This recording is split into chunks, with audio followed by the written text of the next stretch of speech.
Alright, we gotta transform or transform 2. Oh man. We've got Prismatic Shard. Obviously the choice is to transform 2 cards, right?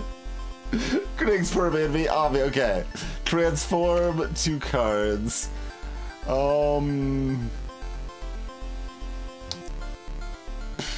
Does that mean we have to do a strike and a defend?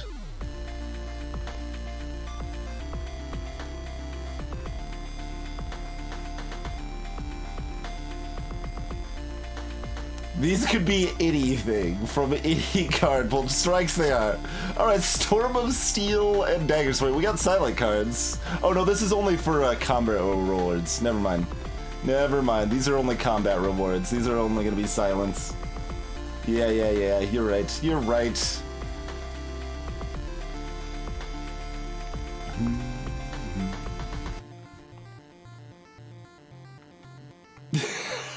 Formal. They are both video games, yes.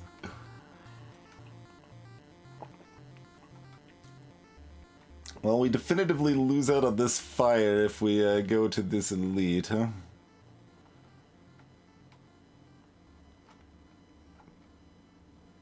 We'd lose out on shops if we go to this elite and fire over here. It's unfortunate. We're gonna be fighting Hexajerk.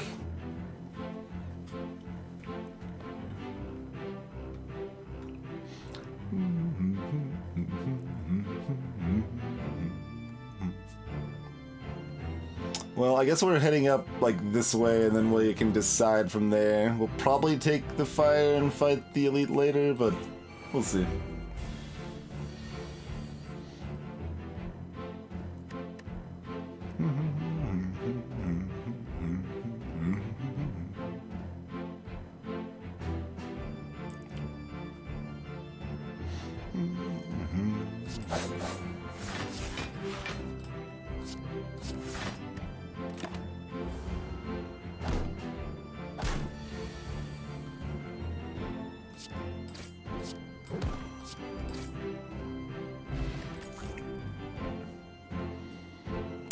Let's see. Do you want to leap?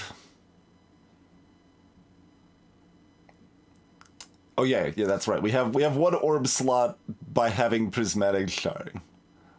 So channeling 1 dark isn't worthless. Hey King Will.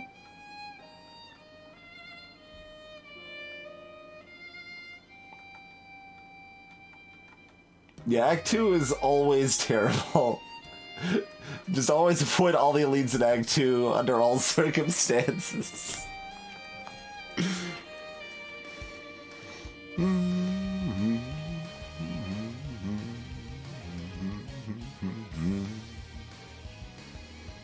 The Dark Orb will only trigger when we cast Doom and Gloom again, currently. Which,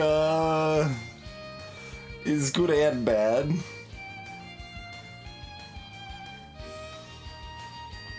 Yeah, Fusion would be a good pick for the orb slot, for sure. Hey, Arborelia. Leap's just a comfy, safe pick, I suppose. Twin Strike's damage if we actually are fighting elites, and Silent has a problem doing damage.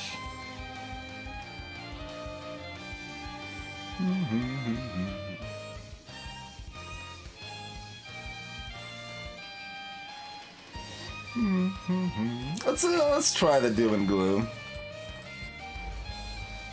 Rainbow Jello. Yeah, it does look like Jello a bit. Oh man.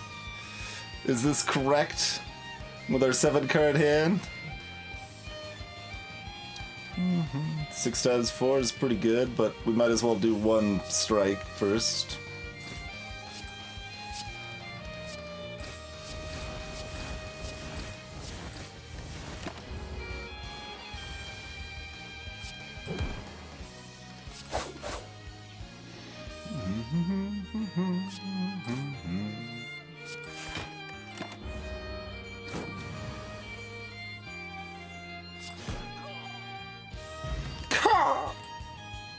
Metallicized feed? 13? Also, why are we actually being... I thought we couldn't be offered a rare card this quickly. I thought it, after Ascension... what? 13 upgrade cards appear less often? No, that's separate. Never mind. Yeah, that's not affected by the Ascensions. But I thought the chance of finding a rare started at a -% and went up with fights.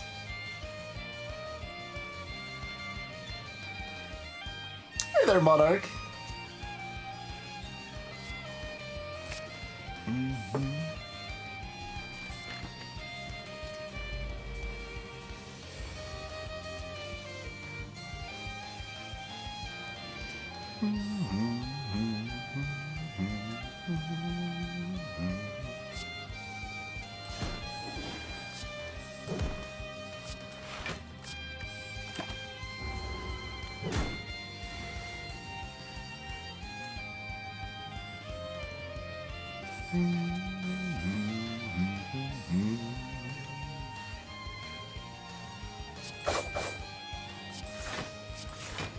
Let's try to get the feet up.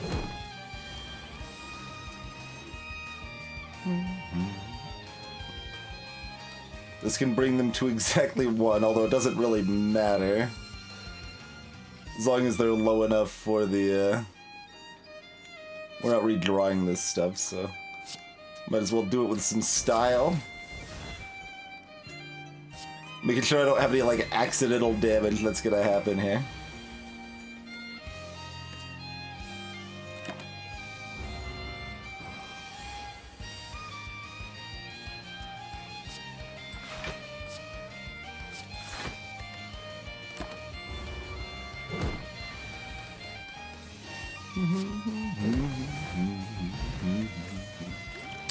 Fear Potion and Force Field. Clothesline or Sneaky Strike. I mean, that's a clothesline or a skip.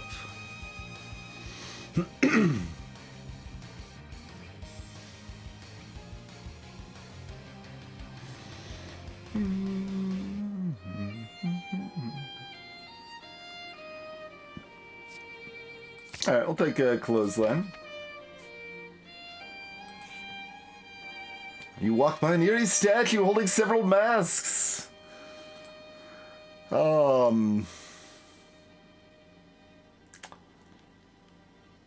mean, yeah. We're doing a silly run. We're gonna do the silly options for sure. Alright, well, we've got a gremlin visage. Start each combat with 1 week.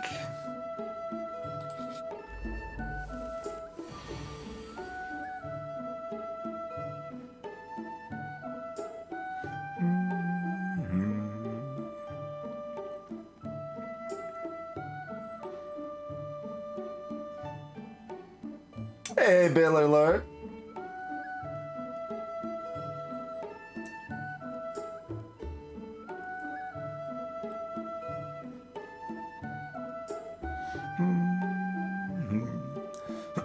Don't you need to have them first, Gamma? Since we don't already have... Well, Ginger should be able to cancel it, but the getting artifact happens after we get the week, right?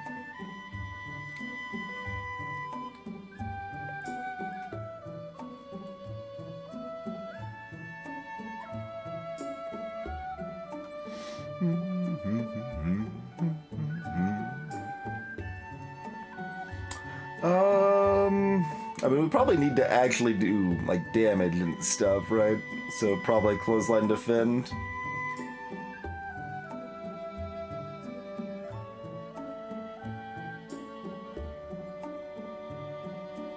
No, it triggers an order, Gamma.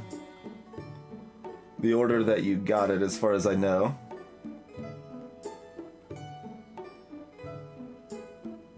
And yeah, it wouldn't really be the most exciting use of a pretty good relic of Clockwork Souvenir, for sure.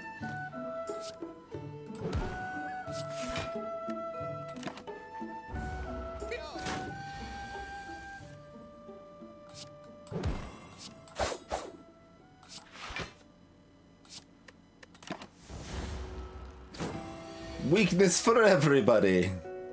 Well, that's subpar.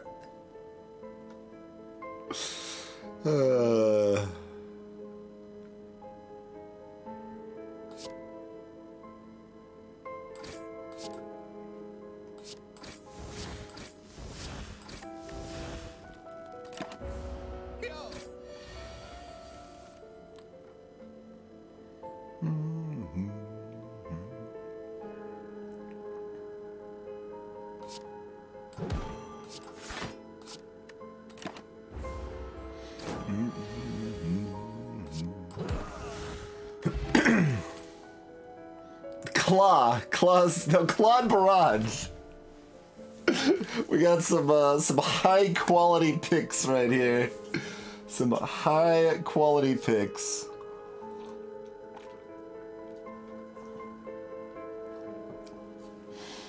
This relic is Gremlin Visage Radiant. We get to start each combat weakened by one.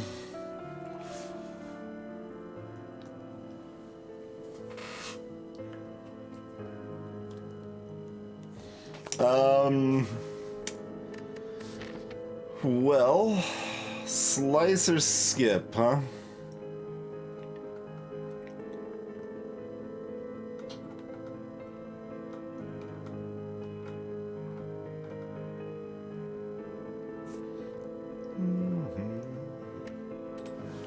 I mean, claw isn't even that amazing if we manage to get multiple claws, and it's pretty hard to get multiple claws in this case.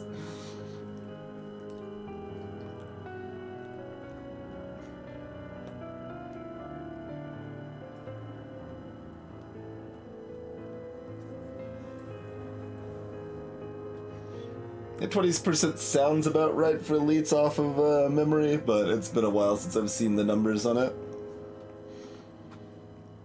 And I also think I read a hyphen as a negative for the 5%.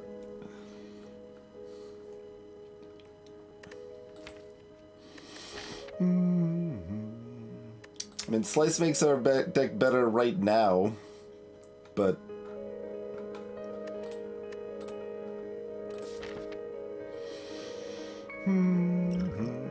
We've just got vulnerable and we start weak, huh?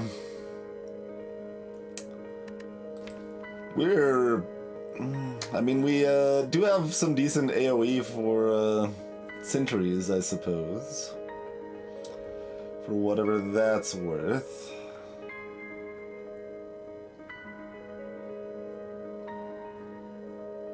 We can set up a... Well, we can't really set this up against Lagavulin, but we can wait until we draw it to start the fight with Lagavulin anyway.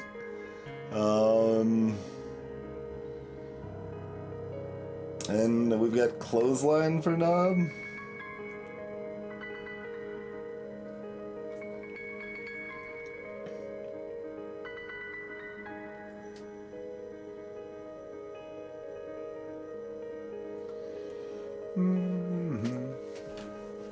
Yeah, I'm not actually using any mods. I'm just using the mod console so that we can start with Prismatic Shine.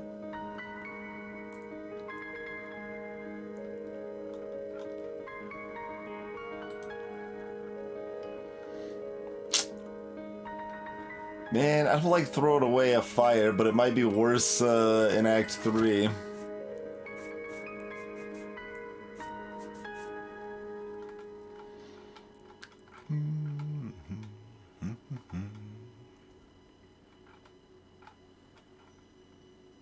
And we're probably not even getting a shop. There's a... What about a... How many... We've done one question mark? It's what, is that 6% chance of a shop here?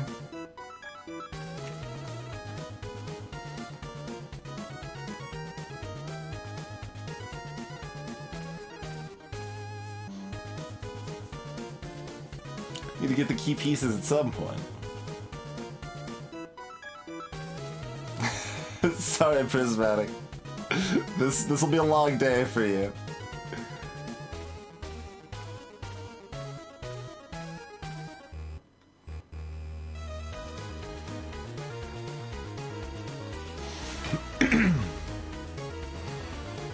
So they've got extra HP.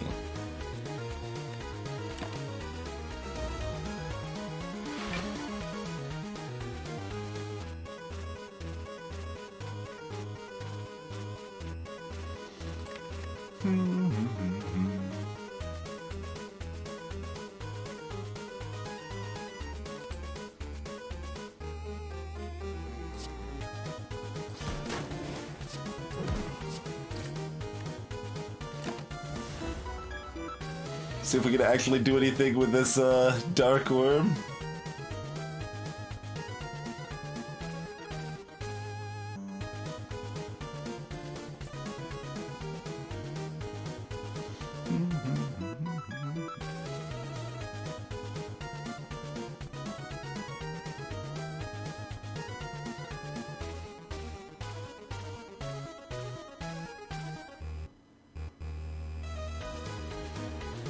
We'd like to get some card draw to make this not terrible.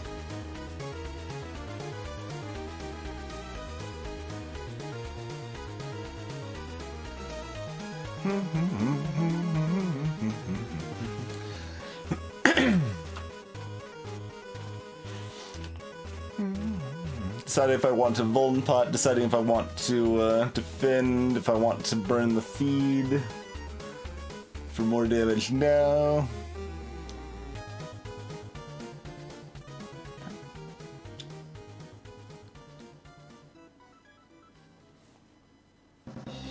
This is approximately when we want to Vuln Pot.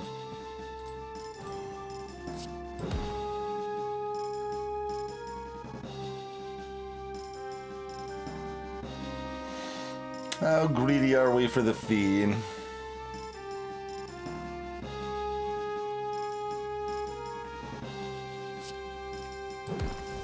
Not.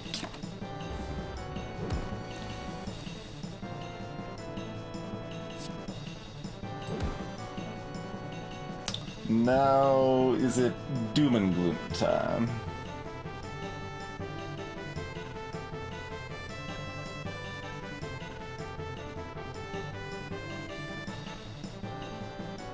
We're probably hoping to draw this next turn? I don't know.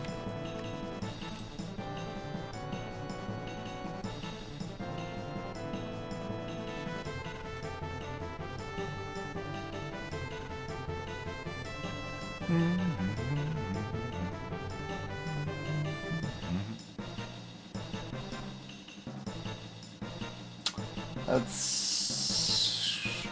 I mean, we take 5 more damage by playing it, is the reason not to play it.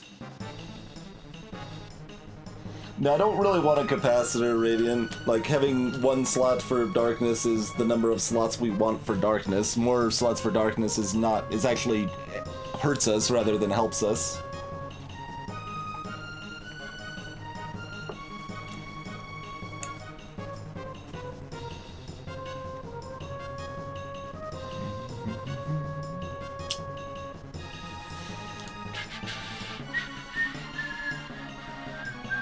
So 21 damage to it, but this damage is kind of whatever, assuming we have another chance to cast this, and we will.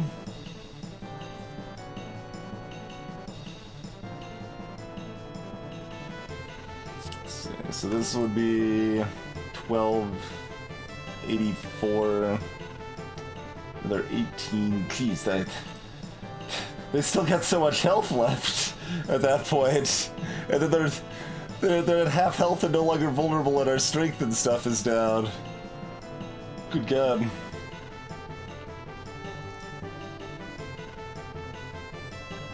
How much HP would this have had normally?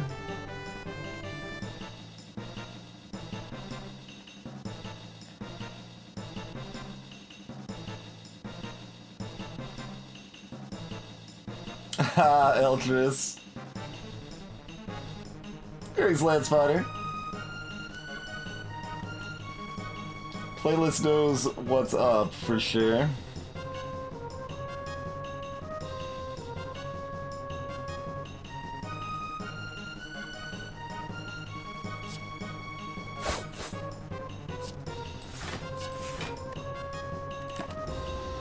think that's better when we do glue again later, but I'm not happy about the situation at all. Alright, we got our weaken back at least. Darkness Orb will do a good chunk of health. Oh, it has that much extra health. That's a lot. That's more than the regeneration effect would have given him, for sure.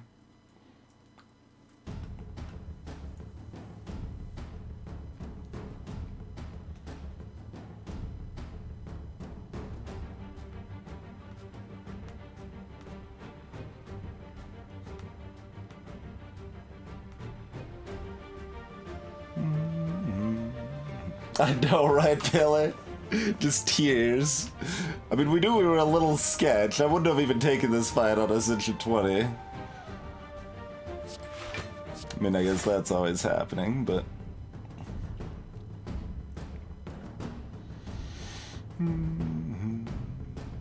Six...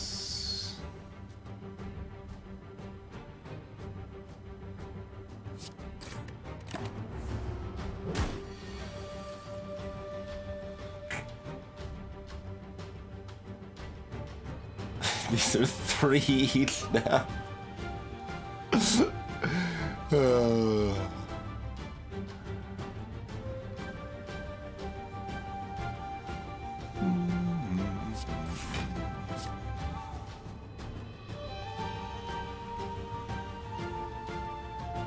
Well, next turn we're doing 50. We're killing it, right? Yeah, so let's block.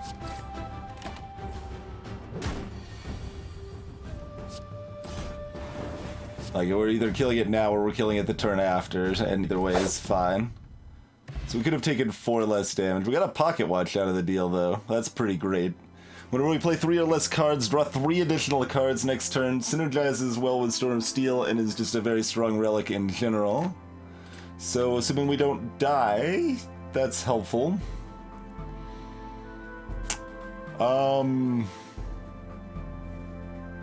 Swift Strike, Beam Cell, or Skip?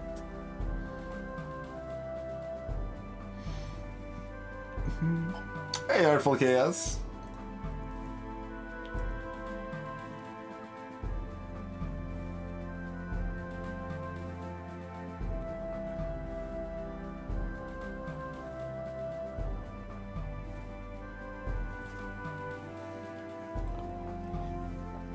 Yeah, the bonuses are pretty dang swingy.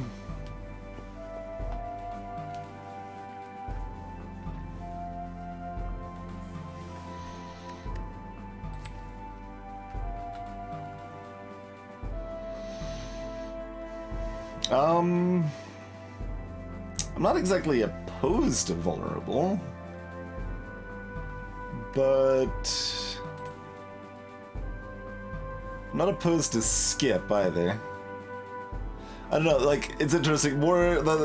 Yeah, I mean, the pocket watch actually somewhat incentivizes, well, it's simultaneously good and bad for these zero-cost cards, because having a big hand of stuff makes the zero-cost cards better, but having zero-cost means it's a lot more likely that I'm going to play more than 3 cards in a turn.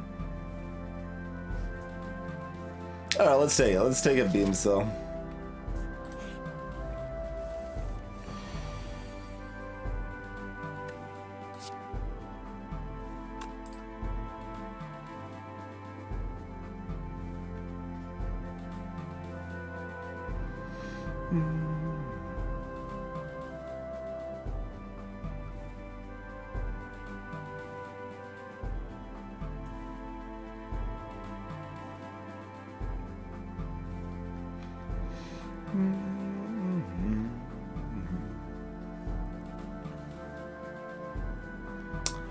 Let's see, so 30, less than 35 is the break point there.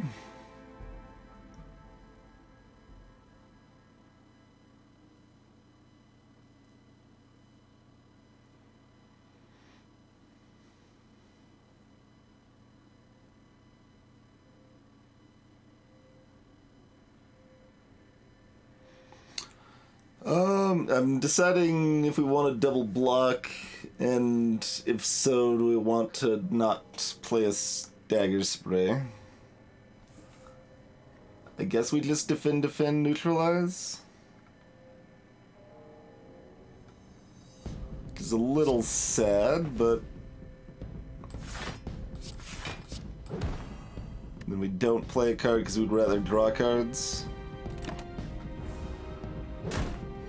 How's it going, Church? Thanks for the host. Okay. Well, we've got, vulnerable shivs. 6 times, 6. It's enough to, pop them, but only barely.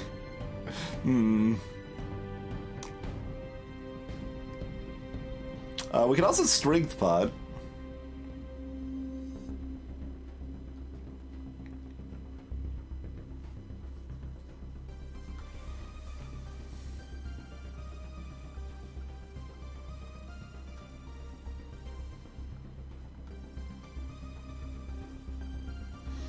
Yeah, I mean, we could also just block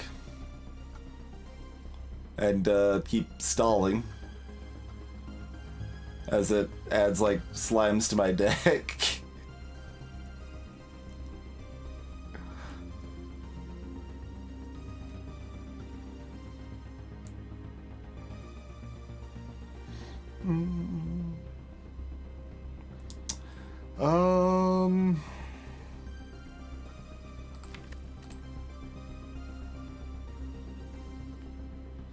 Could go either way of that, I guess.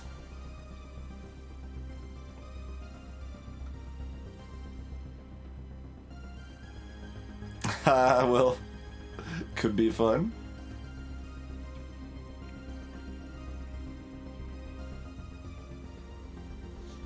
Yeah, just neutralize it to death. Yeah, no, I can't even cast Beam Cell this turn, Eltrus, because I want to draw 3.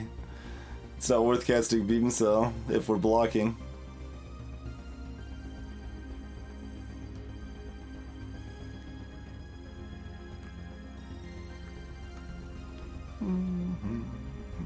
Dead Branch would be very silly with this Storm of Steel, for sure. Okay, we've got everything that exhausts, and let's just add a pile of nonsense to our deck every time.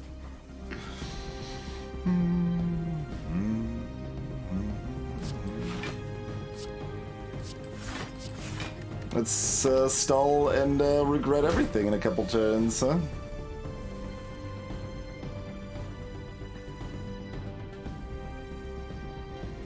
Alright, are we storming? Are we glooming? I guess we're storming, yeah? Are we storming just enough to not pop it? In which case, would we be better off just dooming anyway?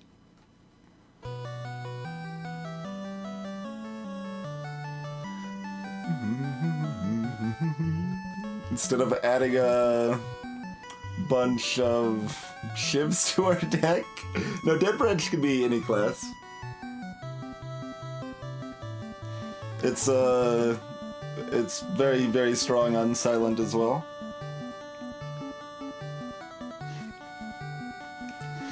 Let's see, so this does 15, 21, or 18 rather, 19.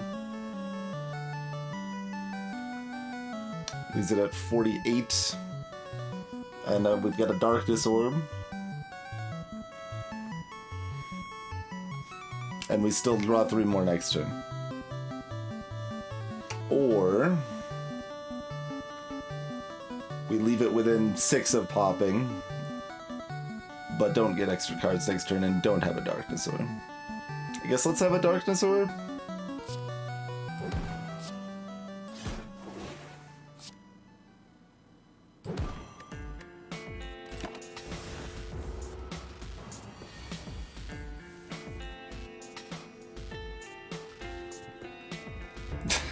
Chrono. Let's see.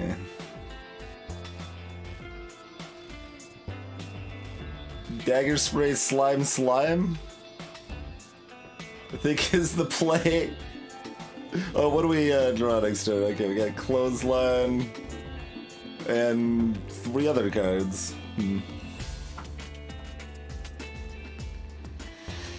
I mean, Technician's potentially fine. Reflex is hot garbage. Yeah, we did get a pocket watch from the flaming elite that trashed us, at least, Baylor.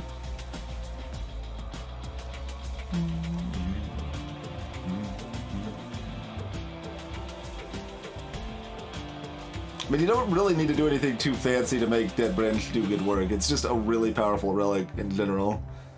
The fact you were adding extra cards to your hand right now is very, very strong. It offsets the fact you're making your deck garbage.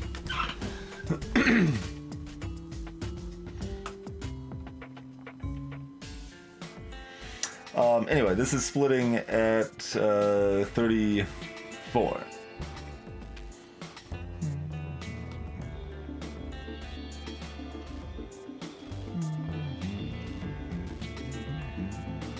Alright. So Dead Branch, slimed. That's our play.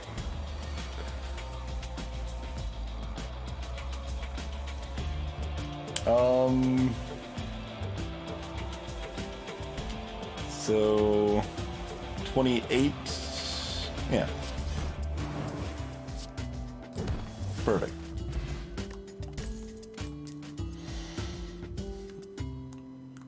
Oh, we got Cloak and Dagger. We got Headbutt.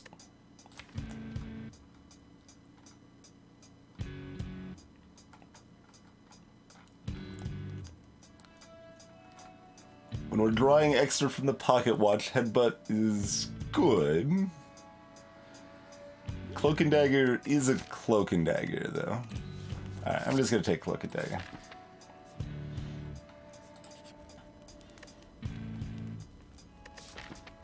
I assume we need to rest.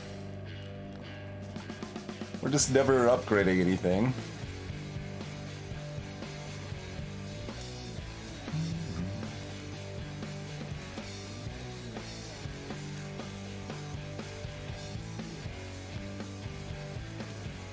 And we do rest for 20 because we're back up to 69 health, huh?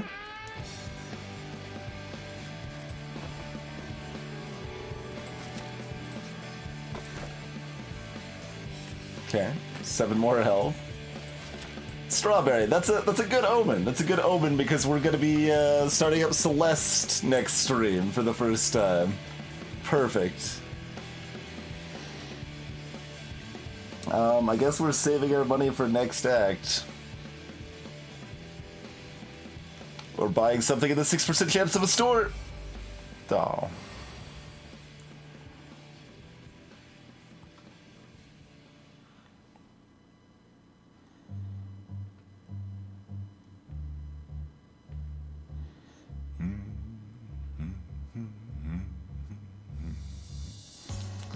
We just block and, you know, get to shiv something? I guess that's fine.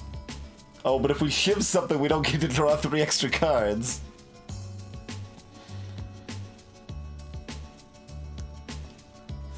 I guess that's fine.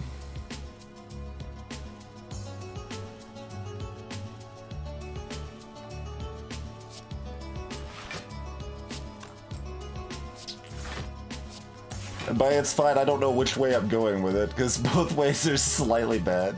This basically, the reason it's useful is just popping the curl up. But I think I'd just rather draw more cards. I like drawing cards. What? It's not both. What is this both attacking again nonsense? But we got Survivor this time. It's fine. How murderous is Storm of Steel right now? It's pretty murderous, right? What if we do it with 5 times 6? That seems pretty good. Seems pretty good to me.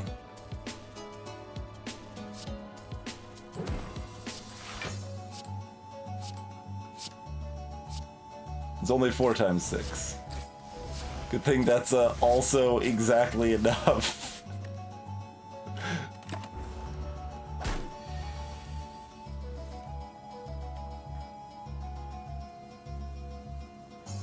Hey, Paper Frog. This is not the time to get that feed, but I guess we're just gonna be sitting on it for a while, so that's fine. I guess we actually do want to do a little more damage than this, don't we?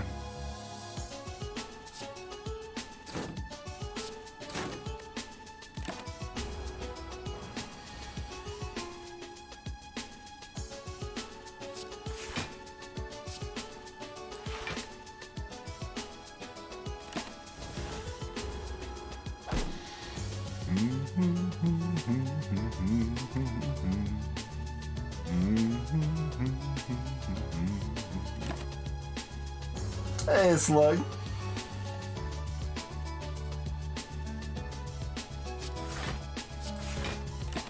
You guys know drawing 3 extra cards is really good?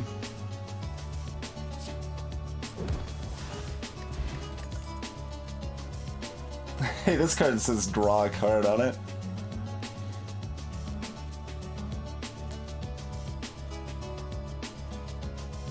Yes?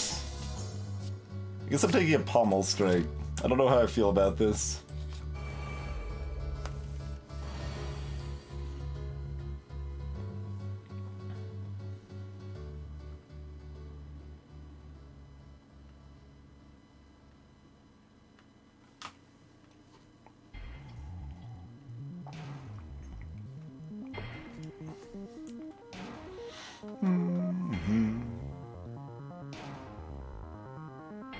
Oh, I did have enough with the Volan feed.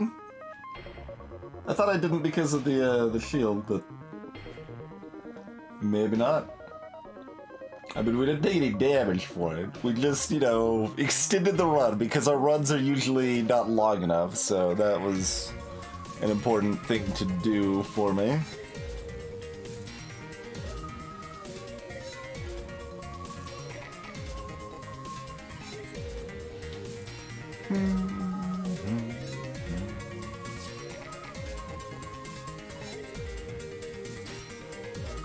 That just draws us another strike. Maybe we should have strength botted here, but maybe we just want to use that on Hexajic.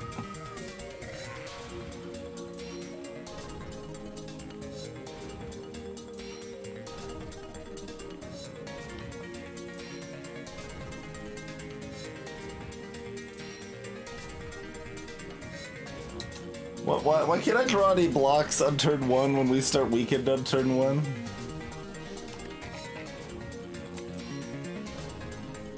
Is it because... Well, we've added 1 block to our deck. I was gonna say, we haven't really added blocks to our deck.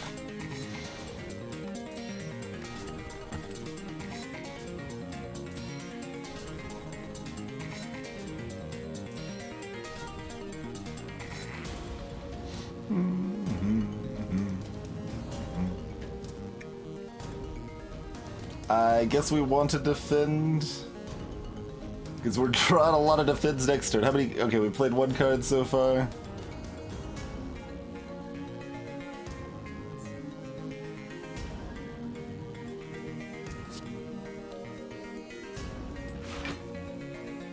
Strip the artifact so we can neutralize it.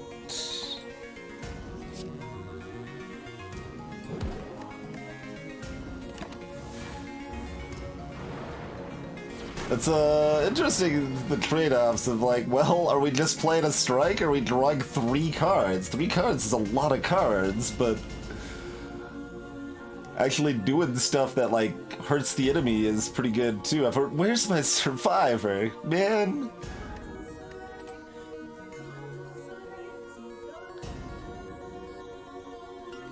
And Cloak and Dagger, I wasn't even considering that Cloak and Dagger's worse than usual because of Pocket Watch. I'd probably still take it. I mean, we did need the defend after all, but...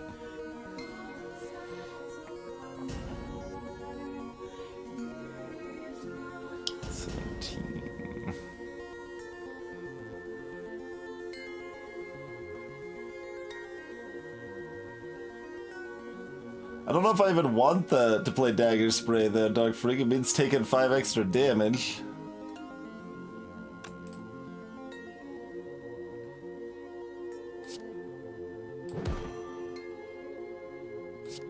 Yeah, I don't think we're drawing cards this time.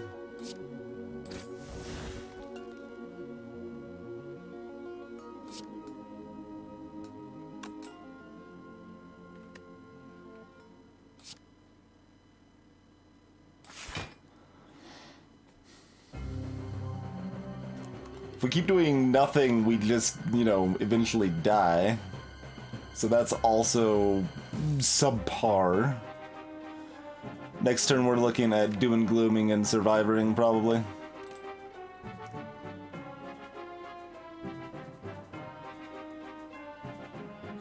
Yeah, alright.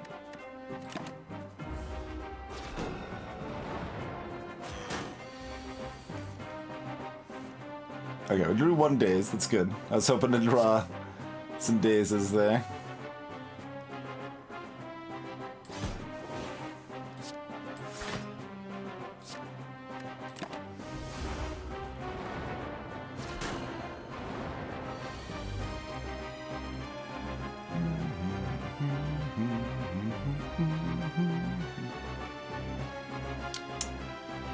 Yuck. I mean, that's fine. And, you know, better than not killing it, so... That's still what happens here.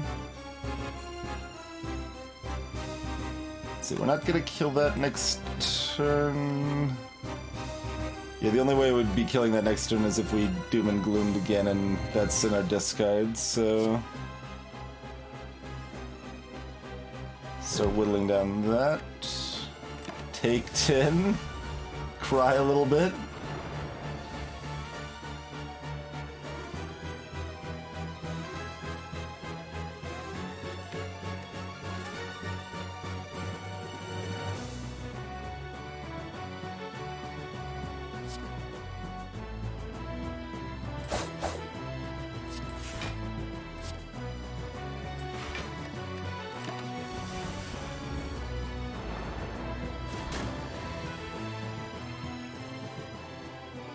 This ultimate sadness slug.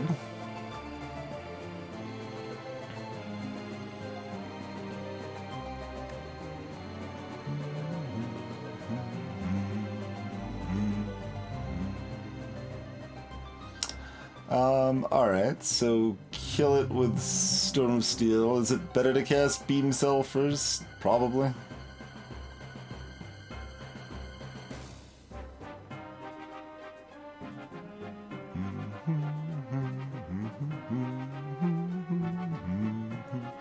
I guess we actually Beam Cell this to remove Artifact, although do we actually care about removing Artifact? No? If we don't care about removing Artifact, then there's no reason to Beam Cell.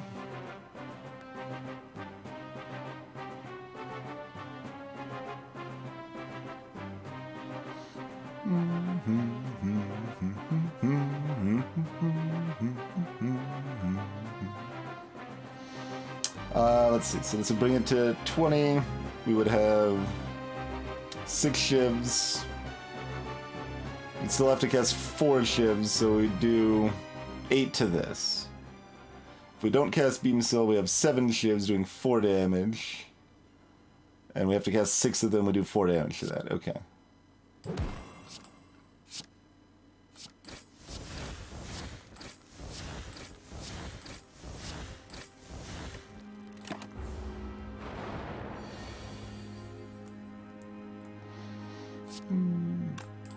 I was about to defend. I was about to defend. We got the boots! We've got Trip or Warcry. I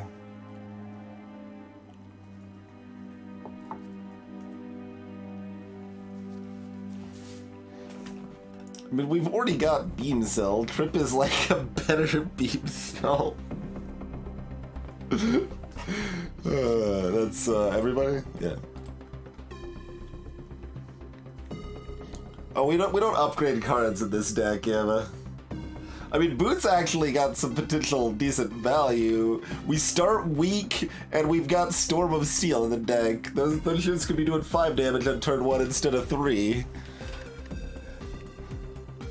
And we've got a Beam Cell added to the deck for an additional low damage utility card that does a little more. So it's still not like what we wanted to see, but certainly more exciting than frickin' Darkstone Periap.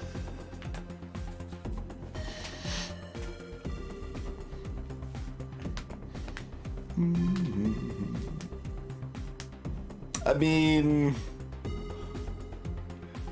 Chaos is Chaos, no hope, but it's kind of terrible.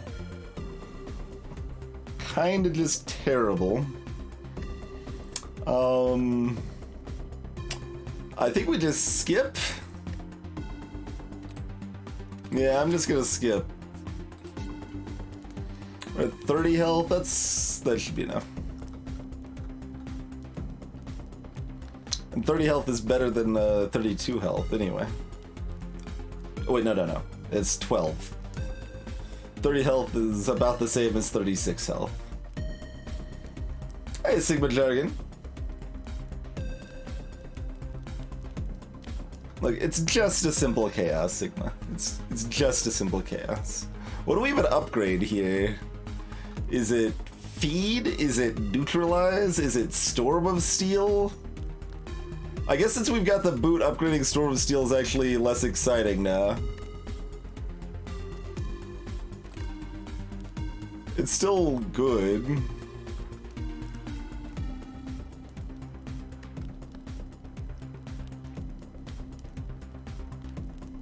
If we had taken Trip, I would probably upgrade Storm of Steel. This upgrades the damage too, right? 12, yeah.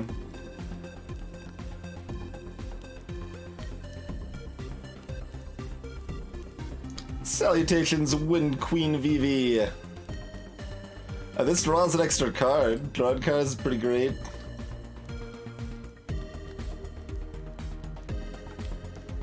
I don't know. I guess it's feed? We're supposed to upgrade feed, right? I just haven't done that many feed runs, let alone on, like, not Ironclad. What's your upgrade? 14, right? Yeah, whatever.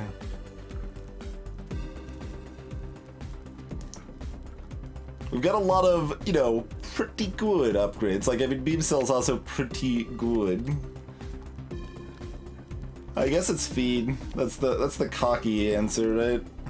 We've got boot value now, so clearly we can take on Hexaghost without any problem.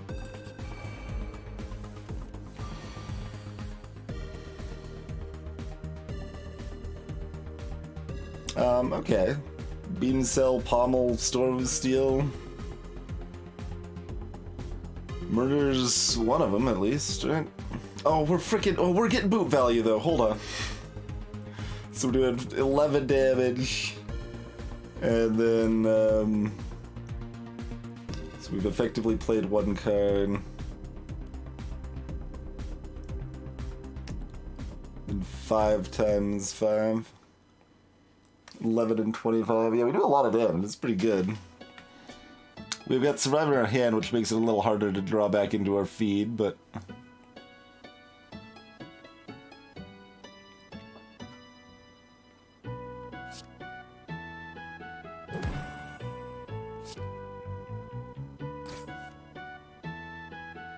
Doesn't change our plan, does it? Maybe? Maybe that does change our plan. Oh yeah, that's only 7 though, right? Because we're weak in turn 1.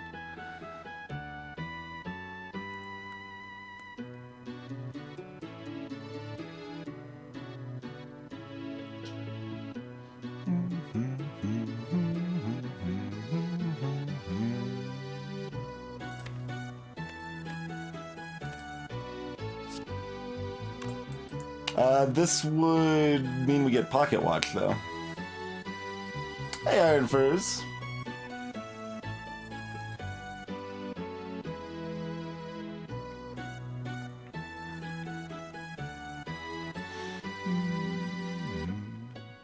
How How much would this shiv even do right now?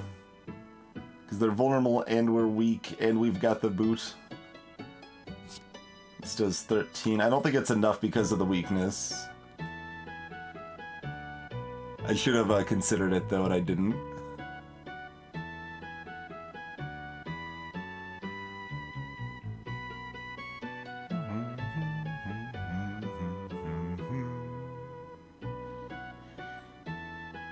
Yeah, that's not enough.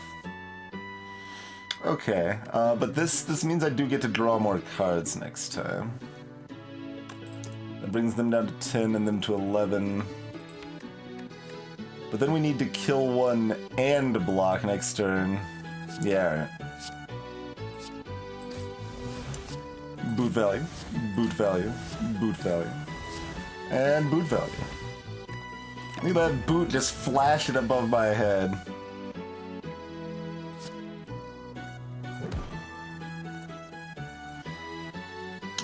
We get greedy for the feed, right? We upgraded it after all.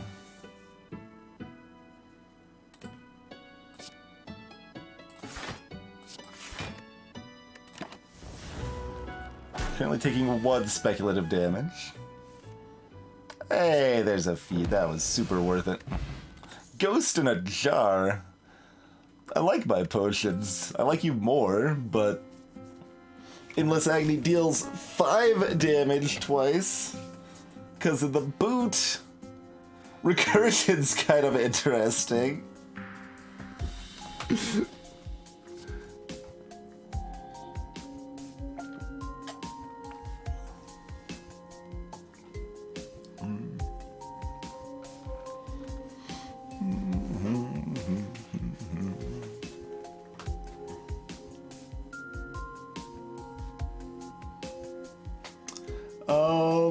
Once again, Endless Agony doesn't work super well with Pocket Watch. It does work well with Boot, though.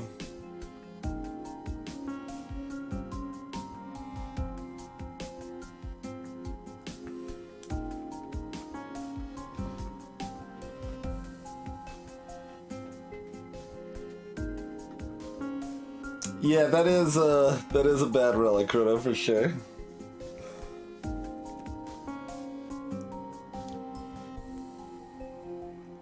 Yeah, it's interesting, Wind Queen. Recursion with the 1-slot Dark Orb is pretty interesting.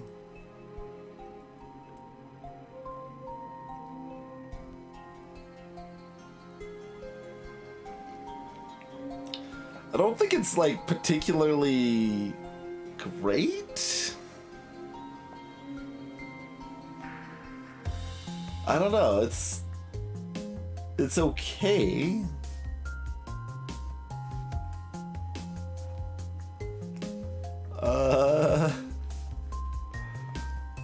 I mean, I also kind of like Endless Agony just because of boot value.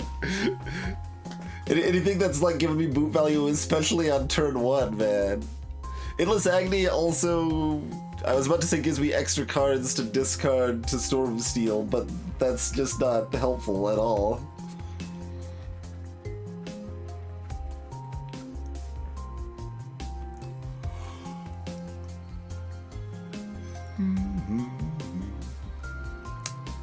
Hey Draco, yeah, that's actually the biggest reason I'm like hesitating here on my pick. I'm like, well, this is silly and interesting, so maybe we should just do it anyway. All right, we're doing it. We're taking. I was about to not take my potion.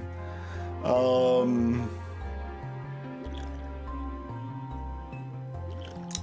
boot makes that strength potion less exciting than it would have been. The right turn, that strength potion's still great. But instead we're just gonna be sitting on this ghost in the jar the entire time. I thought about using it in the Centuries fight though, too. I should've.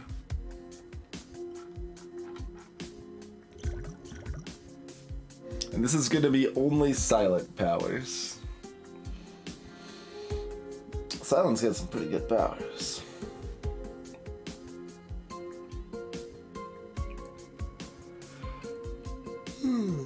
I mean, so does everyone, but you know.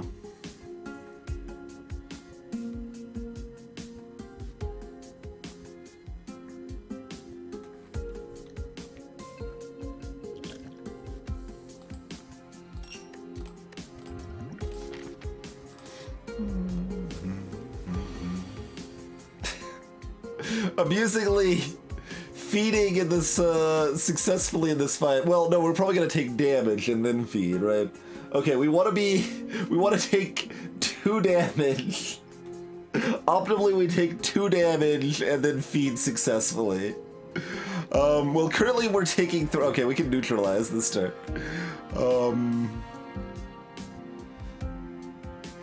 Yeah, just defend, neutralize. That's fine.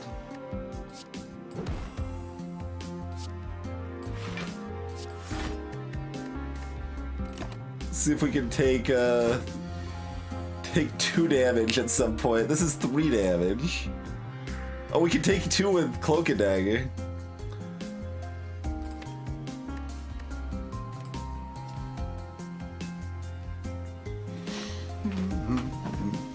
Krima, because that would leave us below 36 health. If we're at 36 health, the Hexaghost will attack for 6 more on its first attack. Greetings, PK Saber.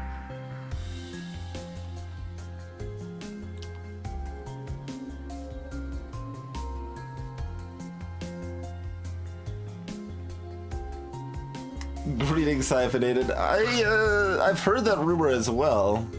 We've never tested it, though. Power through and Clash, Baylor. It's pretty good.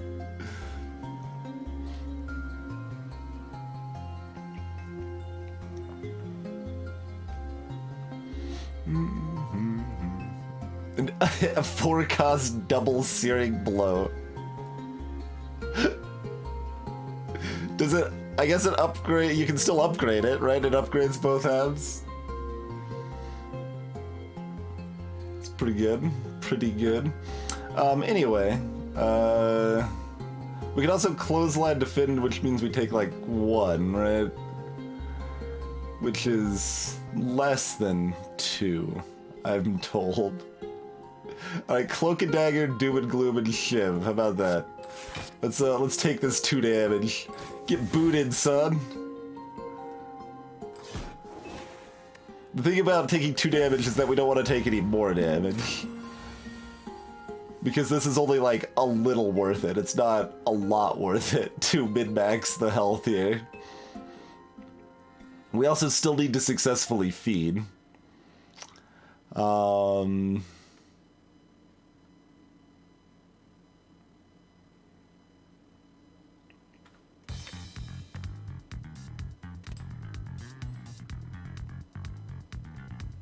And we're gonna be weak.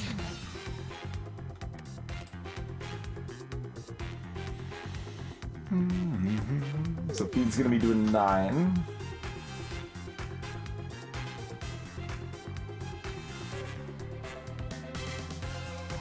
Man, this feels weird. Like, Pocket Watch is super incentivizing me to spend 2 mana most turns. Feels weird, but then some turns it's like, well, are we casting Storm of Steel? Because we've got 8 cards in hand because of Pocket Watch.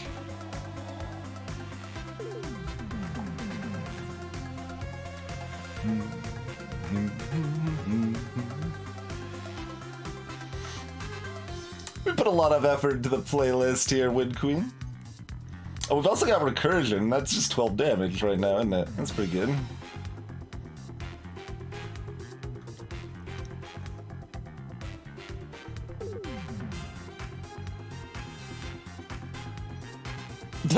Chrono, that's amazing. Alright, let's do 12 damage. And we're still only going to cast 3 cards this turn, I think. Let's do double defend.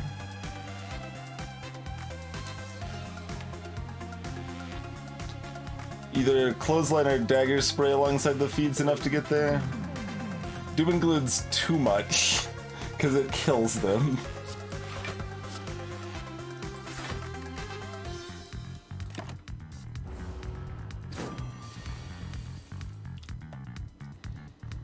This isn't a feed. This is enough block.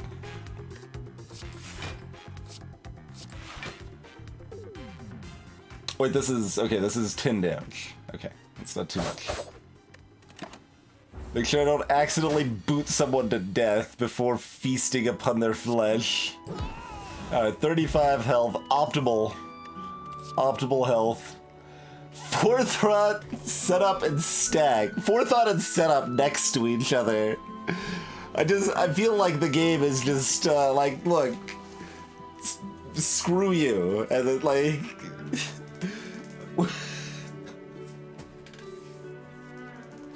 Okay. Anyway, moving on from this pile of hot garbage. How's it going, Thomas?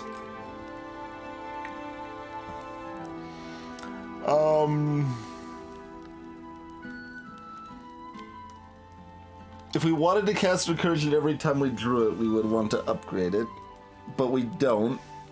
We're kind of fine paying 1 mana for Recursion most of the time because we're only spending 2 mana on like half of our turns.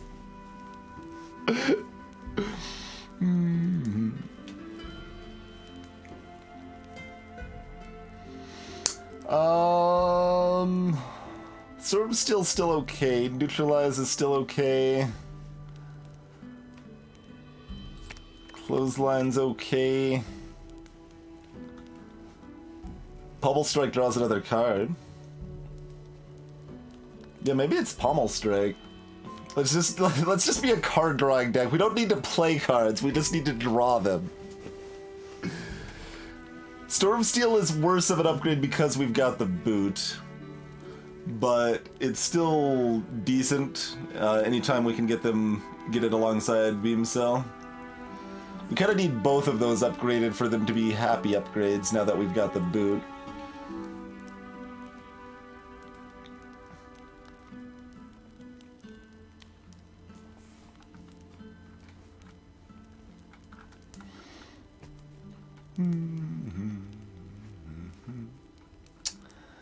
Yeah, I still kind of want to upgrade Storm of Steel. It's pretty good. Even with the boot. Because, like, even with the boot, when we're actually casting Storm of Steel, it's an extra 6 damage at least, right? Well, 5 damage at least. Which isn't that impressive, because we only cast Storm of Steel, like, half of the time we see it. But we also, like, we don't cast anything. We don't cast cards in this. I don't know how to upgrade cards when we don't cast anything.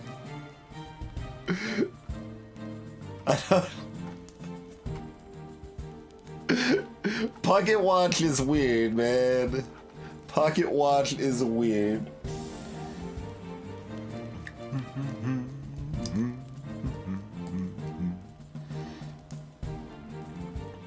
I think it's actually gonna be Beam Cell. It's gonna be Beam Cell. If we didn't have another source of weakness, it would be Neutralize, I think. But we've got we've got Clothesline and Neutralize. How's it going? So Beam, Neutralize, Clothesline, I suppose, is our play, unless we want... I think I'd rather Neutralize than Pommel.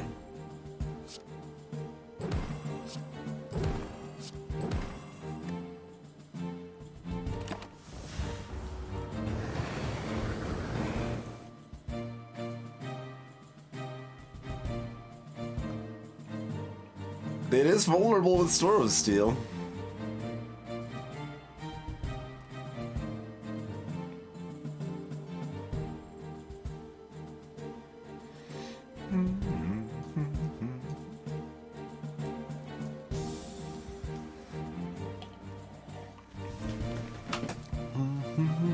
I mean, I suppose we should Power Pot. We don't probably need it, but I also gonna, like, slightly regret not using it. Well-laid plans. Oh man, we could have got another Shiv this turn. Oh, accuracy! What about accuracy? Alright, I'm in. I don't even care. We're in. Pocket Watch is insanely strong, Krima. It's hard to use well, because there's going to be times that I'm not casting strikes when I really should have cast strikes. But it's really good. Okay, oh right, we can't also cast Survivor, so I guess we're just casting Cloak, we're taking 6, and we're wrecking otherwise? That seems fine. What's our... okay, what do we... yeah, that's fine. We got 2 defends.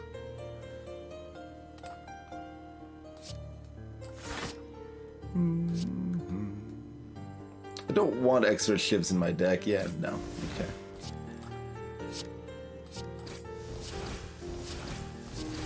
Just a fistful of 10 damage shivs. How's it going, Hexaghost?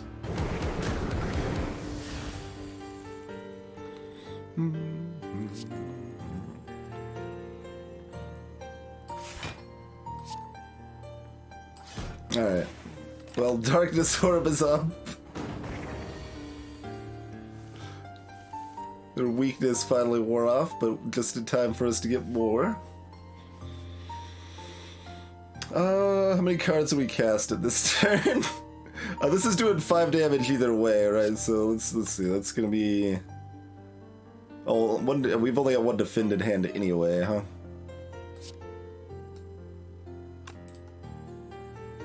I'm deciding if I want to recurse. Because this time we're sitting on 2 unspent mana. If we're beam selling. So we want to do this. Do we want to do another 24 damage? 24 damage versus drawing 3 cards. I think we should probably do the 24 damage this time.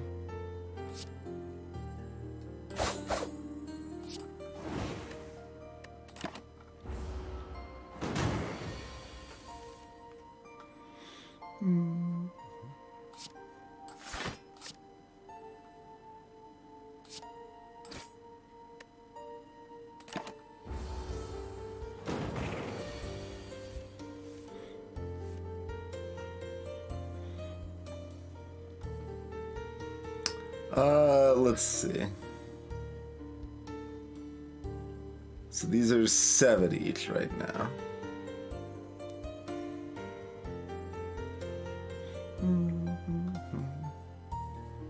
But do mean I don't get to draw more cards next turn.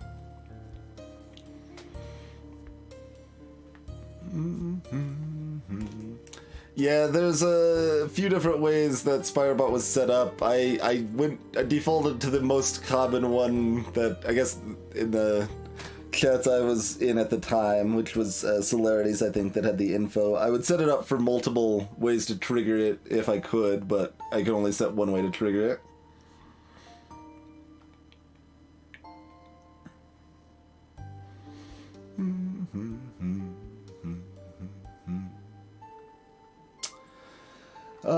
Okay, so...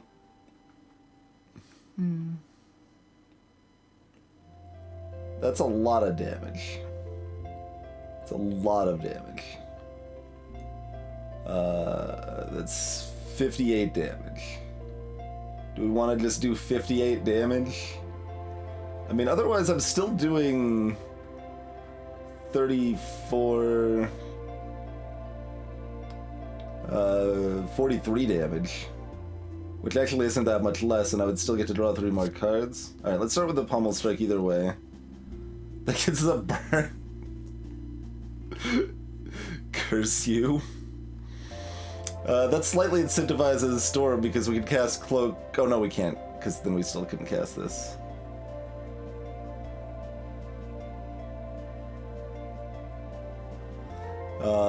It incentivizes Storm because it discards the burn, though. Yeah.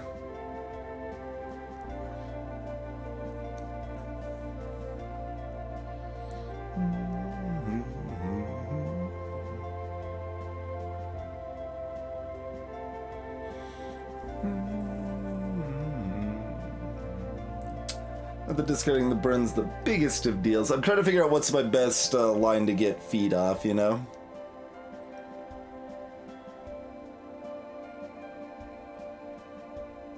And it's gonna be pretty hard either way.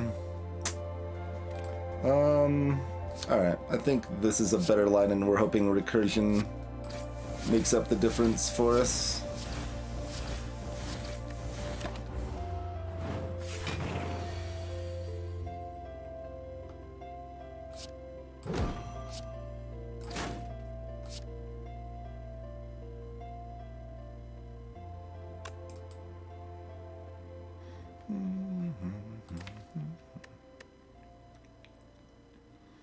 We can guaranteedly draw all of these.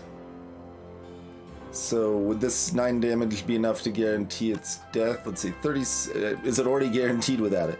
36 plus 18.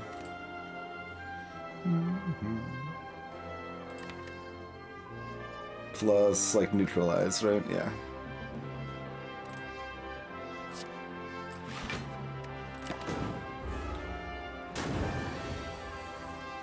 A boot counter mod.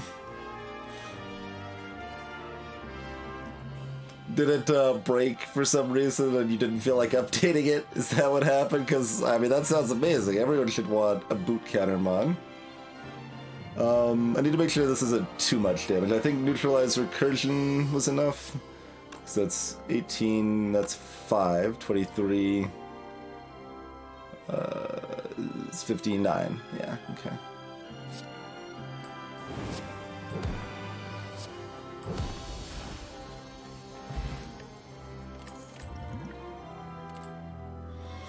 There's an after image. There's an all for one.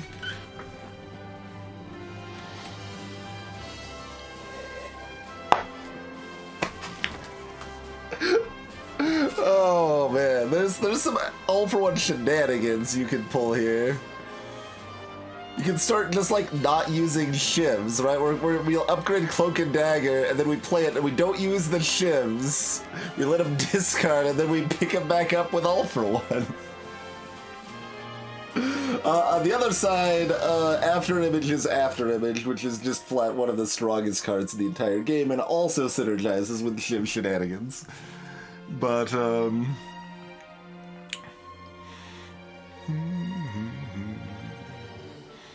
well, it'd be Cloak and Dagger that would incentivize us to not use the shivs, potentially. Not so much Storm of Steel. I mean, I think we need to just take After Image. We need to take Amplify, yes, clearly. No. We didn't take After Image, but...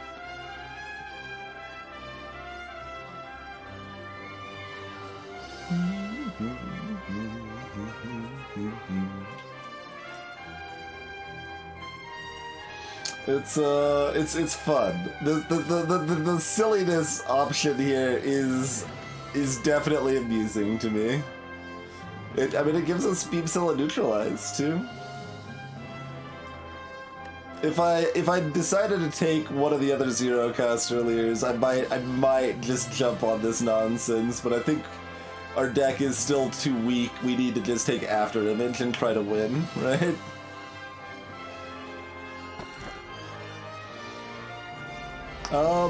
Huh.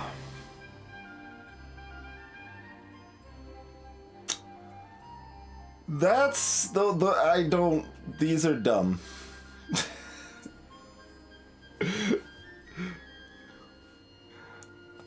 I think I would rather have Tiny House. Kitefless Stopwatch is something. I agree, Darkfreak. I agree that it is something.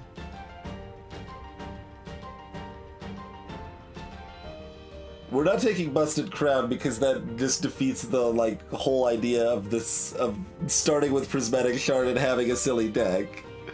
So...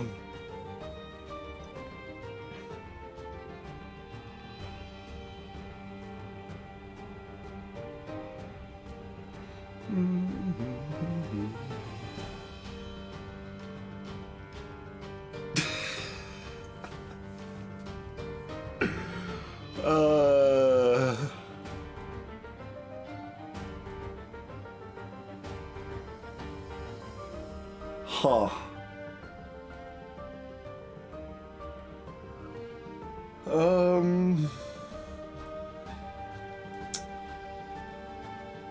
I mean, I'm leaning in terms of, like, best for winning.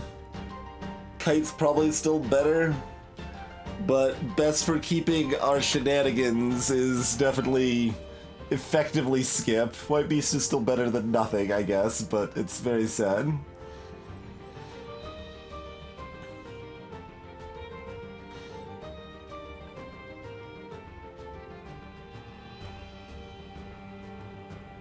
White Beast guarantees Sozu next act. Nice, yeah. That's the secret. Alright, who needs energy relics anyway, right? Against the champ. Here's an early shop. That's probably where we're going. Either way, we're starting at these first two beacons and we'll figure out from there.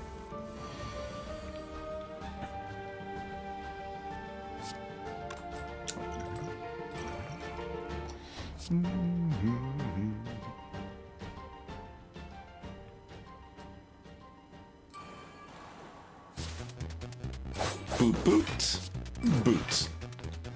Like the boot, like half countering the Gremlin Visage is pretty satisfying.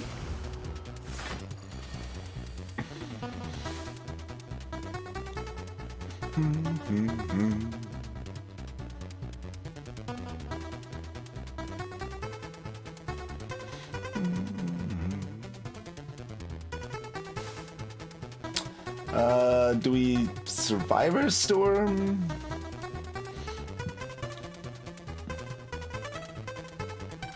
I guess.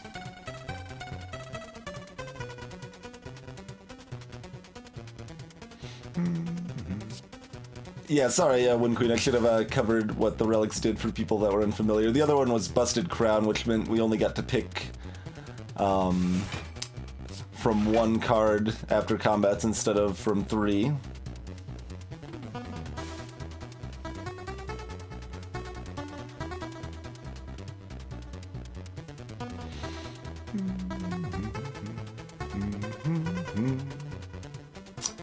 Do we Doom and Gloom? Or do we Storm for 25? I forgot Survivor discarded a card when I was I was like, Survivor, and then we'll have all these cards available for Storm. It doesn't quite work like that.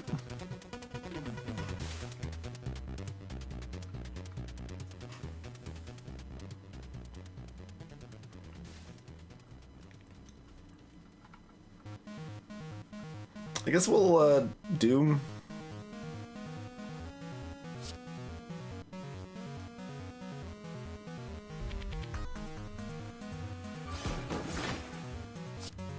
I guess it doesn't matter if we cast Beam Solar Neutralize because we got boot value. Oh no, it's only on block damage, right? Right. Why is this gotta be unblocked damage? Boot could be like a light Peppermint Slayer, at least a little bit, if it worked on everything.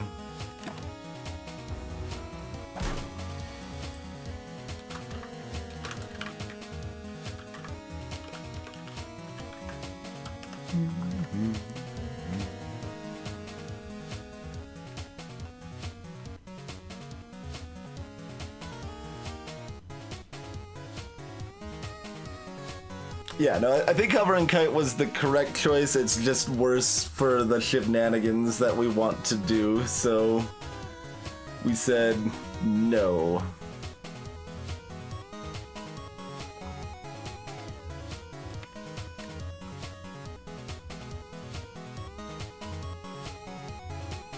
Hey there, Nomi.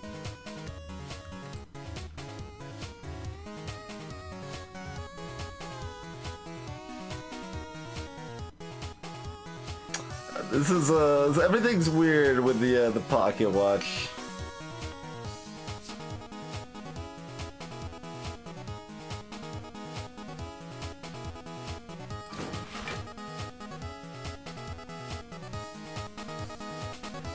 We can also block more with After Image by not getting pocket watch value, and that's probably worth.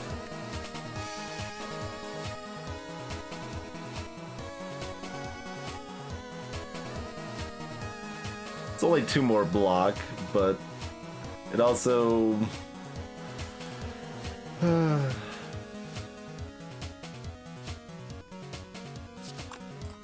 don't know, it's probably worth it. It's hard to, it's so hard.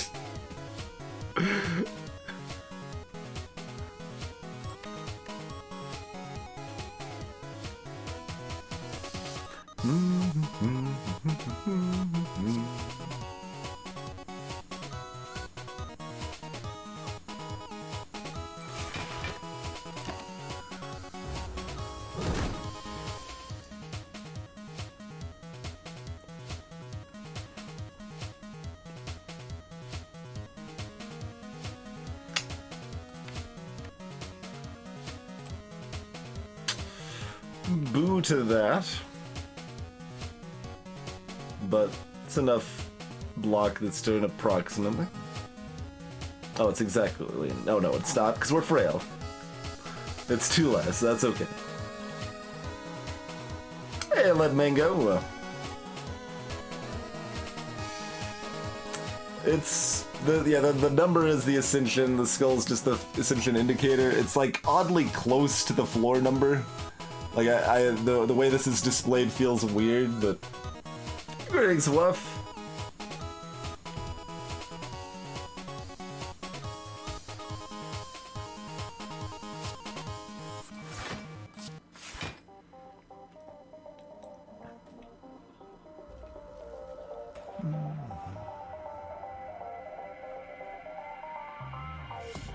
Let's see, 2 more damage versus stripping artifact. We're stripping artifact. I think this is still worth... Is it enough to kill? I guess is the question, isn't it?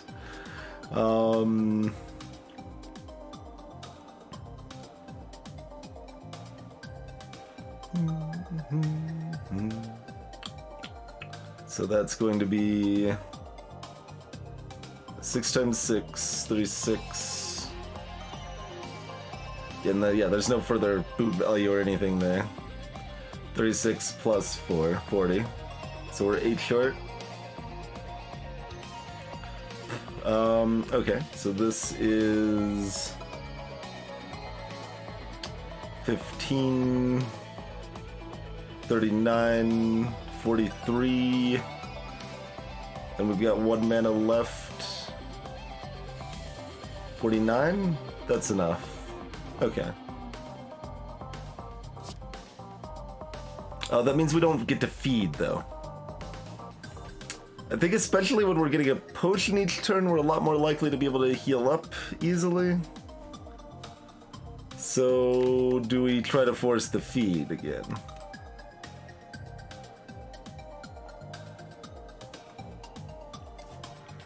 And yes, so we had 4 extra damage, not just 1 extra damage from strike.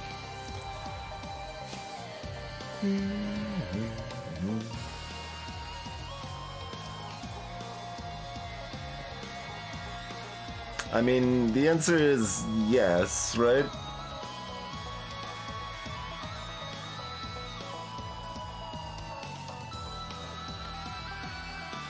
Alright, we're still frail. Gross.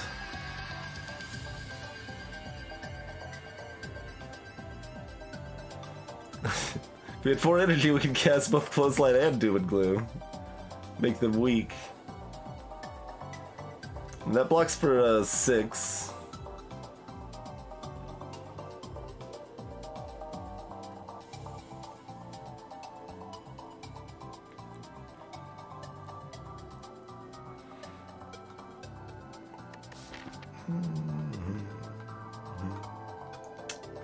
Let's see. I'm now pondering how much we want to save the Ghost Potion for an elite. I mean, I guess we can intentionally fight an elite, which we would normally just avoid in Act 2. I think we're going to want to hit this shop. And then we can go either way here.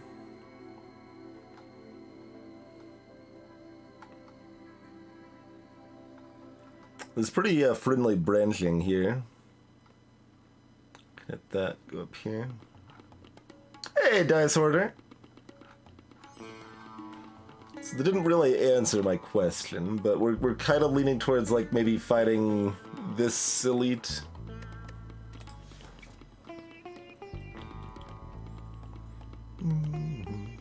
How much damage are we actually taking if we stall for feed here?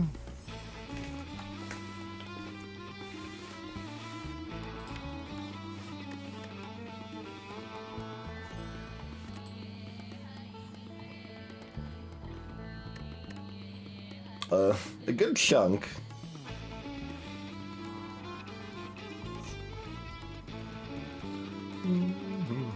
taking about 10 if we just cast these two. So we take 9 because we cast one other thing, we take 8 because we heal for 1. Yeah, and we draw 8 cards, which is likely to get us both Recursion and Feed, which would be enough to kill. And we're not casting the Shiv.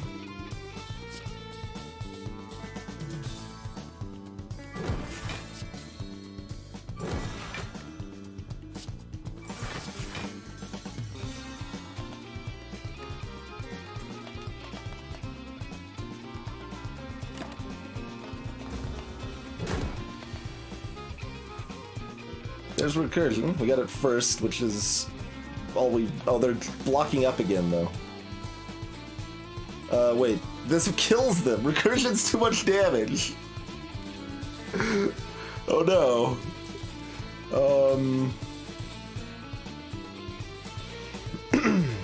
Okay, let's see. This is... Oh, they're vulnerable, so this is, 12. Plus 9 is 21. Plus... This could either be 4 or 5 damage, depending on when we cast it. Oh, yeah, so this would deal 2 extra damage. Boot actually makes this math hard if we want to get them as low as possible without killing them.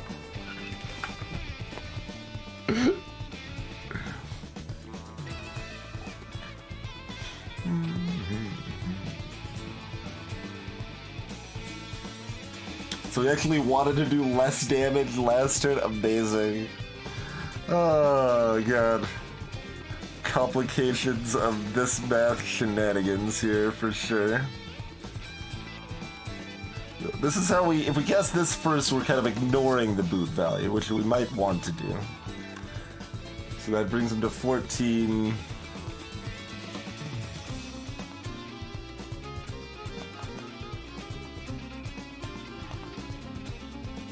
It only brings him down to 9, so I guess we do this. Brings him to 5. We'd rather do a little more, which we can do if we cast Strike first. That does 2 extra damage than what we were talking about, so that should bring them down to 3.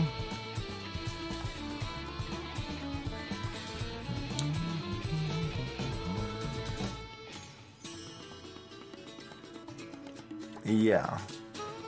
So we're looking at Strike, Dagger, Spray, Survivor.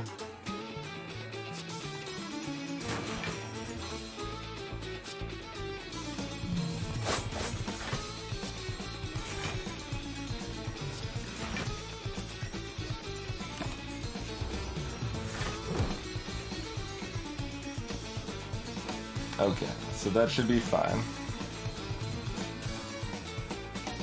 Let's see, yeah, that's 21, yeah. Alright, Peppermint eaten. And we've got a Smoke Bomb now. Okay. Okay. I mean, if we're not casting any cards on a given turn, Leap is good. If we want a Quick Slash to go with our Pommel Strike, we can do that. Quick Slash is like a worse Pommel Strike because its upgrade doesn't draw any more cards, though. I think I'm taking a leap here. When we are casting very, very few cards, leap starts looking better. We're low energy as well, which makes it look better too. And we're drawing lots of cards, so adding more so-so cards is above average. Okay. Smoke Bomb anti-synergy with White Beast. Not really wrong.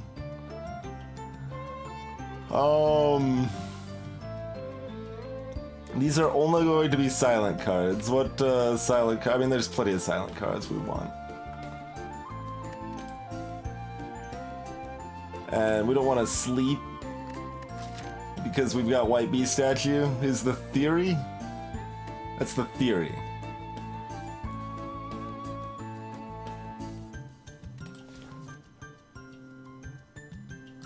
Alright. So we've got Piercing Will. Like, Reflex, like, finally looks, like, vaguely playable if you had Hovering Kite. That's a well-laid plans.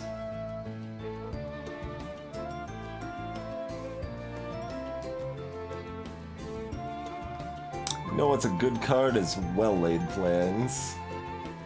Hey, Spherical.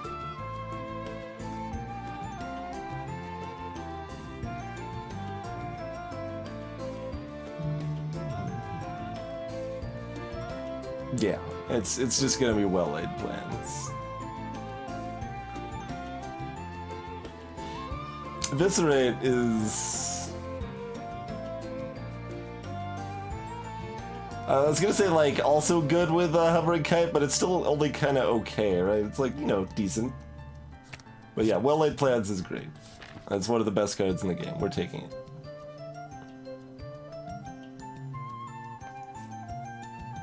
Well-laid plans synergizes with the fact that well-laid plans is a great card, though. If you consider that. Oh, we could have bought well-laid plans. There's a Helix. There's a Chemical X. Alongside a Skewer. There's a Hand of Green. There's a Pair if we want even more HP. Hey, Ronsu.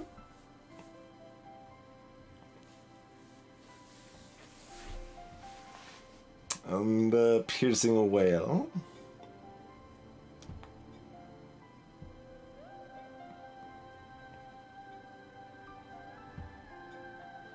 Chemical X currently does nothing. We could buy it with a Skewer so that it does something. We could just buy this fossilized Helix thing, though. That's pretty good.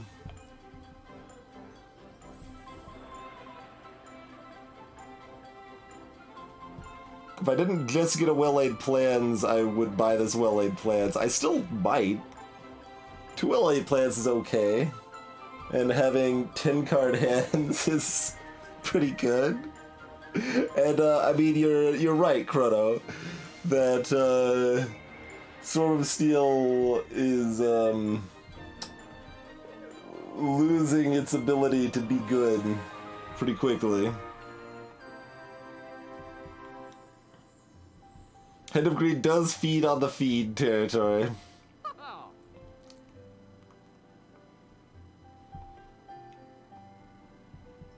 Yeah, we don't want no Hand of Greed.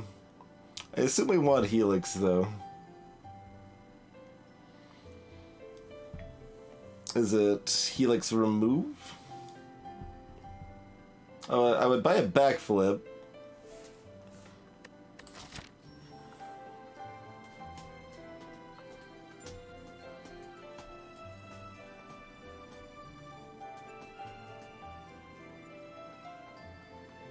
If we end up here either way, this has more question marks, and we'd rather hit more question marks, so we could go right rather than left here, I suppose.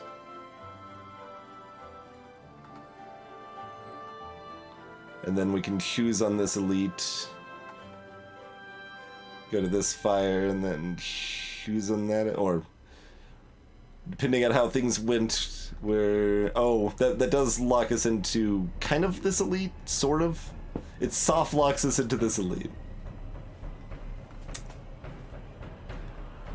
Because I want to go to the other shop, but do I even want to go to the other shop if we spend all of our money here?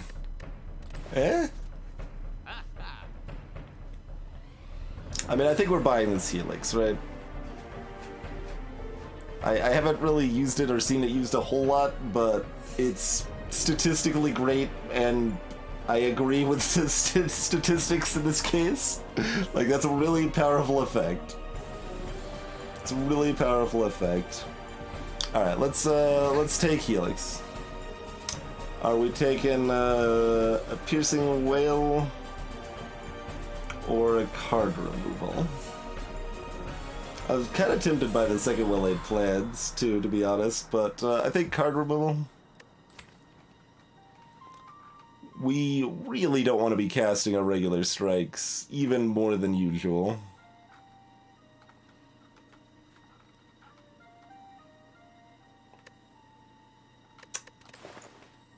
The usual Even when we're adding cards from other decks, the usual problem of how are we actually going to do any damage is, you know, a recurring concern. Oh god.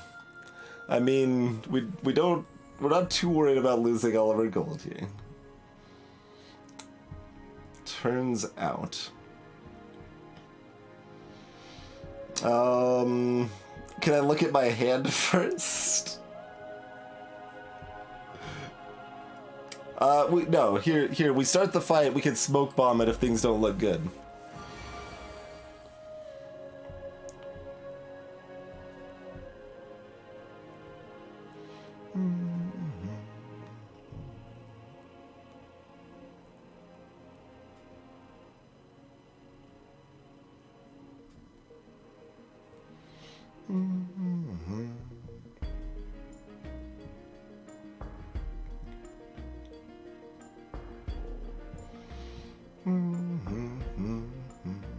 Doom and Gloom first card's okay. We are weakened to start each fight, so it does 3 less damage to all of them, but...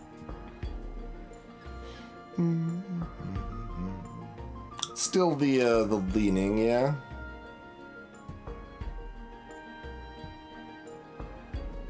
Doom and Gloom leap, neutralize. I guess that does actually only leave us casting 3 cards too, which is nice.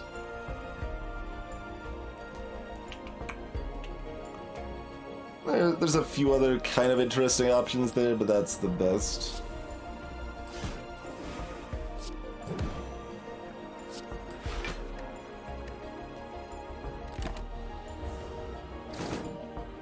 Then we'll see the terrors we got this turn, and wait, we could feed and then run.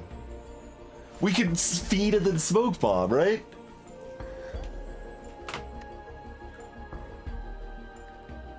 That turns smoke bomb into fruit juice. We've got enough damage, right? Yeah. Let's just eat pointy and run.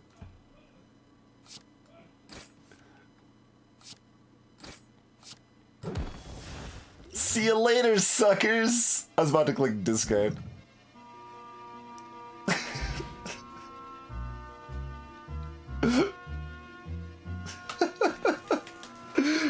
We got a hug from Bear, and then we ate Pointy and ran. And there, One Nova.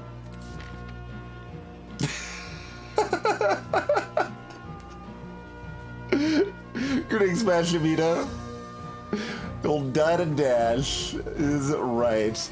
Hey, birds, what's up? Guess who's got the boot?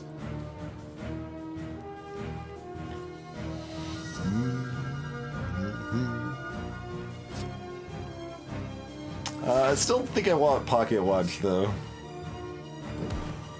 I guess, well, I could cast the ship instead of the strike, because it does just as... Either way, it's doing 5 damage, so...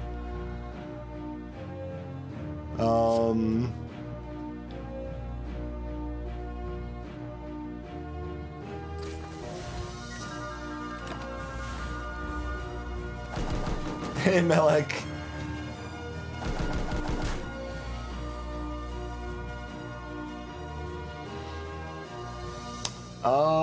Well... How about those shivs, though? I briefly, like, double took this as an 8 instead of a 3. I was like, what? Wait, can I get to 8? This is also, you know, decent, but, no, let's knock a jerk out of the air.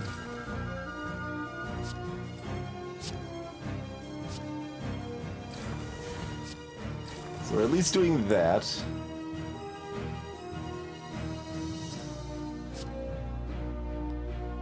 I assume we're also knocking this out of the air? Yeah, that seems good.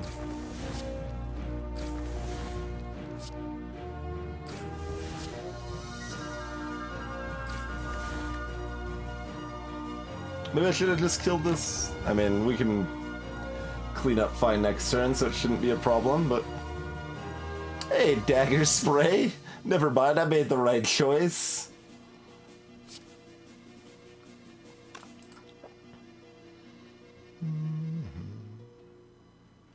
We probably just defend twice, though, right? Oh, that doesn't even kill this guy.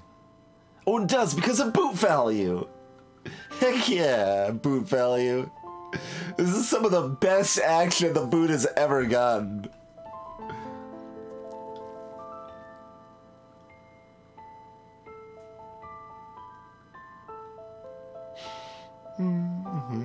Oh wait, this counts as hitting this twice, doesn't it? So we could clothesline instead. Yeah, we could just clothesline instead. Alright, get down.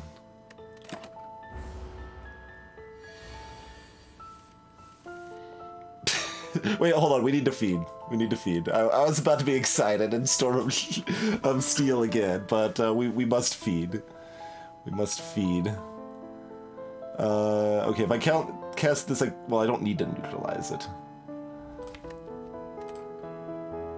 We're getting feed in 2 turns anyway, so it doesn't really matter too much what we do.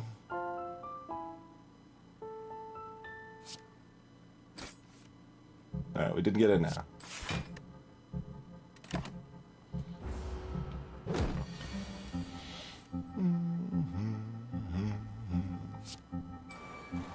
It's important that we have this leap available.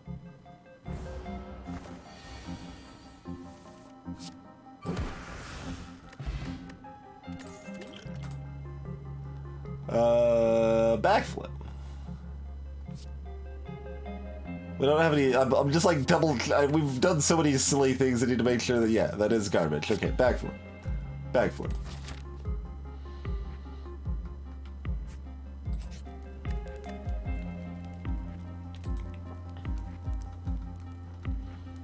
Oh, I didn't even take damage. I completely forgot about fossilized helix, by the way. That was not in my thought process at all.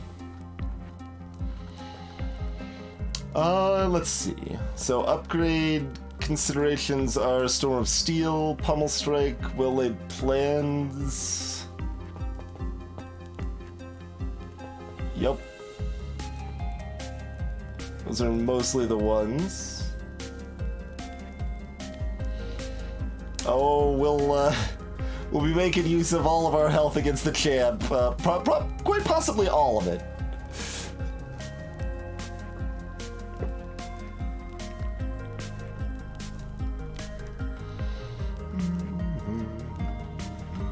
That's where I'm leaning, Crito. Cloak and Dagger's okay. After Image is okay. Yeah, let's do plans. It's like having 2 plans in our deck. We got a medium chest, so this is guaranteed to be Darkstone Periapts. Pantograph. That's better enough that we take that over the key, yeah? Yeah.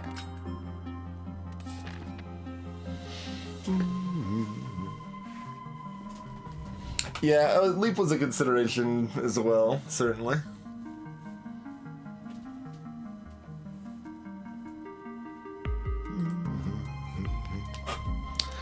In any case, let's take a break. This has been a silly run, which was the goal, right?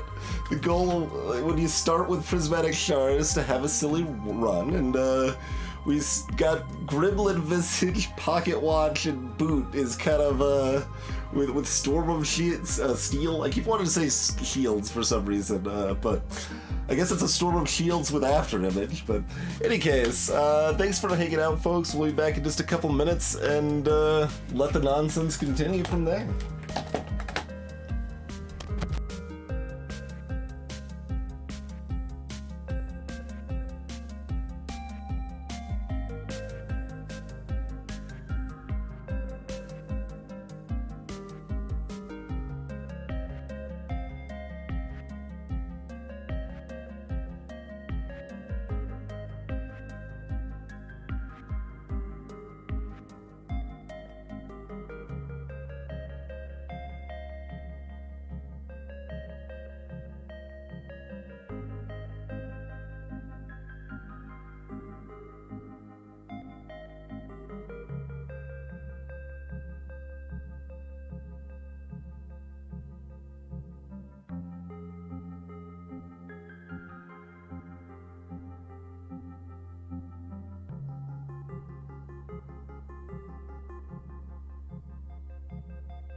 Alrighty, we are back. Let's see what this elite has in store for us. It's some slavers. Do we draw 3 extra shivs? That'd be enough to kill one of them, at least, right? Let's see. We'd have 10 cards. We play Beam Cell. 9 cards. We have 8 shivs doing... Wait, do we even play Beam Cell? I think it doesn't matter because we're weak. Alright, so we've got 9 shivs. Well, I mean, we could play it if it mattered. Because it's either way, right? Either way, everything's doing 5 damage. Everything we're playing is 5 damage. We can also backflip and... Oh, we could play Beam Cell and backflip. Okay.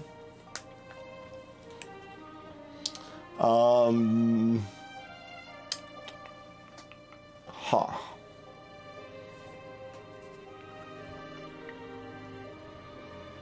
So it'd be probably taking 15 damage and murdering this guy and doing a little damage to something else. Oh, also we could probably neutralize this guy in all this mess, I think. Okay, so assume we've got... I guess that'd be 10 things that do 5 damage each. Oh, that's only enough to kill this guy. Exactly. That's kind of disappointing. The deal being weakened on your first turn is pretty dumb. Let's make sure this math is correct, but yeah. So our shivs are the vulnerable doesn't matter, but that's still going to be worthwhile, yeah.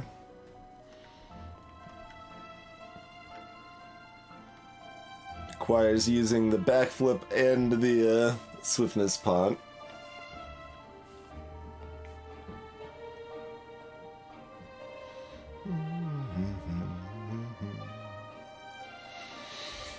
So I guess draw 3 and then see if that changes our mind at all. I mean, we've also got the ghost in a jar if we want.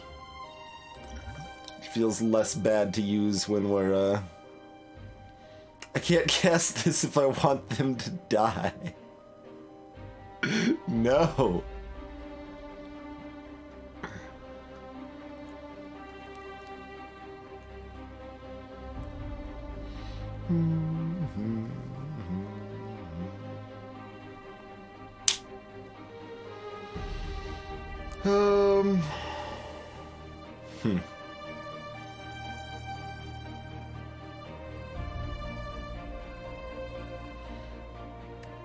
Think we still stick with the plan? We probably still stick with the plan. This makes me want to play it, but...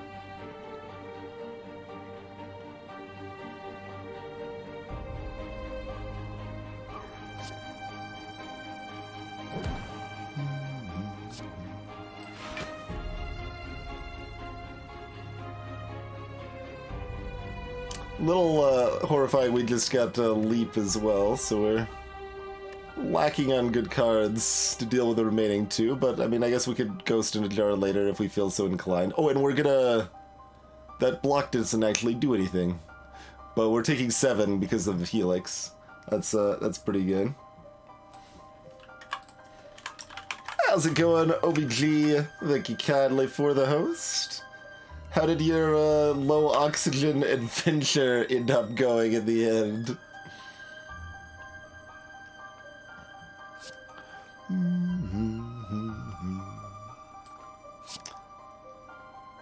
Alright. Let's get all of that lovely boot value.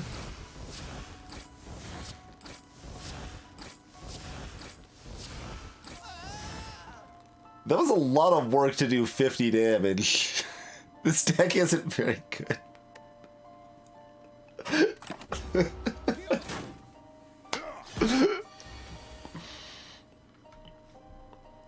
Okay, well, let's block.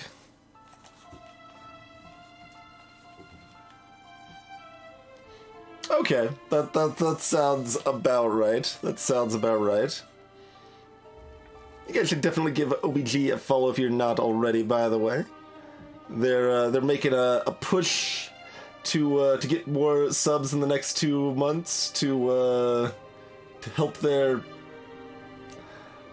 I don't know, this is relatively public information. Yeah, to help their status with Twitch.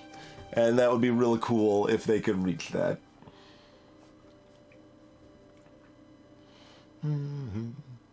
I mean, it's okay, Gamma, yeah. It's not like it's terrible, it's just a little lackluster, huh? Alright, do we just block for 15 and say we don't need to cast After Image? What's this next turn? Just garbage? Yeah, we're bad enough we need to cast After Image. That's gonna save us more damage in the long run, I think.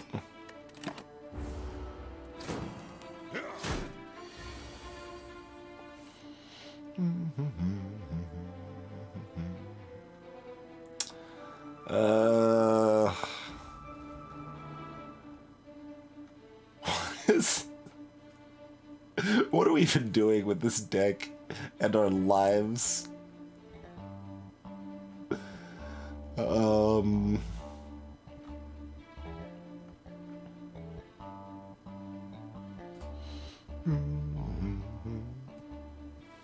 No, Eldris. No.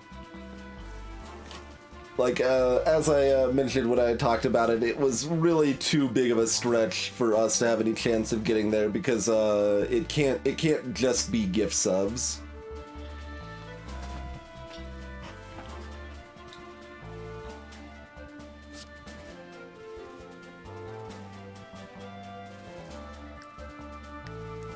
Like, I understand why it can't just be gift subs, but it would have been nice if it could have been. Then I would have pushed for it, but since it can't just be gift subs, it's way too much to ask based on what we had already had sub-wise to jump up that much for that long.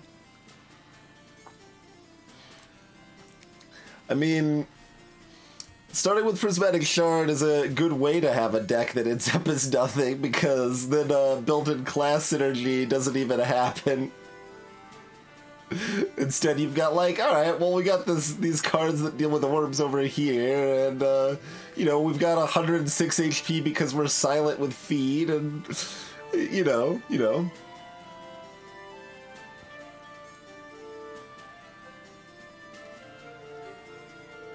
There's no good way for me to get that info, Chrono, because it's all just like I would have had to very carefully manually track it to actually keep up with it.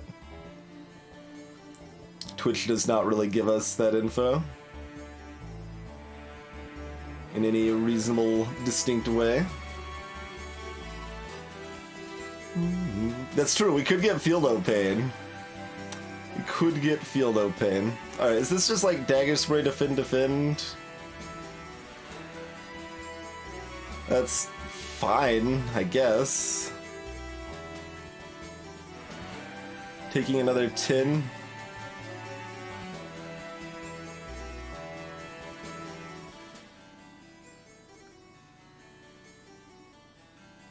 Somewhat, Chrono, too many people have been gifting subs throughout.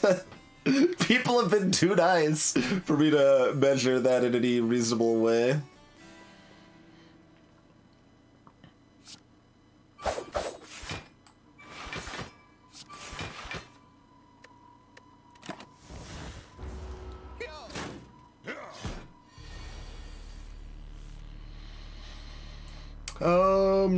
Okay, so 35 is not enough. We don't have Beam Cell, so it's still only going to be 35.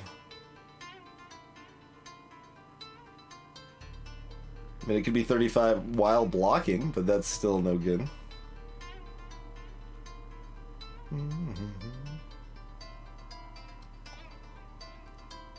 Armaments Plus could do work, yeah.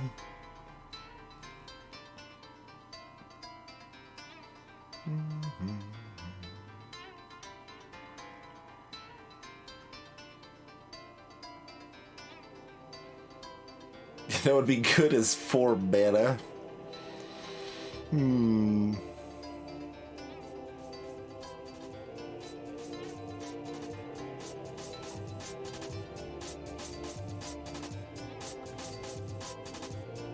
This is kind of our only way to deal damage, and it's not a very good way of dealing damage.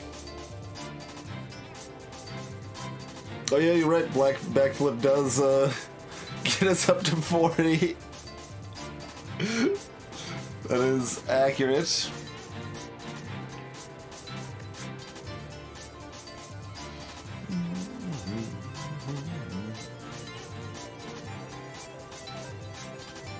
We still take 7 if we backflip Storm of Steels.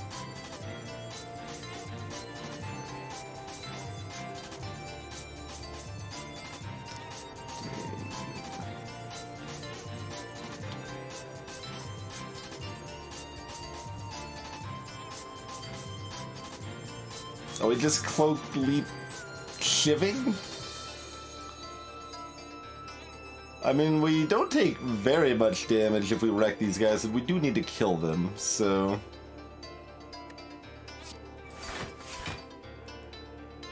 Okay. Neutralize is good.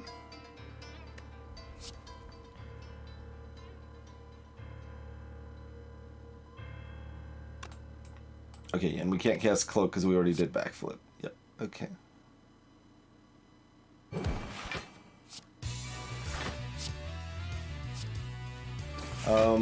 We don't want to cast them all on them. We want to leave them in range to feed. Yeah, okay. They're not weakening us, so feed's going to be doing...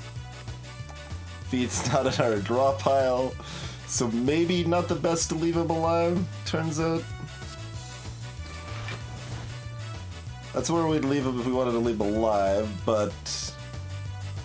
we're drawing 5 of these lovely 8 cards next turn. Good God. Alright, leave them in range to be killed by Beam Cell because that's the only way we'll be able to kill them. So, I guess we do in fact take them down to 1.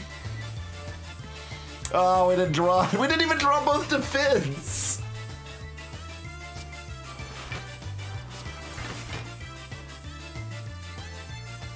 So we're taking 8. That's still probably not worth using the Ghost. Especially since we kind of also want to fight this elite.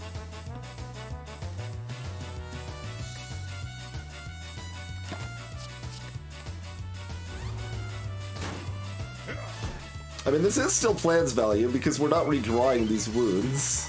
And they're still in my hand for this Storm of Steel, so, you know.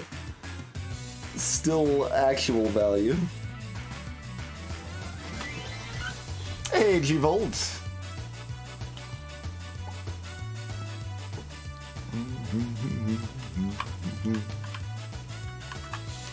And Smite for the host as well. Thank you kindly, sir. Member of one of my stream teams, the Pit Crew. I definitely had a good time watching you and other Blues do the co-op Mario. That was some shenanigans for sure.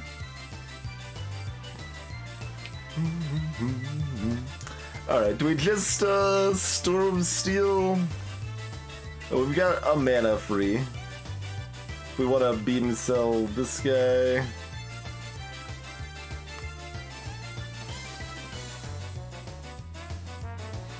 I mean, the small one's dead either way. It doesn't really matter if we Dagger Spray. Dagger Spray is fine if we've got the mana, which we do. So I guess we still Dagger Spray, but it don't matter too much.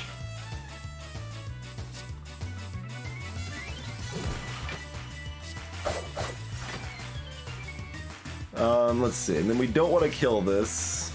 Hold on, do we need to cast a block first so that we don't kill? They're all still doing 5 even though it's vulnerable, so we're only bringing it down to 2 as it is, so that's fine. Is it better to draw 3 more cards next turn? Or make it really hurt? Our goal is to get feed off on it here, to kill it with that. There's a lot of wounds in our deck.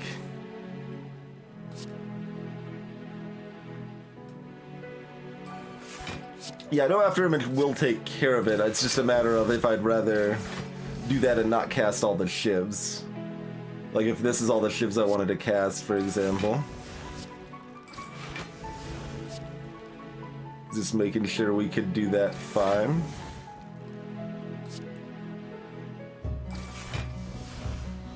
Let's see, this lets us still neutralize it, if that matters, which it could.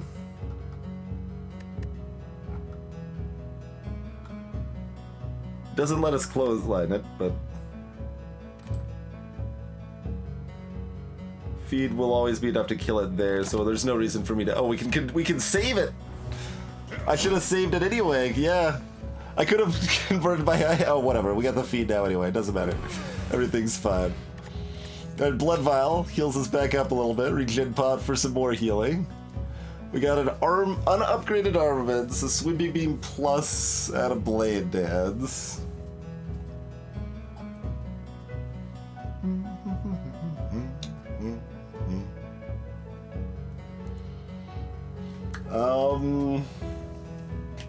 Do we want an armaments and upgrading it? And yeah, for anyone just joining us, you may notice that these are all different colors. Depending on how familiar you are with Slay the Spire or not, that is a weird thing. We've got, we started the game, we edited to start the game with this relic, which lets us choose from all different types of cards when we're choosing our card rewards, rather than only the normal class that we're playing. And, shenanigans ensue, of course.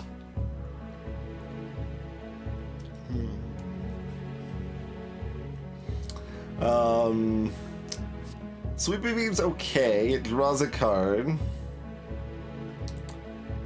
Armaments could give a lot of upgrades to our giant hands. But it does mean we need to upgrade armaments the next fire here, but that's okay. Yeah, maybe it's just armaments.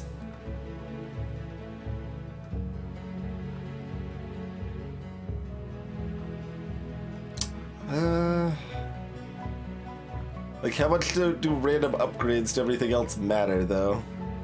Some. Certainly some.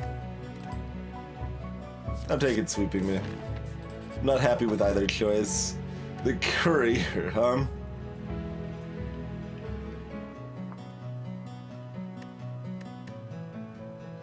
I'm taking that over Key, I suppose, yeah.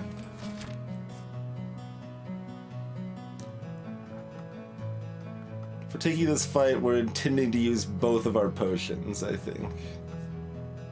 I think we'd rather be taking this one here. We get another rest or upgrade first.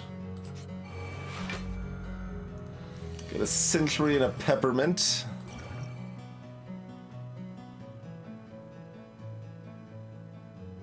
You would think starting with Storm of Steel in your, like, normally 7 cards starting hand's pretty good, Storm of Steel, but we have 8 card hands most of the other times because of Pocket Watch. Is this just well-laid plan strike strike? Or are we... What's well-laid Storm of Steel look like? That's 20 damage to this? Versus 10. Hey, Zappergotti.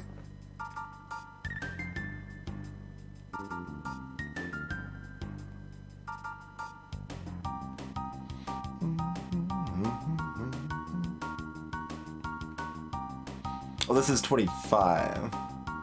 If I cast well-laid plans.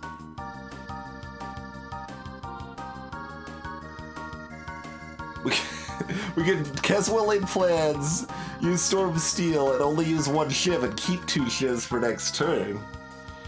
That seems pretty stupid. Let's do well-laid plans. Strike. Strike.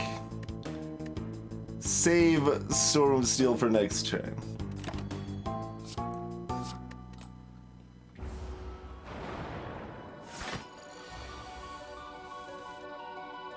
Alright.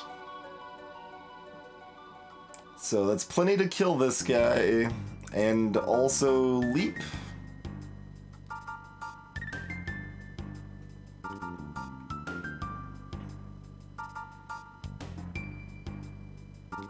We don't have after image, so no extra block there.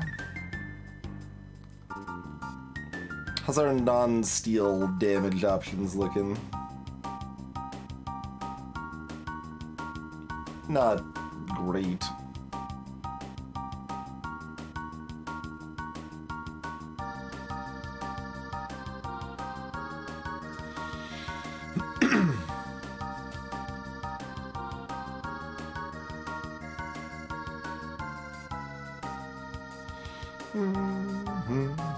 And yes, it is good to mention the buffer. So that means just casting Leap is bad. And we don't have other sources of defense.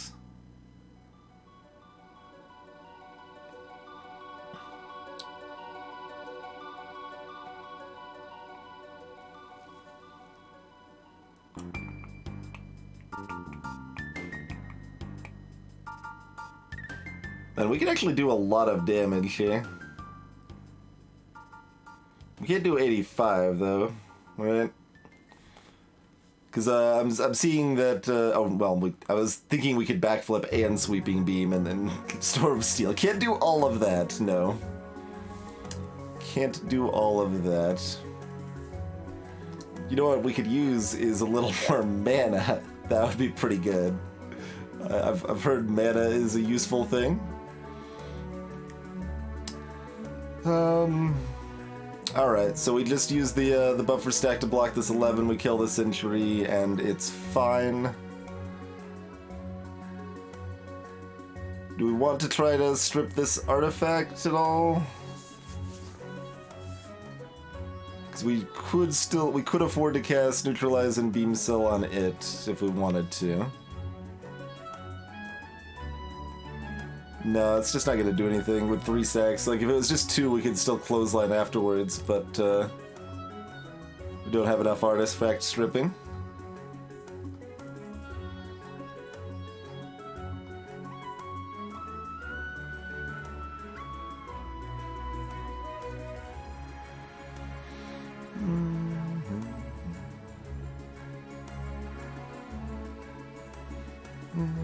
And let's see.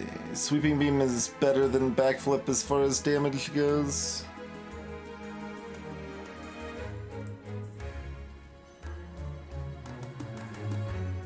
Alright, let's neutralize Beam Cell, Sweeping Beam, Storm.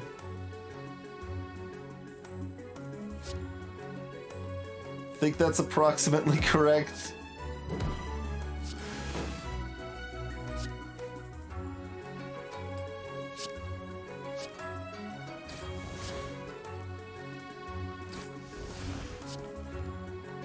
Let's see. This is only going to make me frail. But saving these is anti-pocket watch. We want to cast everything now and then cast only 3 cards next turn, probably.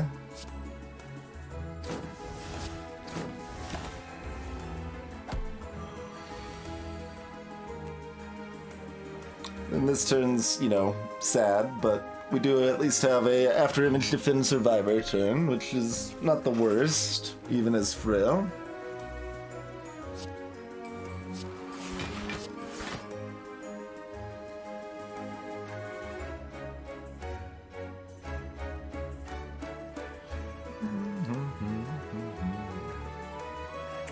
I mean, it'll be a while before we actually want to feed, right? So you want to draw back into it? Oh. I thought I was already selecting the card I wanted. Alright, well, never mind. Guess we're saving the feed then. Okay. So 2 blocks cover us. We've got to hang on to the feed. We can hold on to 2 cards though, so that's fine.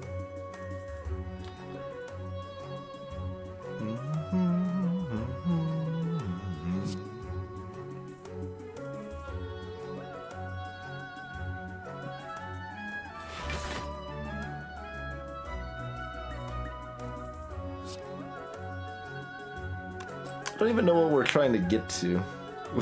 Our deck doesn't do damage. I don't know how it's ever going to do damage. I think I would actually take an accuracy into this deck, which is pretty sad.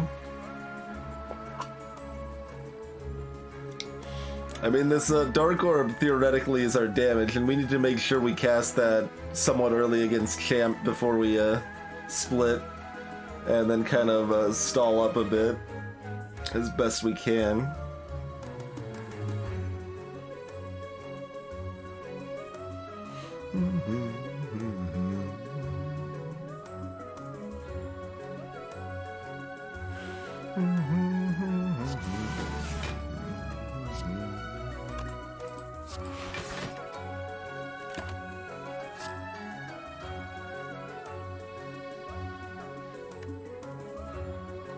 This is kind of damage.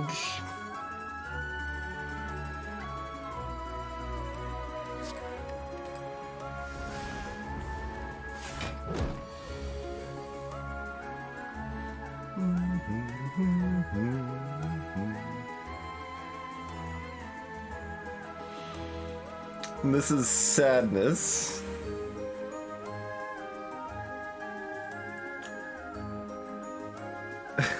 Chrono. You're drawn to a survivor, I suppose.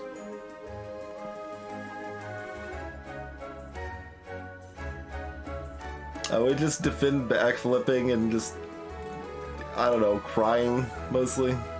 Mostly just crying. Are we ghosted and jarring? Yeah, exactly. This deck is bad at attacking and blocking. All it's done successfully is feed. We've got 110 health and that's all we've got. 110 health and a pocket watch and a boot. I mean, it's been fun getting so much boot value, but the fact we've been getting so much boot value is telling, right?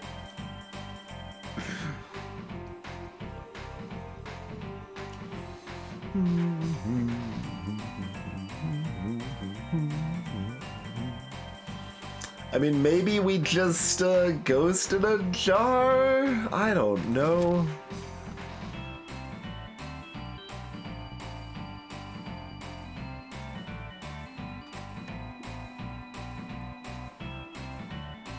Seems pretty sad if we want to fight this other elite, but do we actually want to fight this other elite?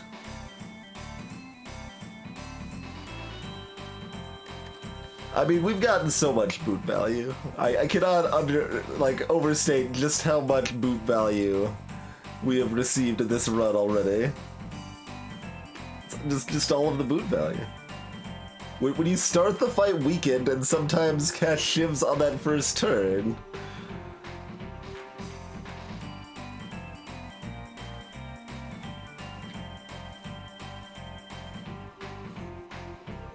Hey, Radama Ford.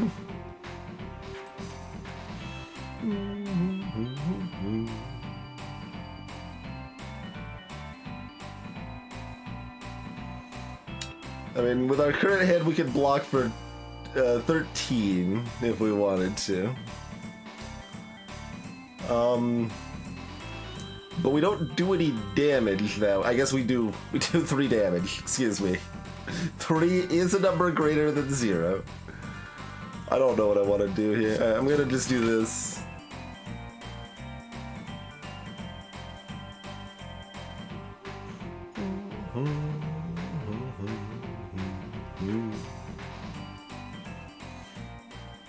See, Ghost in a Jar lets us cast Doom and Gloom, which gives us an ability to kill this guy someday, maybe. Although next turn we can shiv for a lot of damage. We don't get boot value on those turns because the stupid Peppermint is shielded, but that's still 4 times 9. We don't get to hold on to feed if we do that, though. Which means we shouldn't retain feed at the end of this turn. Which is also awkward, but we'll figure it out somehow. figure it out somehow.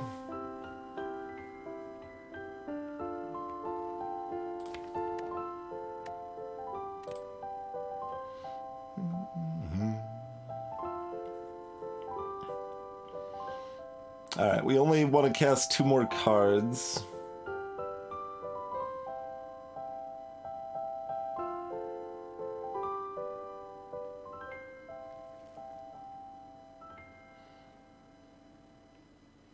If I backflip and my hand's full, does it discard the other card or just not draw it? I always forget on that.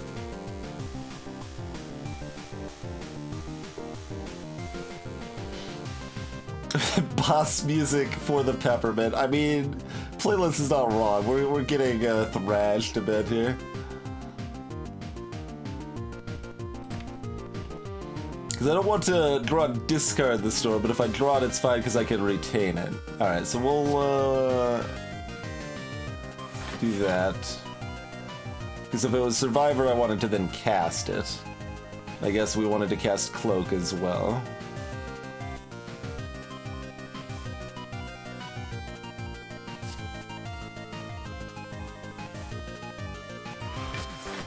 Alright, we're taking 12 right now. We could take 3 less if we wanted to do a little damage and only draw... we'll draw 3 less cards next turn. That seems vaguely worth it.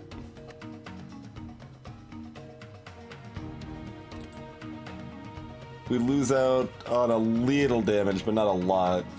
Alright.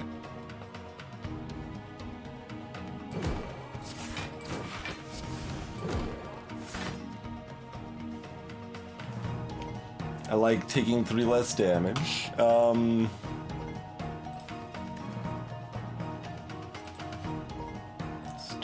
they're at 42 still. Alright, so I don't want to hang on to the feed.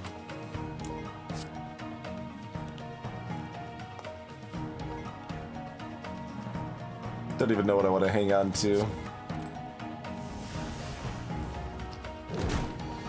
I'll hang on to my feeling of sadness as they just keep blocking up. If the fight lasts much longer, we won't have Frail to worry about anymore.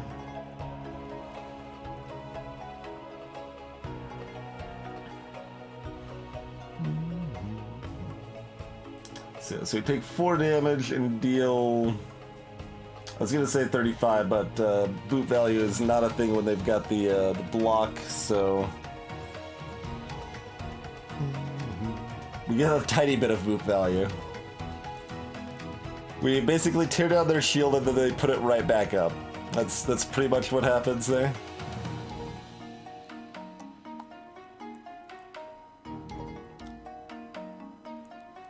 So do we defend and then Storm of Steel?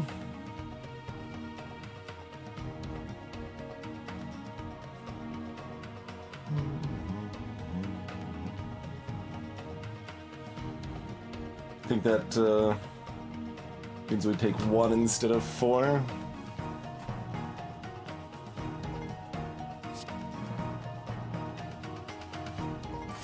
I don't know, everything here is terrible. Maybe we should just Doom and Gloom? In which case I really should have Survivored instead. Yeah, Survivor Doom and Gloom I think was the play, actually.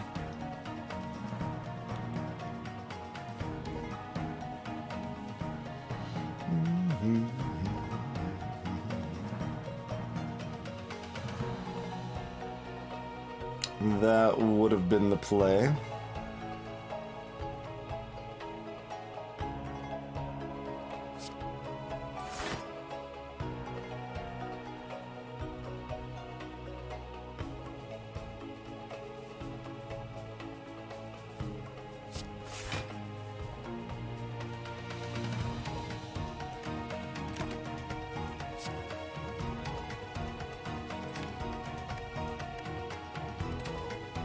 I should have kept the Survivor, maybe? I don't even know. Everything's a mess. Everything's terrible. We do get it leap at least.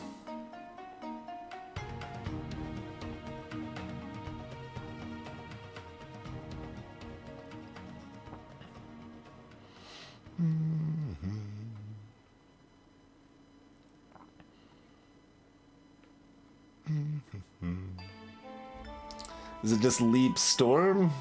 I guess Leap Storm is okay.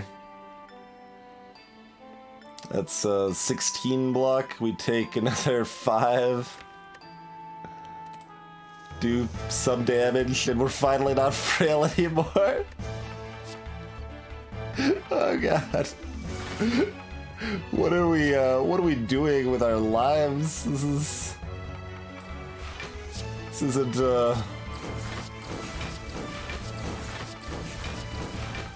this isn't good. We didn't even take down all the armor.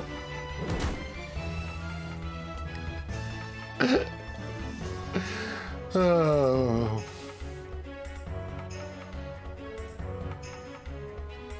Hey, we can finally weaken it if we wanted to.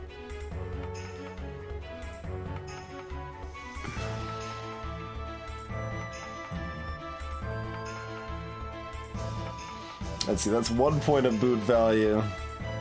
That's 2 points of boot value, but we might not want to cast it, so...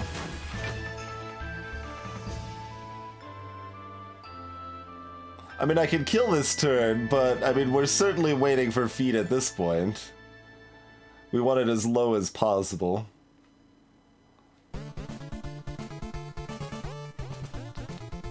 Nine plus 5, then, is what we want. We can't do that and also weaken it, but...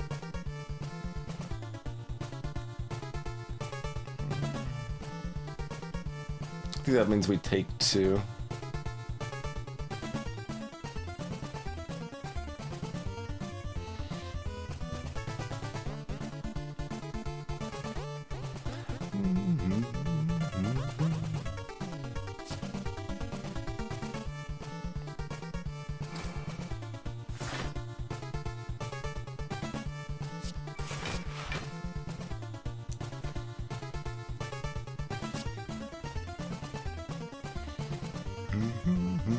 Oh, we take 1. Okay.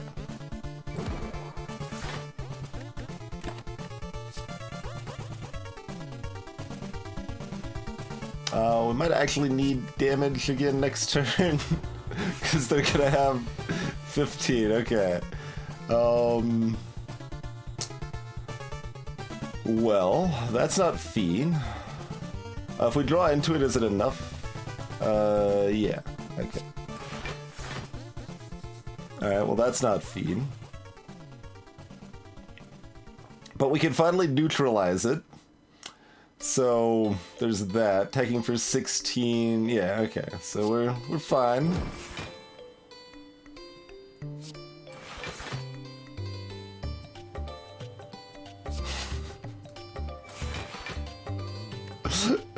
Oh, good God.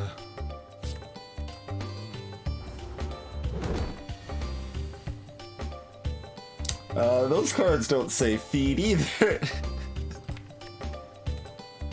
God, sarn it. I cast one too many cards last turn, didn't I? Oh, because of the neutralize. Because, well, I would have taken damage otherwise. So that was correct. Oh, this does exactly 12. It applies weak, huh? Okay. That's our play, then.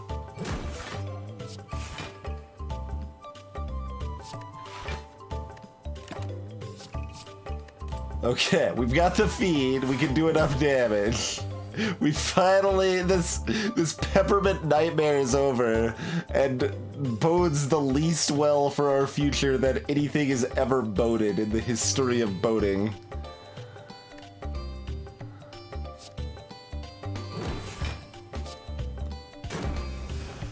But we're at 114 HP, so, you know, and we can pick up this Amplify, Eviscerate Plus, or Flex.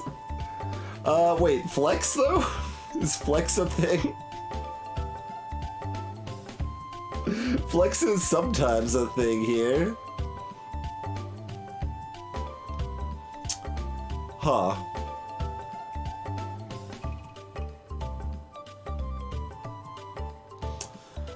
Amplify is also kind of interesting just because we've got well-laid plans and we can save it, but it's not good enough right now.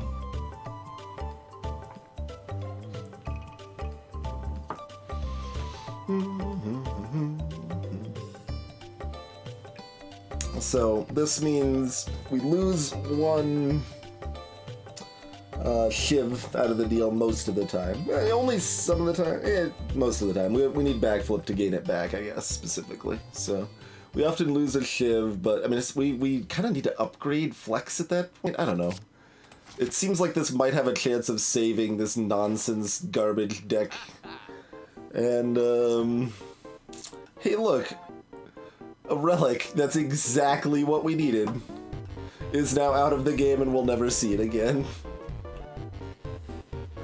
Well, you know.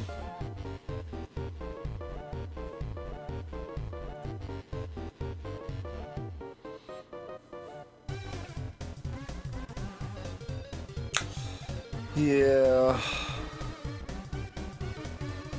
I'm just gonna sit here like in mourning.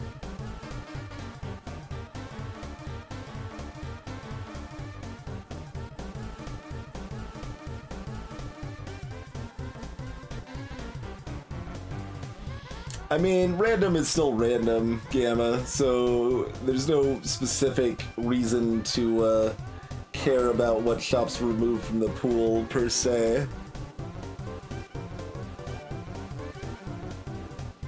Because this could also be like, oh hey, it removed Darkstone Periapt and Bottled Flame from the pool. This is the best shop ever.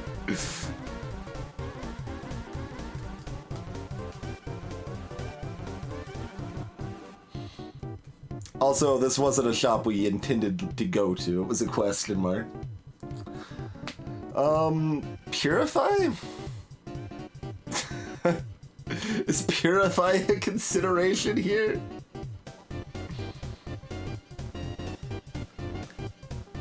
Yeah, tough bandages would have been great too. Yep. I don't think I've ever bought a Purify. No, we don't actually have like any good cards in our deck is the thing. It's not like we've got a bunch of bad ones and a couple of good ones. I mean, we've got After Image and Well-Laid Plans and Feed. Those are our good cards. And then we've got 22 other cards in our deck.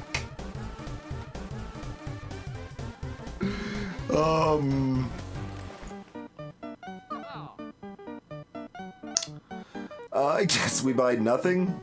If I could buy the bomb, I probably would, to be honest, for damage. This is damage.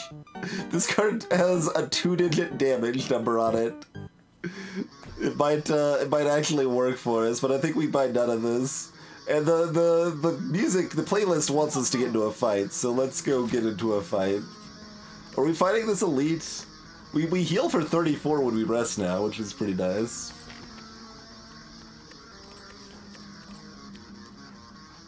We kind of need to rest, though, don't we? Alright, I'm gonna rest. And then we're fighting this elite for some reason. Because we need Shuriken, which we can still get, right? Kunai would also be amazing. I'm gonna fight this elite. I'm not sure that is a good idea. But we are doing it.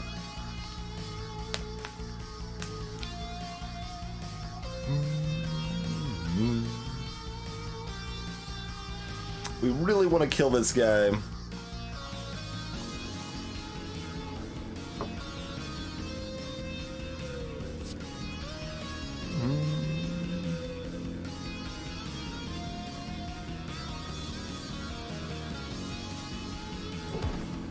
So let's just do that.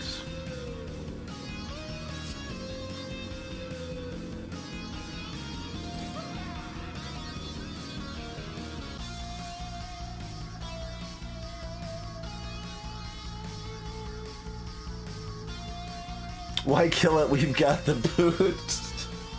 We still prefer not to be weakened.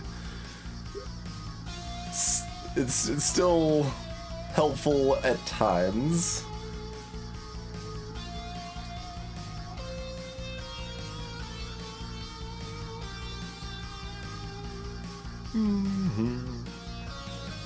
Assumably we just block that and it's whatever.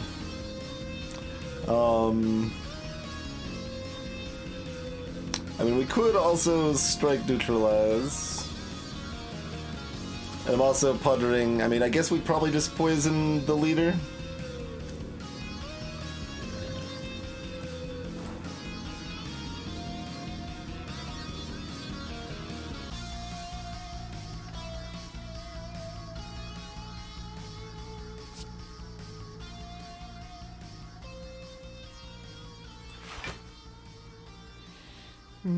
Here's another 10 damage, but draws us less cards next turn. I guess we kind of want to fish for our after image. Well, I mean, don't pretend I'm not using this other potion this fight, Cathodic. We're going to have a slot free here. We kind of need that to not be dead. I mean, not right now, but this fight's going to go very slowly because we don't do damage. I don't know if you remember that fact or not. Greetings, Templar.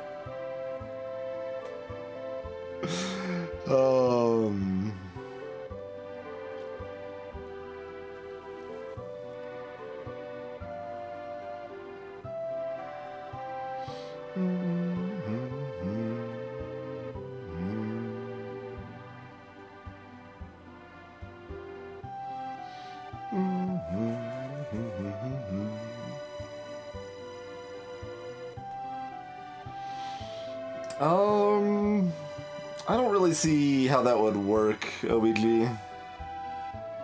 I don't think it's even worth trying.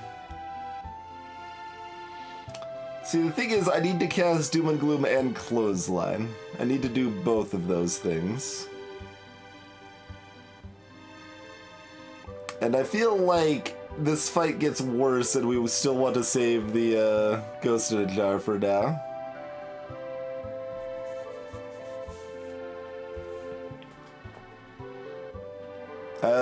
I think just when you get Prismatic Shard, you get an Orb slot, Templar. Automagically. Let's see. So that brings them down to how much damage? That's obvious. It's 7. Yes. It's 10. It's pretty easy math to do in my head, but. So I mean that's a block for 9. And possibly next turn, but probably not.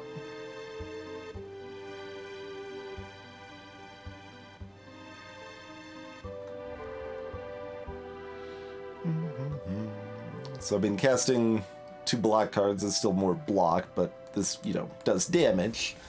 And actually killing things is probably helpful. We don't have well-laid plans yet. I think we need to get after image cast.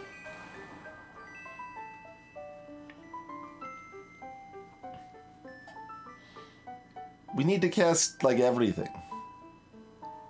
It's a little difficult with 3 mana.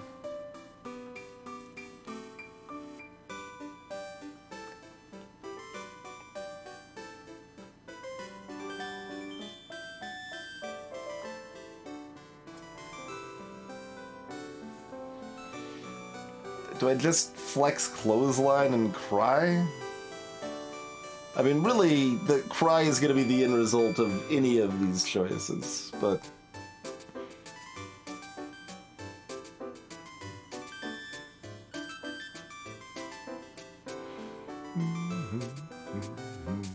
We really need Doom and Gloom cast.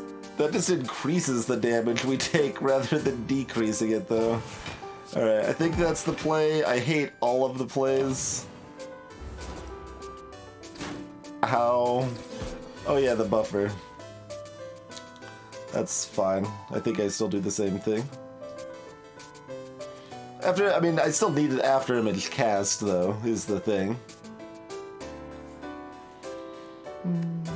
Alright, this is 10...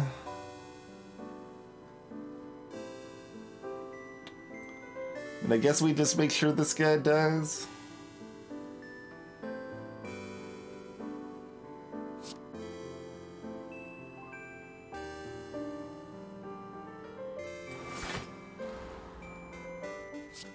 And I mean, that also is damage to the big guy, which is good.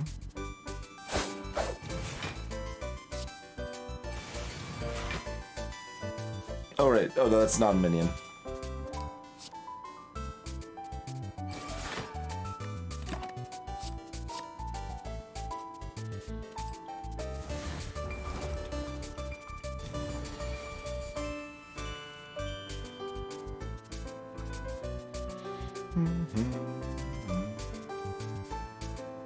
Was Storm that much better? It might have been. Let's see. What did we do with our third mana? I already forget. There's like some reason in my head I'd wanted to not Storm.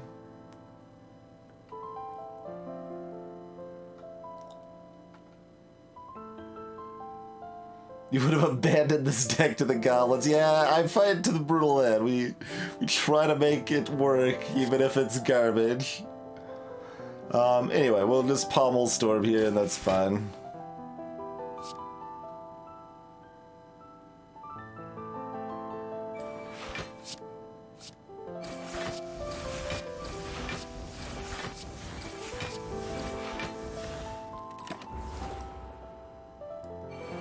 Here's where we go. No, no Ghost in a Jar yet. Okay. I mean, cool.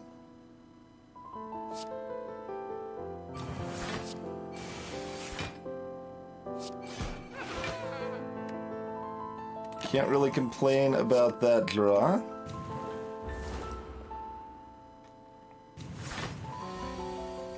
They're gonna summon again. Perfect. Okay. This targets the lowest HP, you say. That's okay. Is this just enough right now? Probably. That's 18, yeah.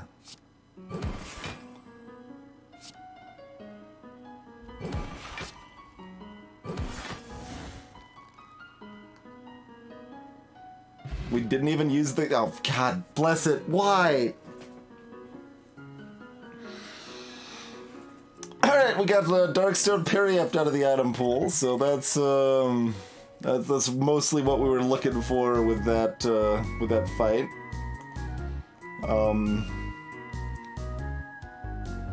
I don't think I want any of these, do I?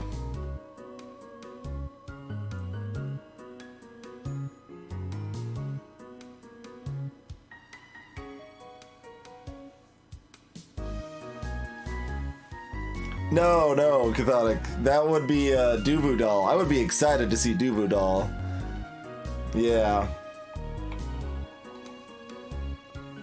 Hey, Elabroom. Concentrate discards 3 cards for 2 energy. 3 cards is a lot of cards. Even when we sometimes have 10 cards. But we can kind of make Concentrate work, and sometimes we really want that energy. It's not always bad.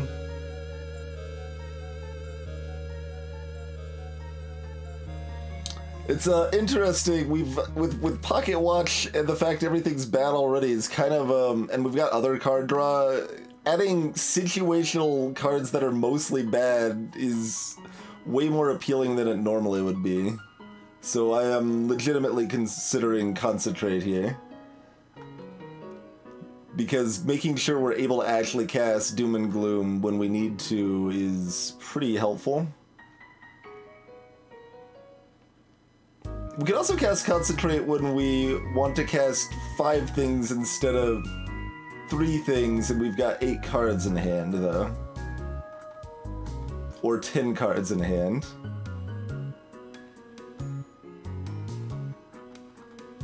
And then the rest of the time we just discard it like everything else in our deck that we never play. I don't know, it's situational value. It is making our like average draw worse, but it's making some draws quite a bit better.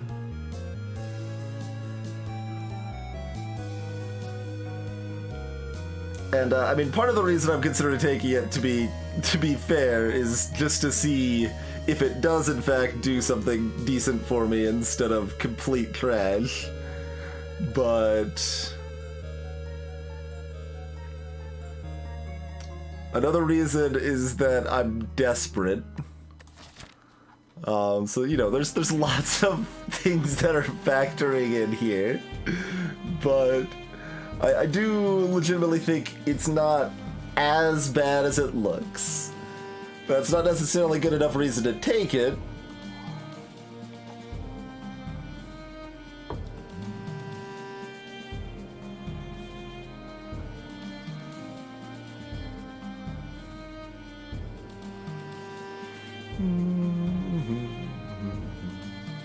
But this is too expensive on its own, and this is just madness. Hey, Advar. So, concentrate's the only consideration here, and it's not good. But is it still better than not having? That's the question. Do we use it often enough that it's better than not having it? I think that answer is barely no. If it was upgraded, I would take it. That's where it lands. If it was upgraded, I would take it. Alright, well, do we want another chance to feed or a chance to buy? What are we buying? We're buying a footwork. We need to just go to the shop so we have a chance of finding a footwork. Yeah? Okay. We're going to the shop. Do you have a footwork? That's a Caltrops. Nice. Oh no, Kunai's out of the pool now too. Come on.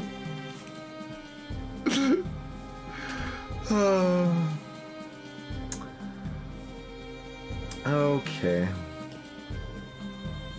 Can't even afford Grand Finale. I would strongly consider Grand Finale if we could afford it here.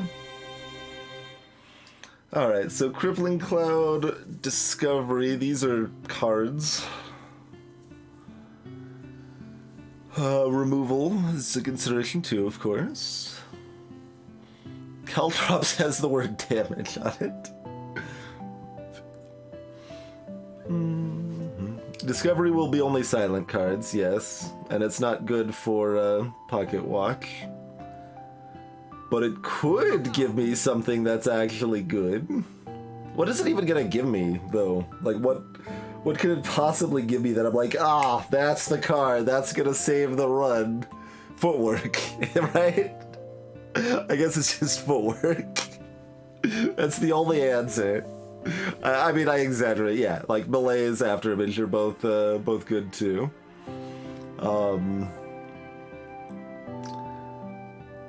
So, you know, there's probably a couple more. It's approximately 5 cards out of the entire silent pool. Do we buy this Dex Potion? Yeah, how about this Dex Potion? I think I like the sound of this Dex Potion.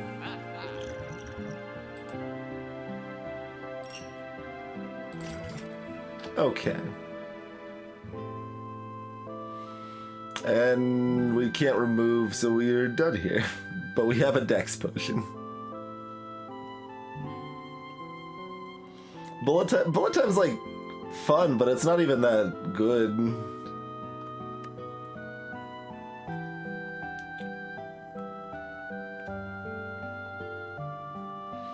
And this card does kind of some damage. I mean, the Dark Orbs are our finishing move. Dark Orb is our win condition against a boss. It's not poison. We're not going to pretend it's poison. Alright, well, we do have Pantograph. That's 25. 96. So this is heals for 22.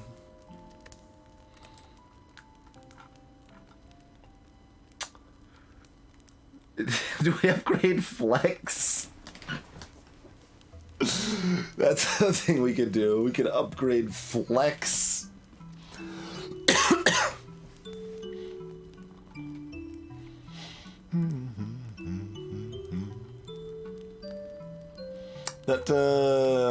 No. We just talked about how our Dark Orb is our win condition. So Dark Orbs are what condition? That means we either need health or to upgrade our defense. So that means upgrading any of the weakness effects or upgrading leap.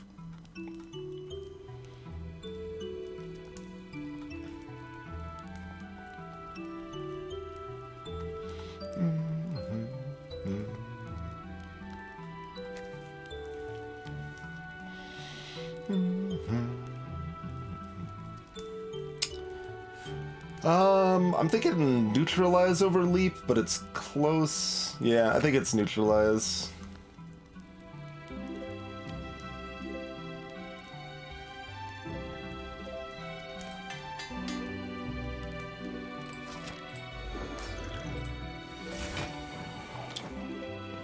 Chug that potion.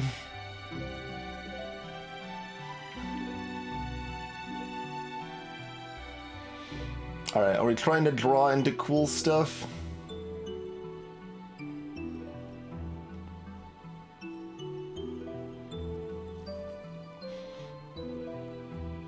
Or are we just weakening them for next turn?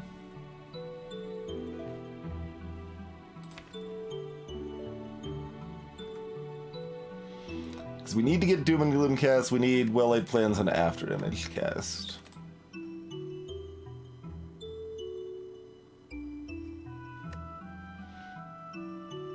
Hey, Carissa. Yeah, like, just raw block is usually not that good, but upgrading footwork is amazing, for example.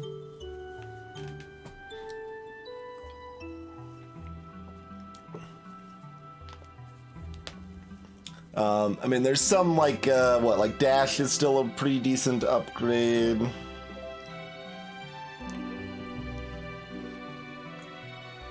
Do I have cool stuff? I've got an After Image. I mean, cool stuff. Sword of Steel is cool. It's not necessarily good, but it's cool. Alright, I'm gonna draw a card first, because I may not want to cast Beam Cell depending on what I draw. Okay, that's fine. Do that for our 3 cards. Alright. There's After Image.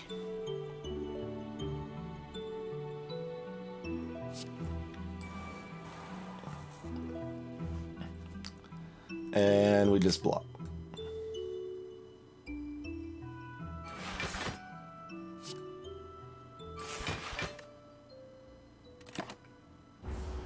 The goal is to get our powers in play and Doom and Gloom play. Well, there we go. Alright. Step 1 complete.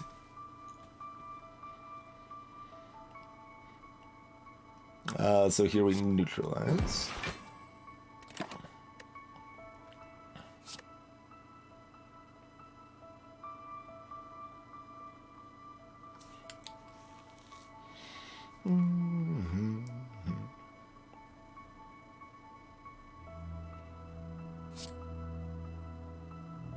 Yeah. Recursion will be good, solid damage. Hey, it's Flex Storm of Steel, though. Plus backflip. I mean, how long do we... I mean, we need to do about 200 damage before we care about the Dark Orb, yeah?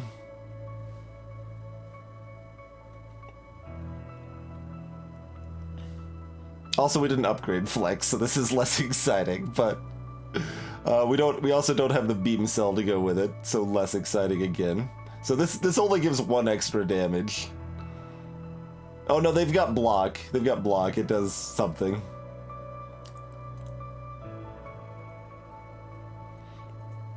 Hey, amateur player. The mode is normal Ascension 15, except we start with Prismatic Shine. That's the mode.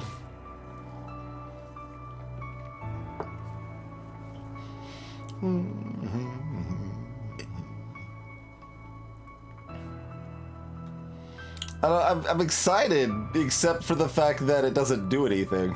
So, you know, I mean, we've got a 2 and 12 that we draw into Beam Cell. I mean, whatever. I guess we're doing it anyway. Well, we need to cast Neutralize again, but that's fine. We'll do that too.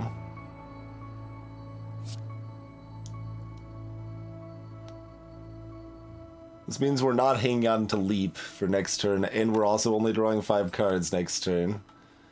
Which means we're burning our buffer next turn, because we won't have enough block.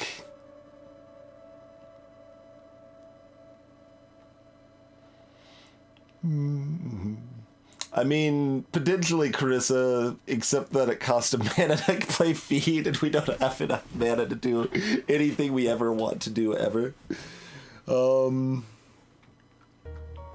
Alright, well, how mediocre is this, this Flex Storm anyway? It's just, 9 times 6. Plus, I mean, we also get to cast this for 6, so 10 times 6, 60 damage.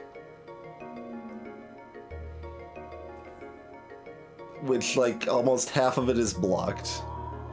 I think we just cast Neutralize, and then maybe we cast Feed to get rid of it, and we hang on to Leap.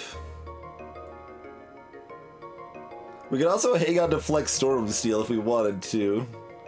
But we just know we need to hang on to the blocks. We want to just sit back, let our Dark Orb grow. Hey, Murkish.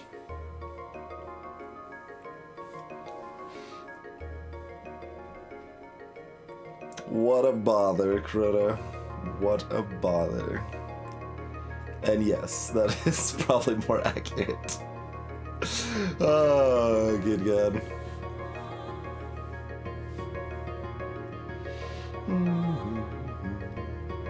Yeah, I think that's like we gotta stay disciplined and focus on doing stuff with this orb. So keep them weakened, get Feet out of the deck.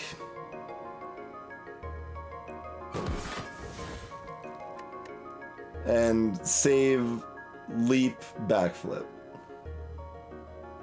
Or Leap Cloak and Dagger? That's more block potential, I suppose. I don't know quite what their damage can look like early on here.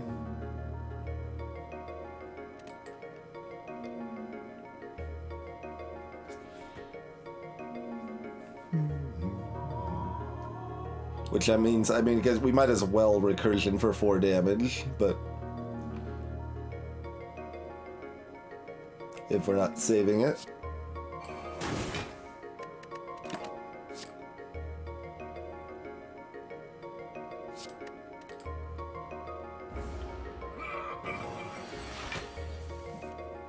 Do your worst? Nah. I'm just gonna chill here doing nothing. How do you like them apples?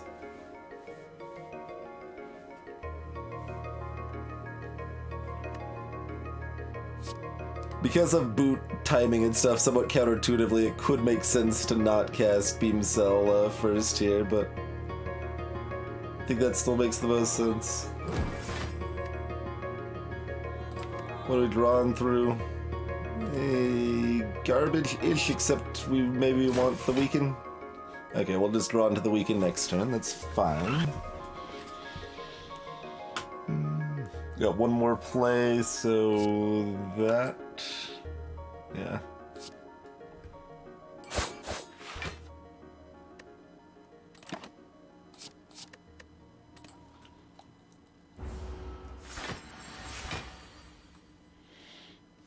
Alright, well, you're gonna have a lot of Metallicize, I'm gonna have a lot of Darkness, and we'll see how that fight fares at the end, shall we?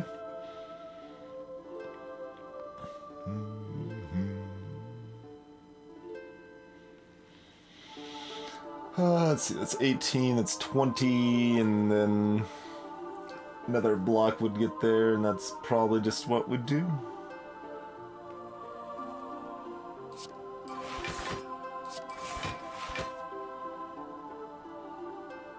Because we want to keep the buffer up if we can. Hey, Lucario!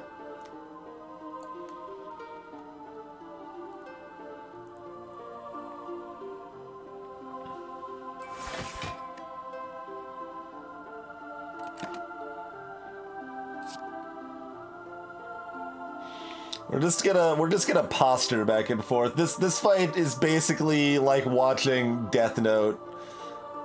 But like there's stuff that happens, but like really not that much happens. We just like taunt each other for a while until something fun. I didn't even like hate Death Note by any means, but well, except like the last episode. But just came to mind as an accurate comparison of how this fight's gonna go. Yeah, we'll take that.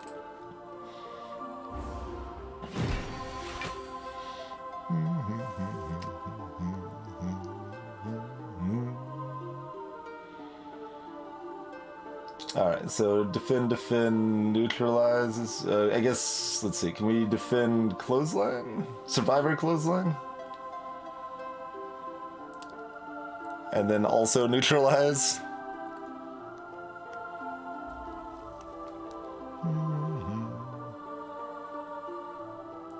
That's 13. Yeah, that's enough, right?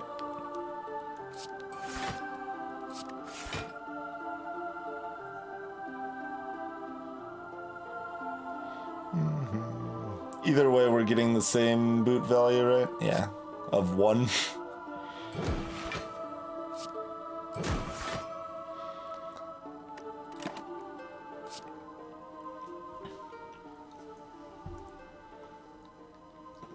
Exactly, Brookish. Exactly.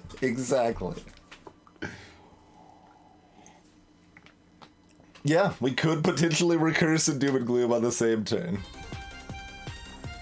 That is very much the case. Yeah, I mean we're just fostering more defense.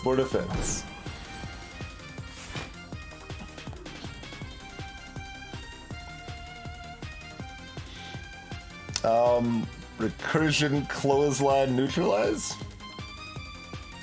That seems like the thing.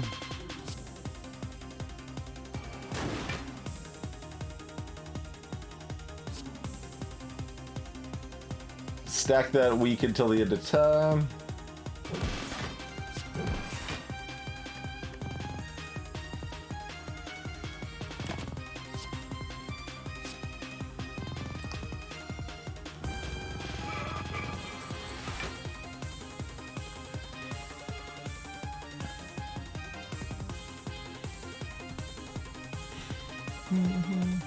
Don't make me frail.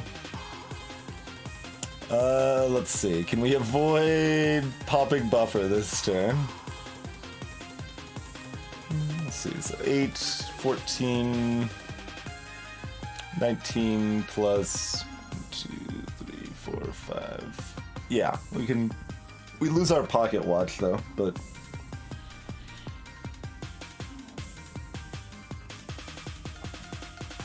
We can't just do it with 3 cards, I don't think.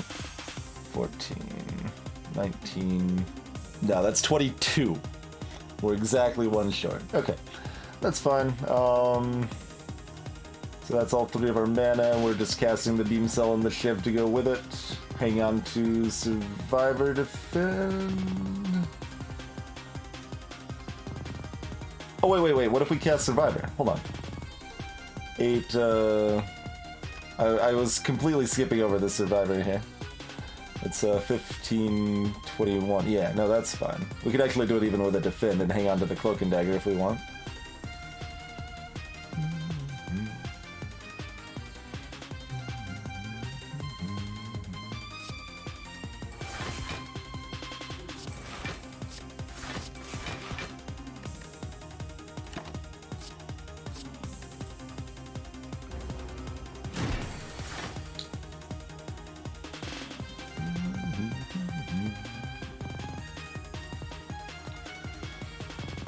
Alright, 19, and we're not frail.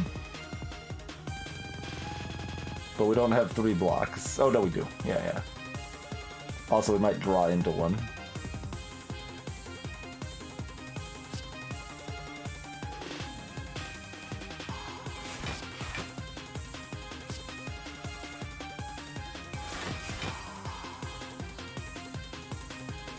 Oh, right, because that added the Shiv to my hand. I was like, what?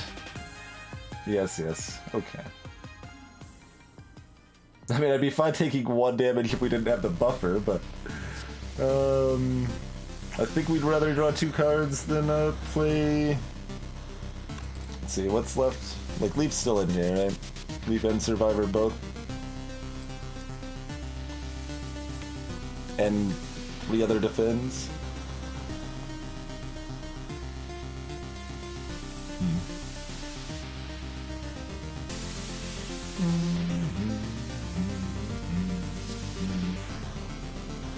I guess we're discarding the Shiv?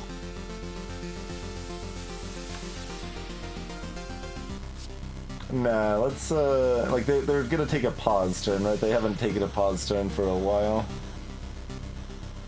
Not that the Shiv actually does damage, mind you. Oh, it does if I cast Recursion, though. Yeah, it does. Okay.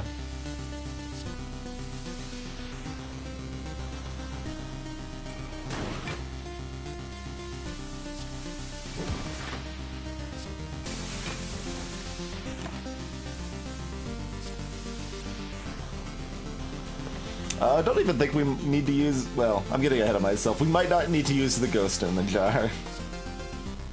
Because we bought the deck spot.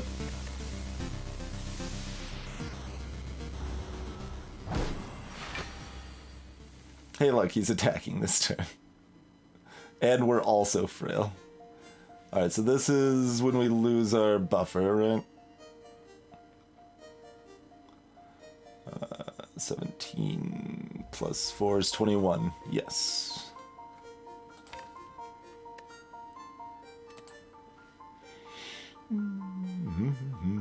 What a turn to lose the buffer on.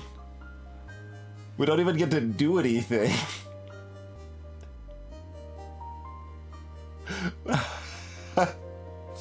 Alright, well, you're vulnerable for next turn, I guess.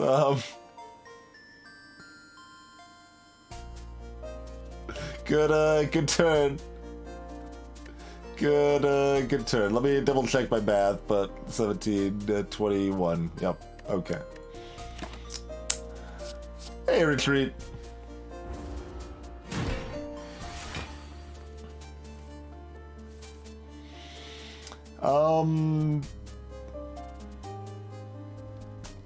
They are still vulnerable if we want to flex Storm this turn. That pops them. Like, that's 81 damage? No, less. 72 damage.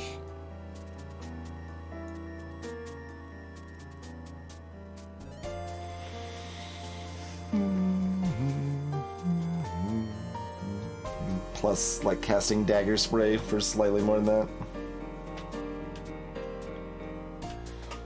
We're not ready for a pop, really. So I think we just chill and hang on to Leap. So cast Clothesline. Because 5 weaken is not enough.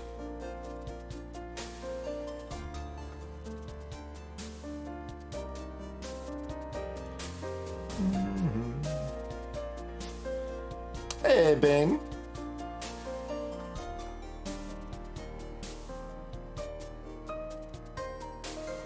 So, flex, Dagger Spray, Clothesline.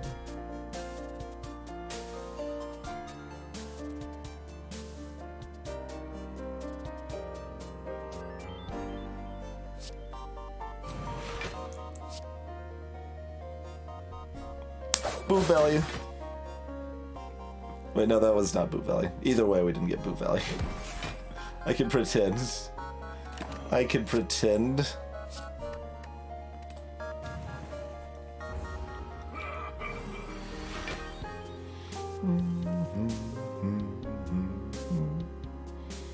Up to 66 on this. I mean, and we can survive 2 executes, technically, if we want to pop the Ghost in the Jar. So, we're in fairly good shape, to be honest. We can just cover this with basic defense, right, and still keep our better defense. Yeah.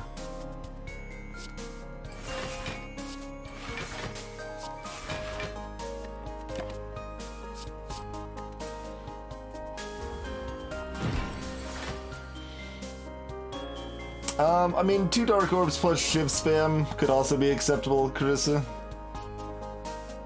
But we want this, you know, around 100 before we pop them anyway.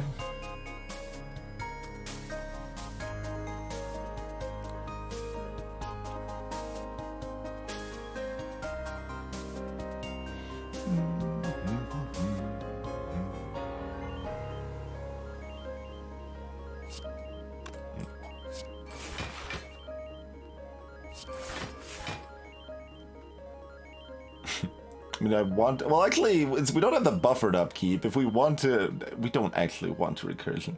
I want to recursion. Therefore, let's do it, right? No. Stay disciplined. Hold the line.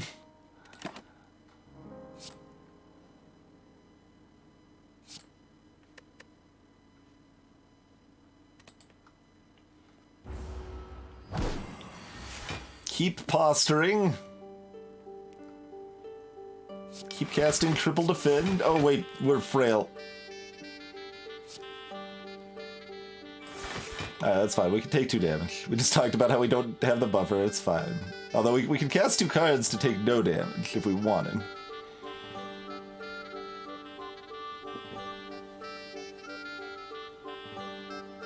Yeah, I didn't want to do it because of the pocket watch. Although I don't know quite what I'm drawing back into, to be honest. Like, it's like, all right, let's draw more cards to draw what exactly? I guess to draw back into my leap sooner. But that doesn't exactly follow if the leap's already being saved in my hand at the time. So I don't.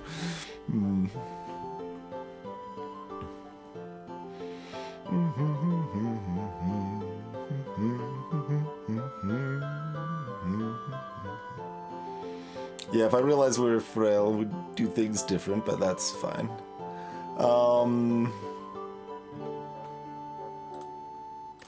Now we actually do care about drawing back into our leap sooner, though.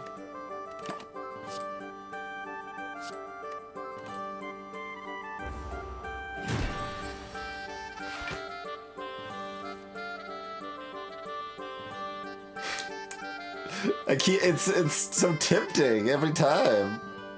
I still don't think we do it though. No. Flex, neutralize, dagger spray is fine. Not in that order, but I guess it doesn't really matter.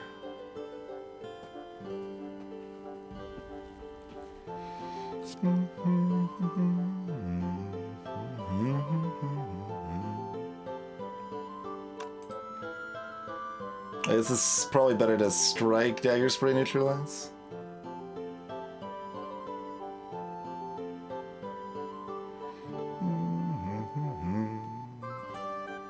Slightly. Assuming it's not too much damage. No, it's not too much damage. It's like we want to do as much damage as possible, except we don't really, but, you know. We do actually want them to hang around 220. Okay, they're getting more strength now, finally. They're adding some more taunts to their posturing pool. Oh man, we're supposed to have Beam Cell this turn. That's okay. Oh man. It's tempting, but he got the 2. It's just a cool 180 damage right now. But, I guess if we had saved Storm of Steel, that would have worked, huh? Because then we just plan on, Duncan. I mean, we have a... I always forget on Champ if we have a buffer turn or not.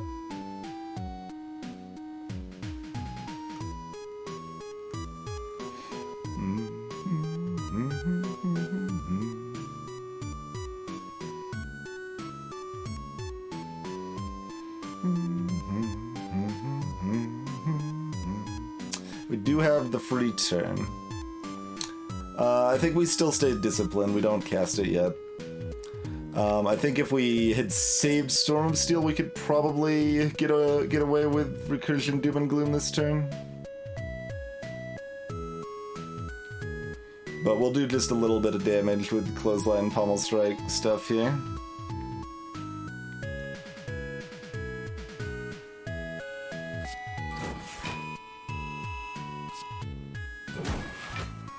And get boot value. Might I add. Might I add.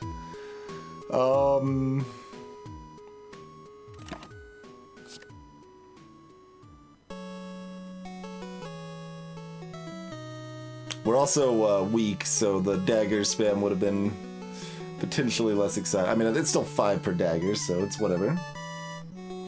Hey, Zelvara, we're trying to not die, or more specifically, we're waiting for this darkness orb to charge up enough that we can dunk them pretty effectively. Yeah, we'll just keep the blocks for now. Their damage is resembling something real now.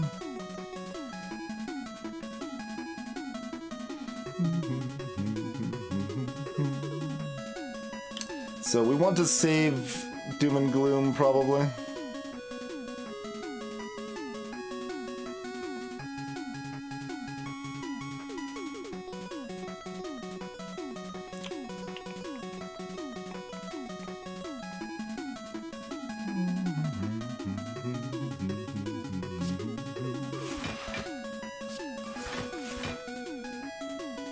Are we saving Doom and Gloom and Recursion, or are we just saving Recursion?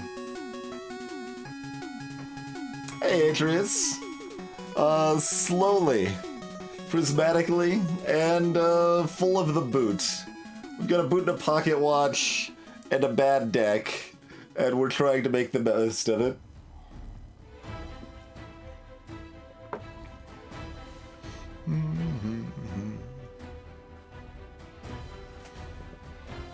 Well, no, Chrono, because that's not played during any bosses. That's only played on the title screen.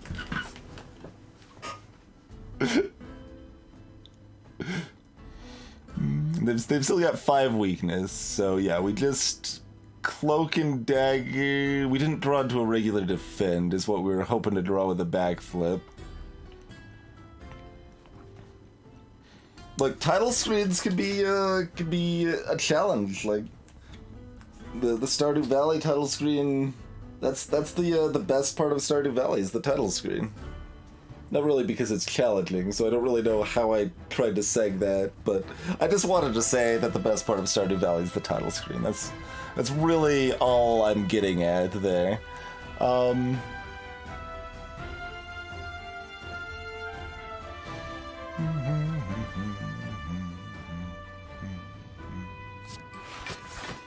Are we playing the Shiv or not? Nah.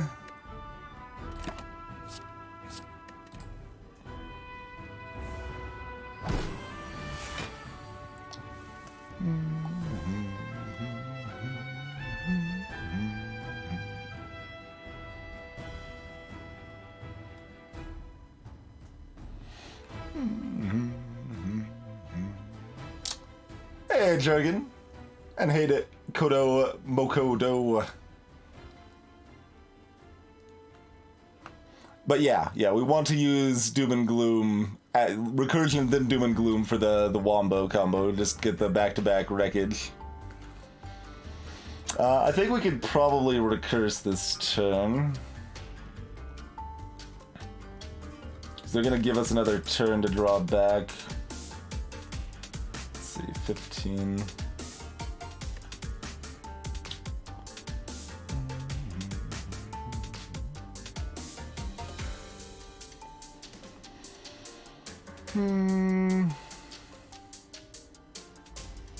We could also still wait.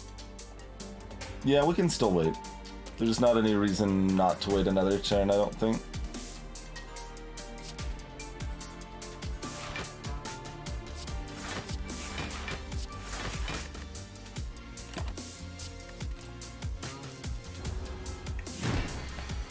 Yes, this is a silent deck in theory.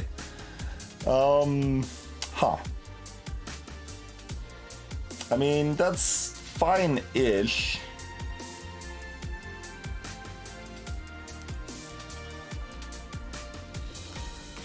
That's fine-ish. Want to do the 8-card draw? And they're gonna give us a turn anyway, so I guess that just means recursion, dagger spray, strike.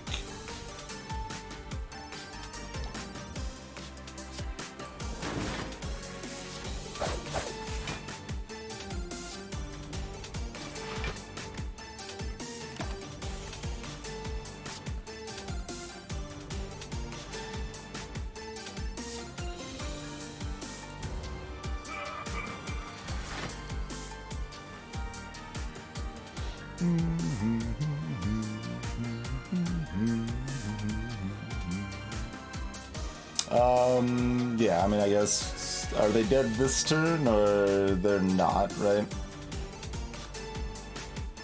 But this'll last the vulnerable for next turn anyway, so that's fine. Also, they are... no. If I flex, they might have been dead this turn, that's fine. We wanted to storm them anyway. That's what we wanted to do. So we will storm them. It's important.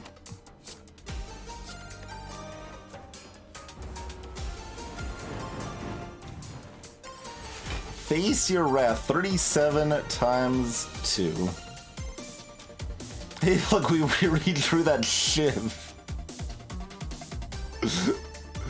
Let's see. Oh, since we're weakened, Flex doesn't do anything, right?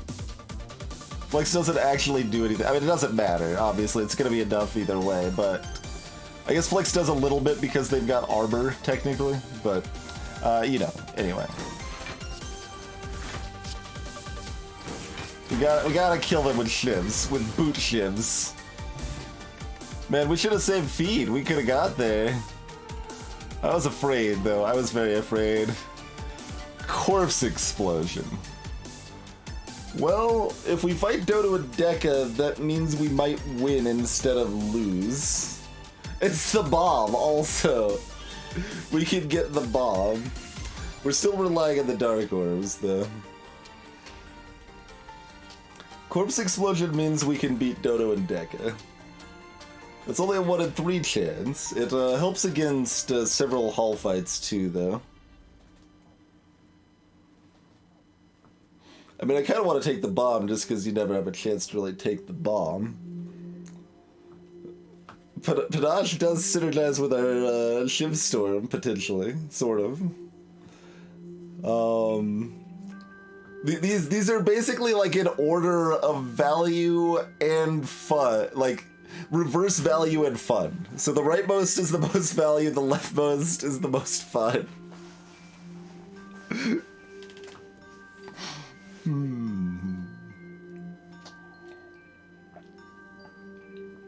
Yeah, Corpse can help against Awakened One, too. Please stop trying to make Shivstorm better. Oh god.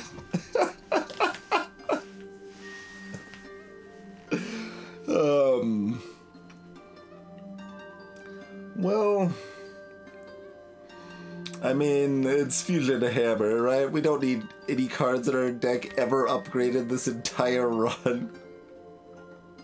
We upgraded Well-Laid Plans, Beam Cell, and Feed. Oh, and Neutralize. Okay.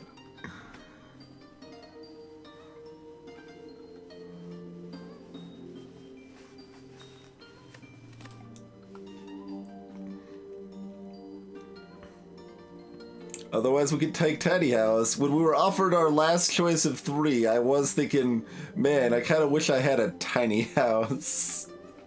Also, this says raise your max HP. Our max HP is not high enough. Catch you later, Gamma. Alright, let's just take the Fusion Hammer. I mean, Pyramid's also fun because, you know, it does make Shivstorm better. But, alright, let's take the Fusion Hammer. We need a 4th energy.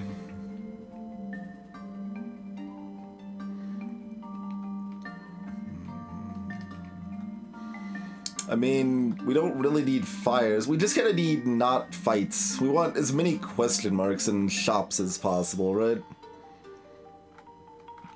I guess there's a triple... I mean, fires are also neutral. There's a 3 shop 3 fire path over here, I guess. That has 0 question marks. Oh no, one question mark. We could skip that first shop to get a bunch of question marks. That's an improvement right there. So maybe that's the bet. If I want to leave, but we get all these fires and we get as many shops as we want over here. Otherwise, we're doing this pile of question marks here,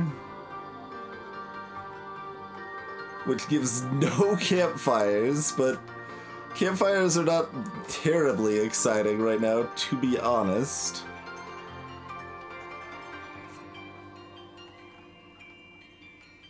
That gives us 5 question marks instead of 3.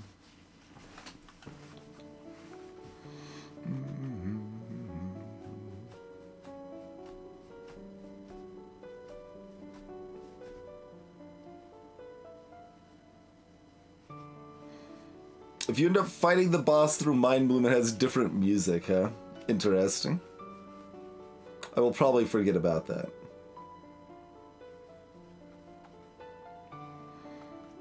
I mean, it feels wrong not to just take this path, and like we've already got Dark Periapt out of the pool, so we're guaranteed to get something good from this this elite, right?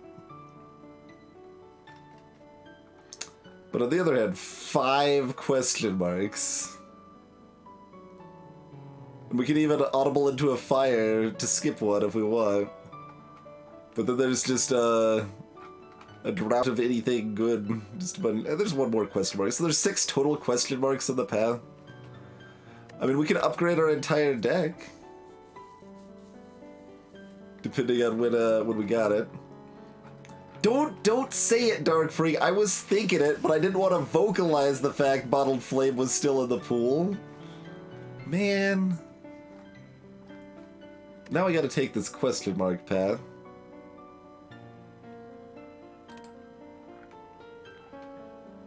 Wait, this also means we don't get this shop here. On the question mark path. We kind of want this shop specifically. Although I guess theoretically we're going to the next act, huh? We kind of, that gives us more incentive to get to the fires though too.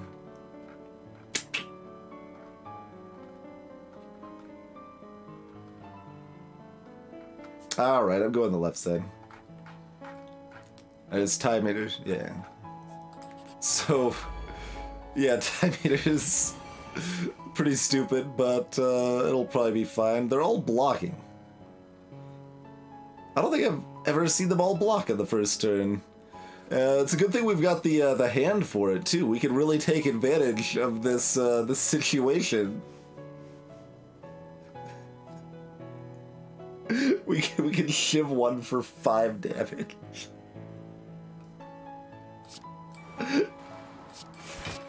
All right, good work. We did it.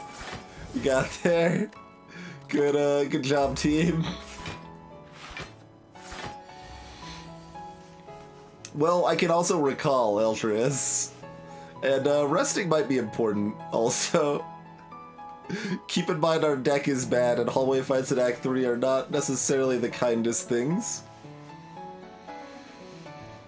Oh yeah, we don't have that dex all the time. We only had it for... We need shops at the end to buy another deck spot. Oh, God. Replace all of our attacks with recursion? Yeah, that would be pretty strong. Oh, we've got 4 energy now! Hey everybody, we've got 4 energy, have you heard?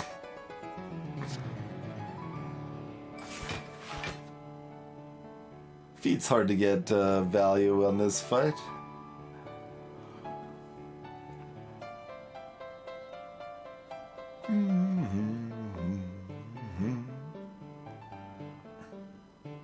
I guess we're not getting Pocket Watch because we just want to cast stuff to block more, yeah?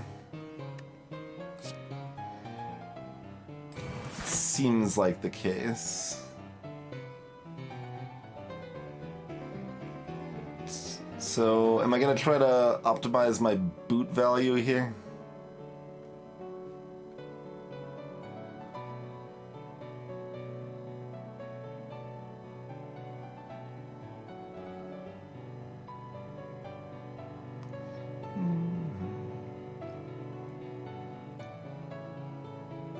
So I think we're clotheslining and neutralizing.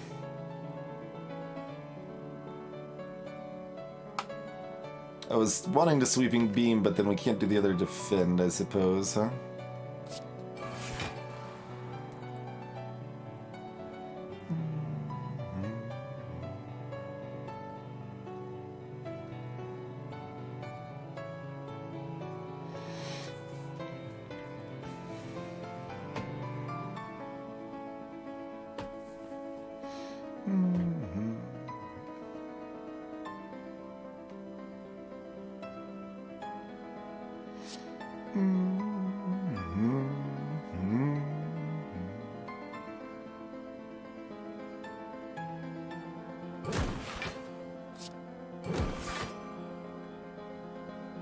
So we still got 30 coming at us.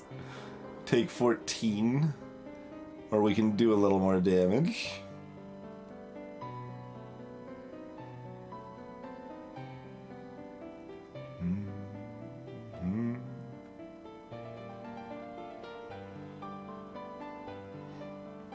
If all your attacks were finisher, that is certainly a thing.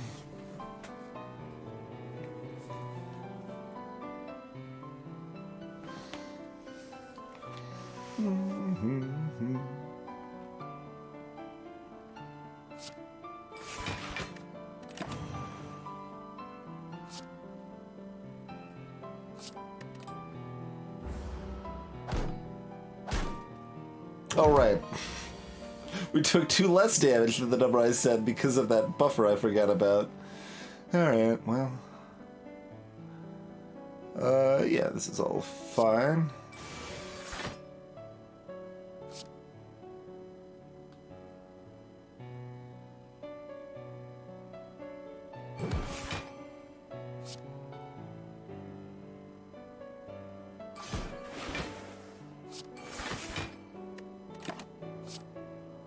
Oh, we cast 4 cards that way because we played the beam cell. Oh well.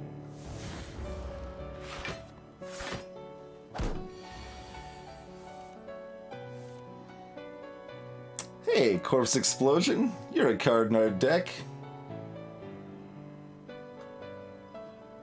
I approve of that.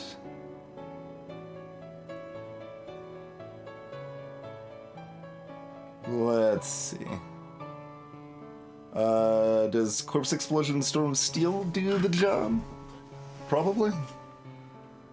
Let's see.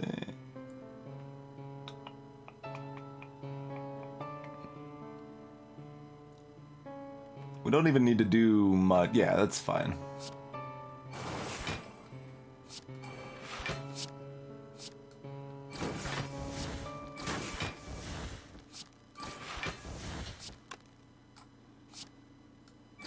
Just to spread the love a little bit. You guys can all get shivved too. Also, we probably should have used this skill potion.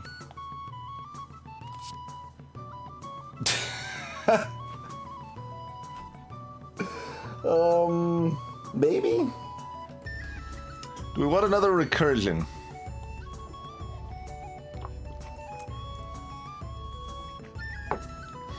We got Ghost in a Jar and a skill potion right now, Bane.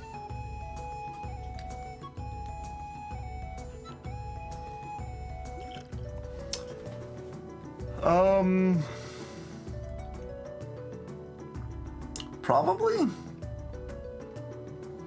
That gives us kind of some level of additional ramp against our upcoming bosses here, so. Alright, we're falling. No. Look, you had a lot of good choices. My deck is bad. I would have removed the flex. We got strikes, we got defends. Survivor's honestly kind of bad. Alright, I guess it's just those that I would have been a dagger spray would have been fine.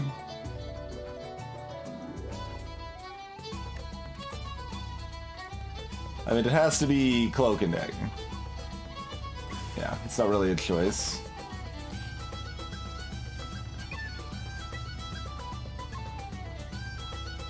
We do have courier and we're going to 2 shops. And we only want to play 3 cards a turn anyway.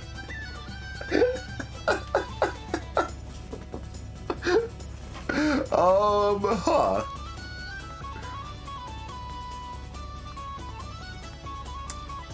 How do we feel about I am rich?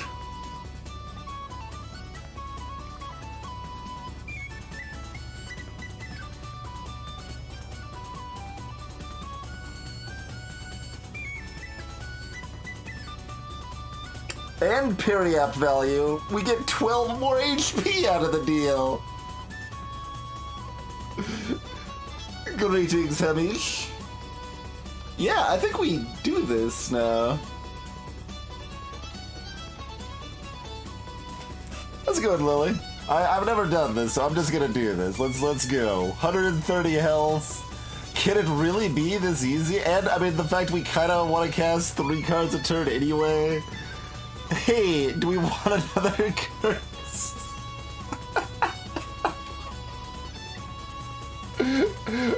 The removal doesn't refresh, right? I don't think so. I don't think the removal refreshes.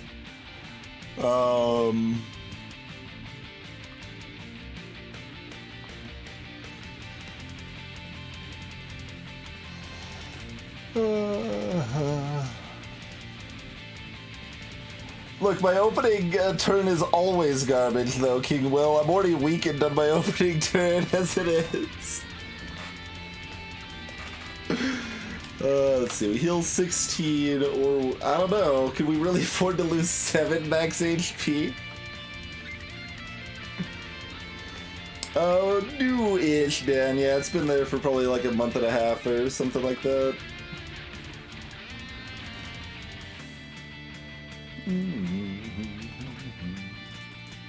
Oh, if we get Duvudal, do we keep normality? Maybe.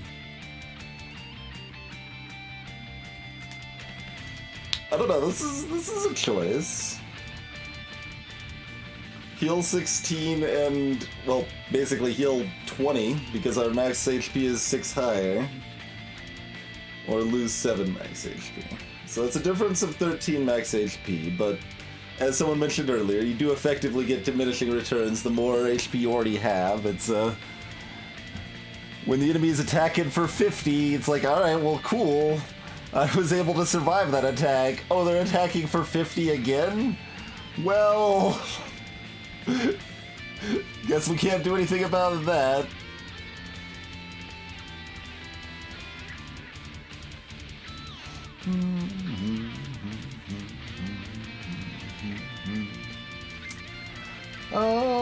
I mean, I kind of want to force the Periap value and get as much max HP as possible, but we can only remove the 2 curses we've got already. Alright, we'll retrace our steps. We will retrace. Alright, which 3 cards do we want to play? After Image, Leap, Defend?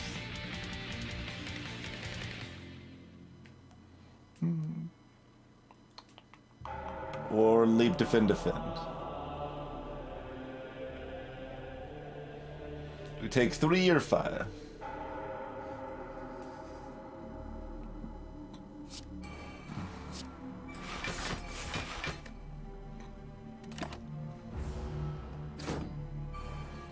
I just vomited up Pointy. Sounds about right. Sounds about right. I did some health variants, by the way. 60 and 47 on these guys.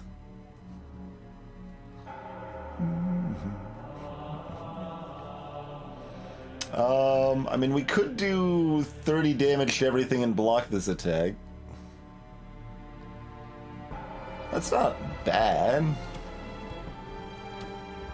not really opposed to that idea. Oh, yeah, I forgot about the buffer, Carissa, so good call. That would have been better. Nope, just completely forgot about the buffer again. Did you know that remembering relics you have is useful?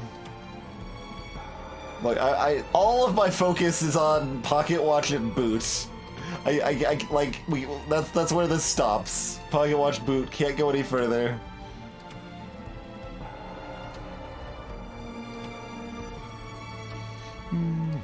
Yeah, I mean, Corpse Explosion is happy, Altruist. It's just a matter of if we're planning on doing it, like, one of the later turns to kill everything. I think we just do it on this guy and then dunk him, yeah? I think I like that better.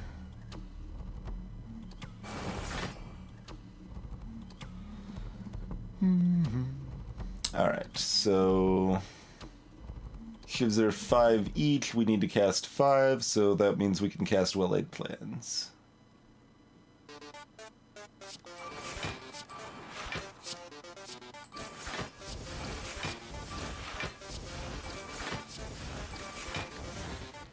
Oh, we take 1. I just assumed we would block it all. I was wrong.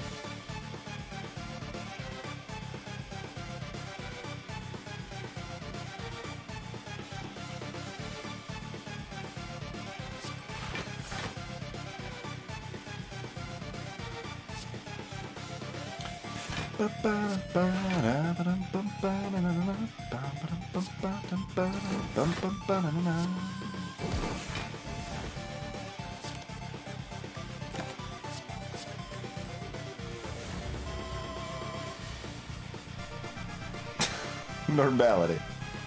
Alright, well. Good turn, good turn.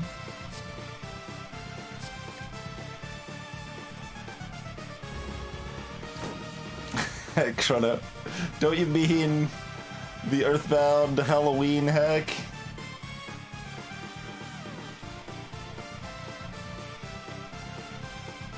I thought the stick was mostly blocks. Not anymore, alright.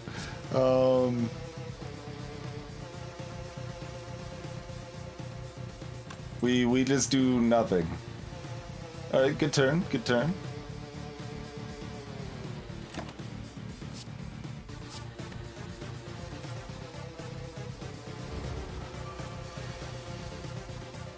Okay, there's normality. Corpse Explosion does damage eventually.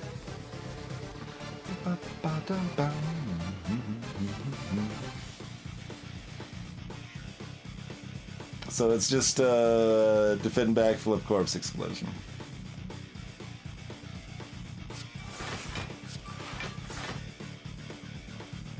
We will kill you with Corpse Explosion eventually. That's fine. Yeah, whatever, that's fine.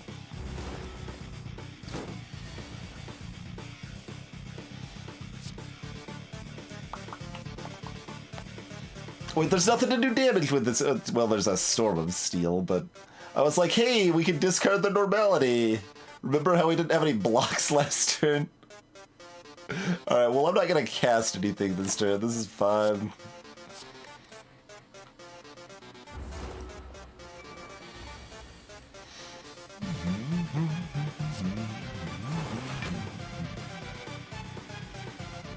We still actually, I was gonna be like, alright, we got it covered because there's a leap in my hand. That means it's covered.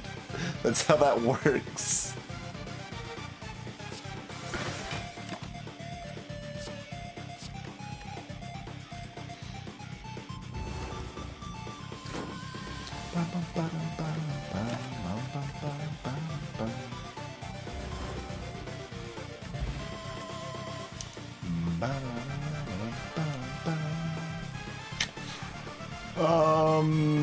No. No. Like, you can make an argument for Headbutt, but with Pocket Watch we already cycled pretty quickly. Alright, Block Potion or Skill Potion then?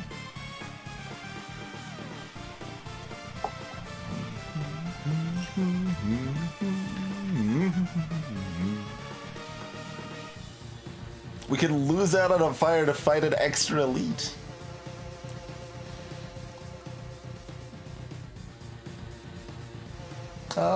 No, because we can recall right here. Oh, we're dropping a lot of friends?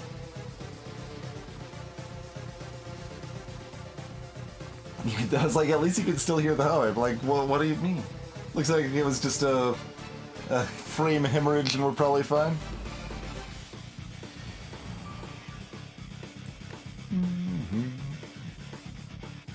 Alright, well, we've got a giant head.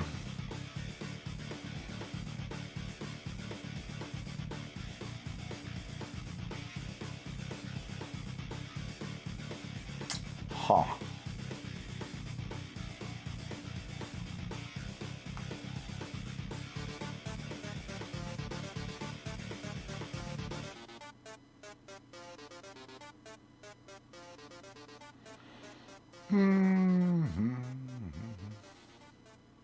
We need to retain our buffer, and we need to cast well-laid plans, and we need to use Pocket Watch, and we cannot do all three of those things.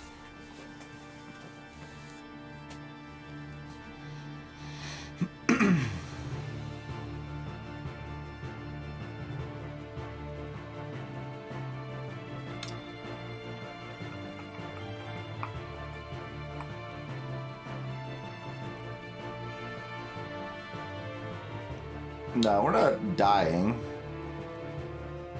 I say as I eyeball 520 health and realize how little damage our deck does.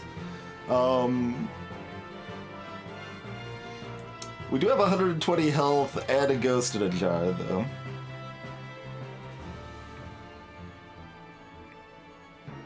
Well, the reason we want to use Pocket Watch King Will is to get our Dark Orb out sooner. So, Pocket Watch is damage, is the thing.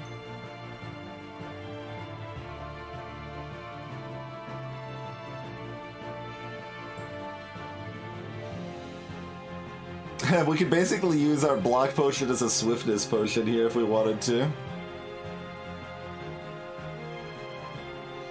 Yeah, that's why we took the second recursion, Iron First. It's Recursive Dark Orbs is our damage. Shift Storm is actually some, like, real damage against the head, because they're slow.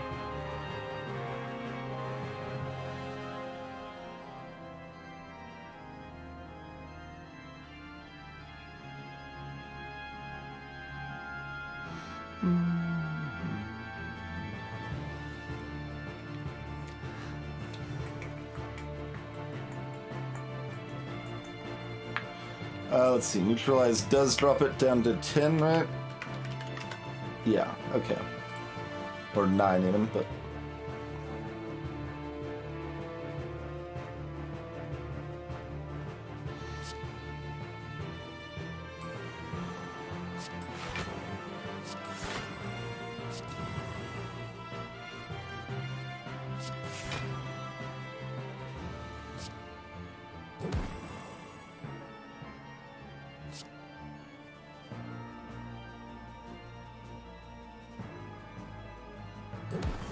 Yeah, goodbye, feed.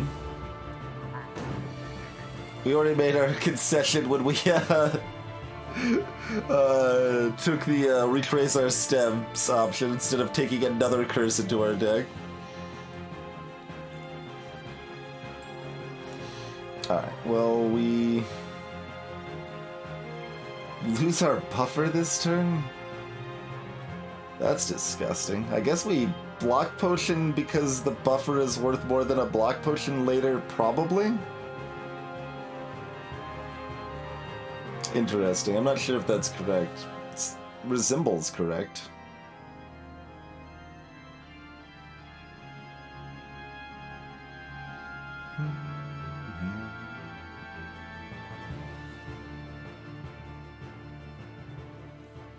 Hey, Plaviki.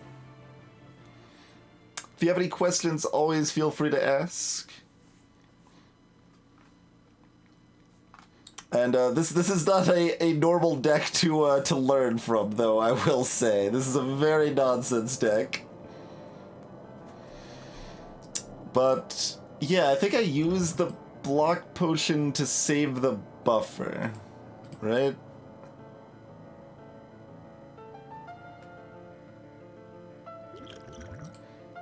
Alright.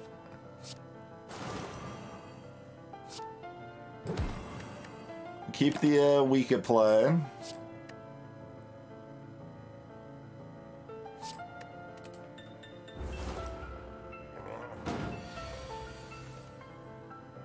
Alright, well there's Doom and Gloom.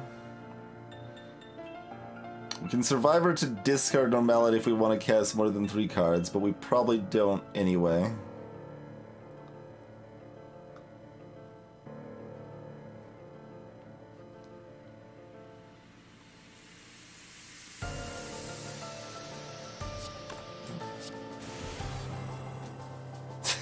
Or do we?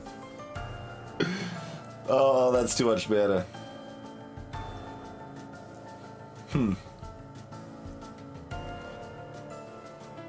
With slow, is Shiv Spam relevant enough? I don't think it is.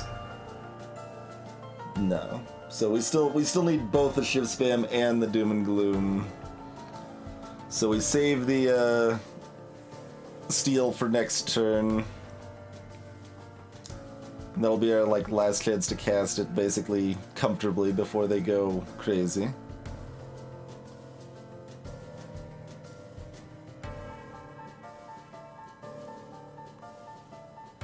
Alright, what's the other card we're playing then? Dagger Spring?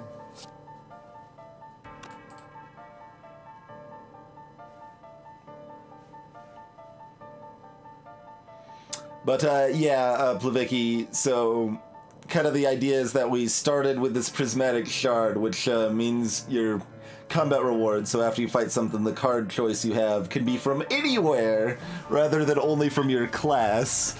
So we're silent and we're using orbs, and it's very silly. Everything is silly. And we're trying to make the best of the silliness, essentially. Alright, I guess I just Doom and Gloom Dagger Spray, and we do it in that order is the best for slow. Yes.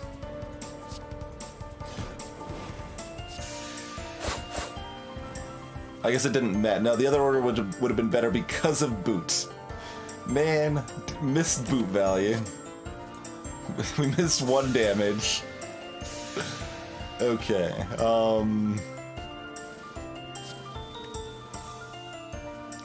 discarding stuff is not the elite. There we go. That's what we want.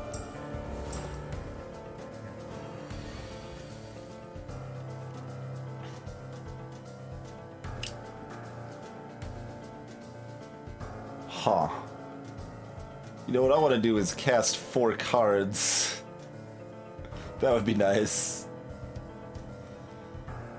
Let's see. The buffer is still active. Alright, so...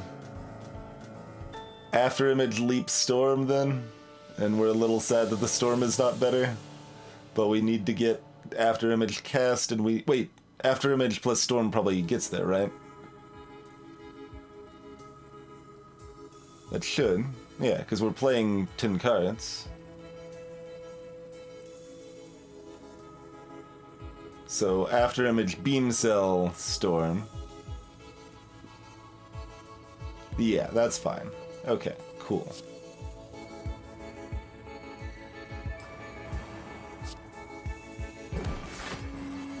Get booted, friend.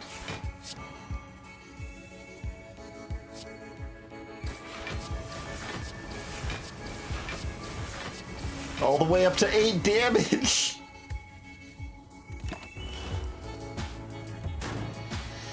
Alright, I mean, we have taken off 140 health at least. That's okay. I thought we had 1 more turn when he said 1. Alright, well, here's our buffer.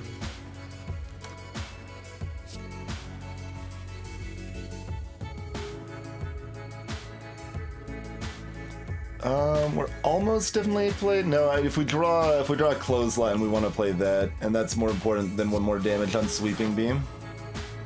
Okay, that's fine. So Recursion and Corpse Explosion eat the 40 damage in the buffer.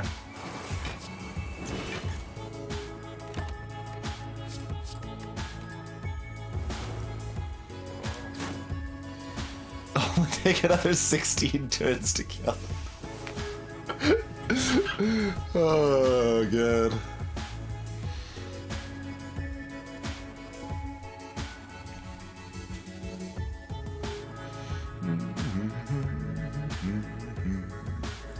Alright, so we're surviving the normality, we're neutralizing. We've got 3 mana left.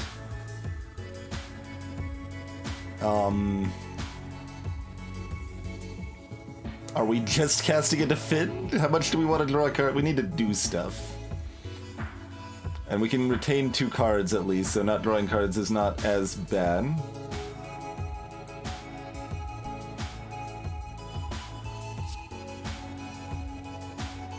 I mean, normality isn't even really hurting me that much, King Will.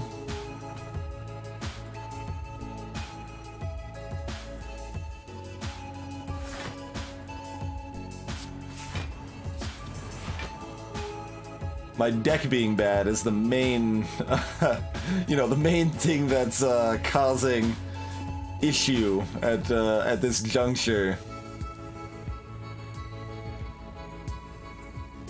We'd probably rather cast 1 defend than a strike.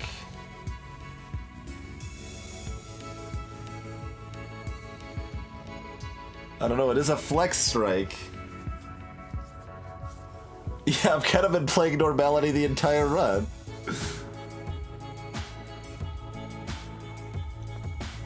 I explicitly did not consider being offered better cards because I decided we're doing Prismatic Shard run.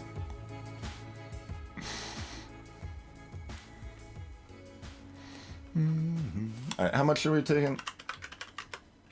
They're attacking for 33. Playing 4 more cards, so we're taking 19. That's not too bad.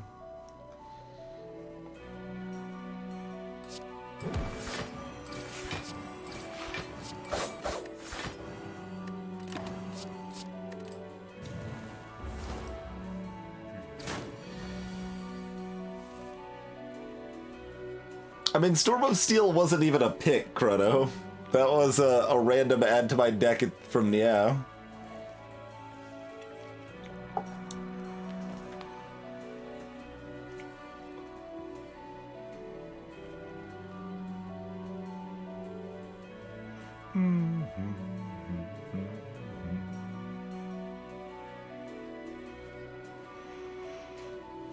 It's approaching half health. That's good, right? Let's see. So, do we just clothesline, defend, draw more cards?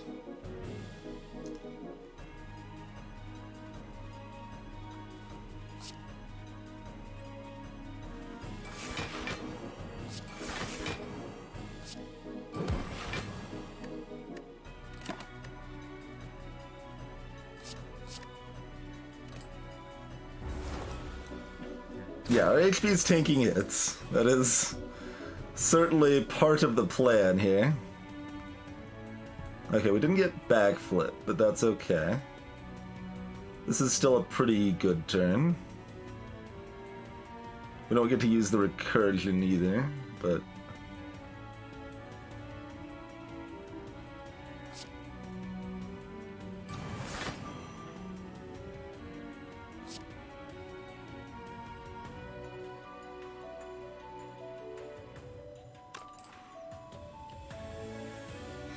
Oh, what if we draw into normality?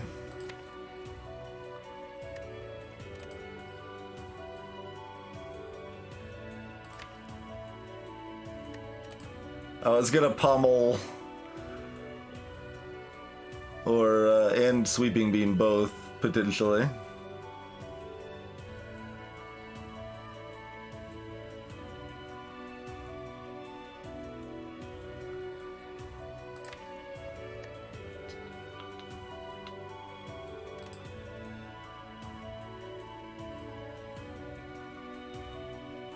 I have 2 freaking normalities because look at my gold total, Avenger.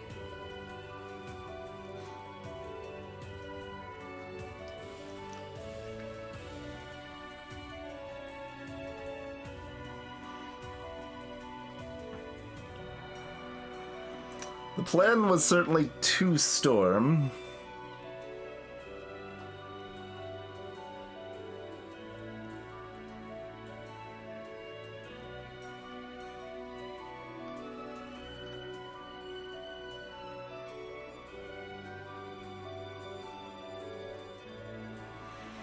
Hmm.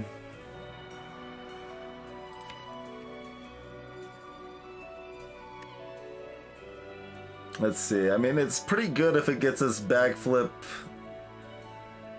beam cell. It's fine if it gets us recursion, I guess, because we can cast that.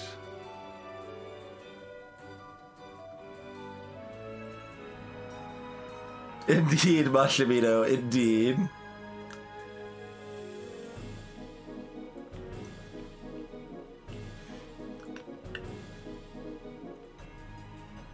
Well, I mean, optimal is casting to draw more cards and to draw not normalities, and then I'm still card neutral for Storm, and I've spent more mana and done more damage.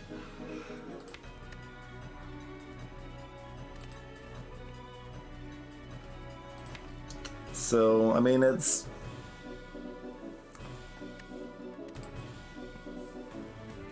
Because remember, I've got 3 mana now.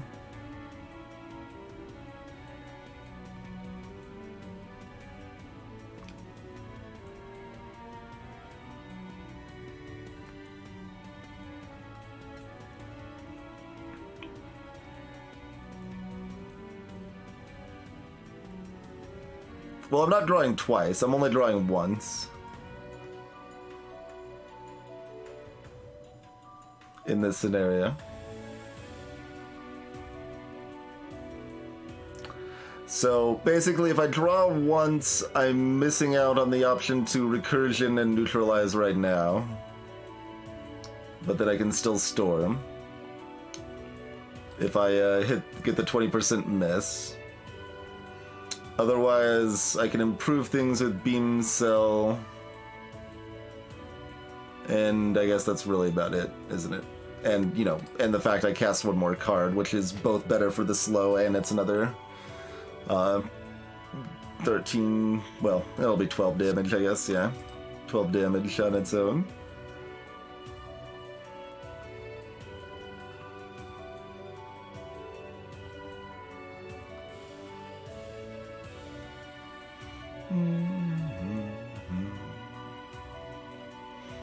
We've got Ghost in a Jar and we've got After Image active, so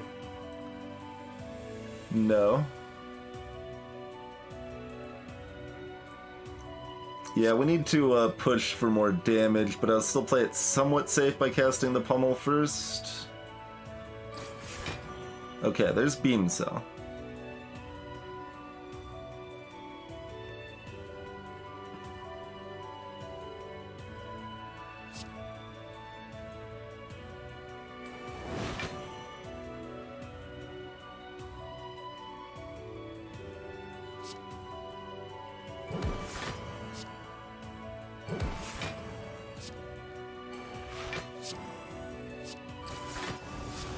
Shivan for 15, 16, 17, 18. They're not dead next turn, no. Next turn is garbage. Let's see, it could be 80 damage. Plus 6, it's still not enough. It could be close. I'm just deciding if we Ghost in a Jar now or next turn. I think it's next turn. Yeah. I'll be doing 45. We'll often be blocking for, you know, about 15. But we're not guaranteed to be. We could draw no block, technically. It's not even that hard. Yeah, next turn. Why are you still here? I mean, that's a valid question. It's a valid question.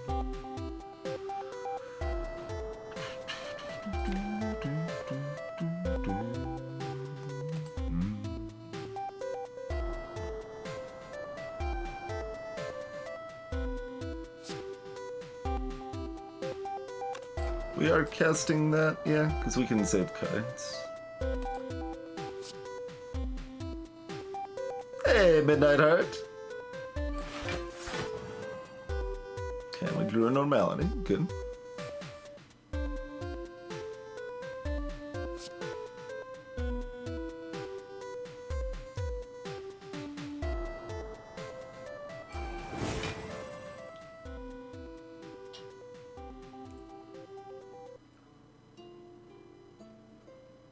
Yeah, let's, we're playing this for sure.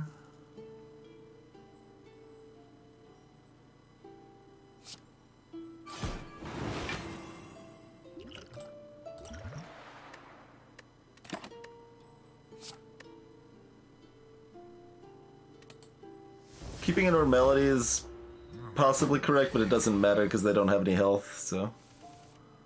I mean, it almost matters. We do very little damage with a lot of draws in this deck, but... You know, we're fine. We're fine. It's better to not keep the normality because it makes it less likely we'll have 2 in our hand, in case that happened to matter, which it doesn't, but, you know. You guys thought we wouldn't survive the head. You guys gotta believe in the boot. And for our troubles, we got a Mercurially... That's actually damage, though. We're just sitting here twiddling our thumbs against Time Eater. That's 3 damage each turn, so, you know. That's something. That's a blur, huh? I guess we want a blur. Blur is great. We, don't always have the, block to get value out of blur, but sometimes we do. So we can pretend.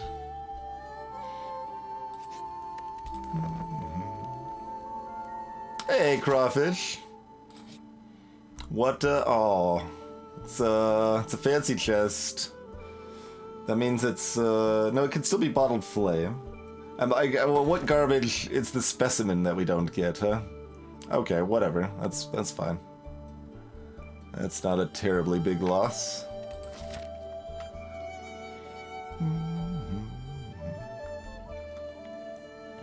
We're almost home free to Shopping Town.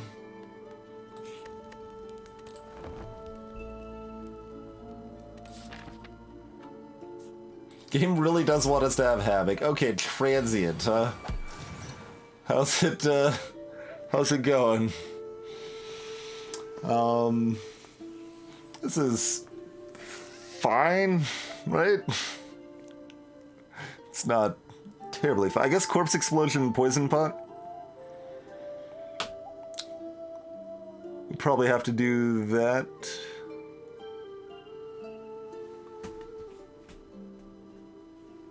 I mean, we don't have to, but I don't think we're getting particularly better value out of the Poison Pot than that right here, so... that's fine. Are we after imaging? So after image, leap, Corpse Explosion, Poison Pot.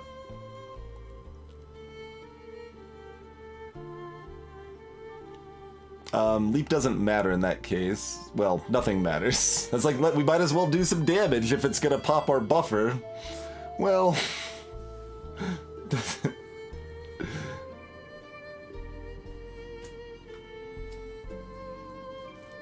yeah, that would be weird indeed, Crow. So, we're just planning on future turns because we're always popping our buffer this turn. Cool. Yeah, alright. Here you go. Have some of that. Have some of that. And we don't want to draw well-laid plans and then be unable to play it, I suppose. So let's pretend any of this matters and play that. Whack. Don't think we're going to be able to feed on it this turn. Shocking, but true. What did I decide to cast instead of Doom and Gloom? I think it was a mistake, whatever it was. What was it? Poison Pot, Corpse Explosion... Oh, After Image. After Image. Yeah, Doom and Gloom would have been better. Doom and Gloom would have been better. Oh well.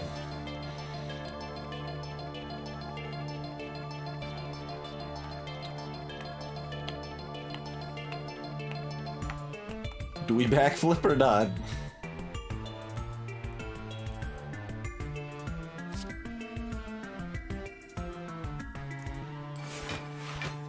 Hey, Normality, what's up, friend?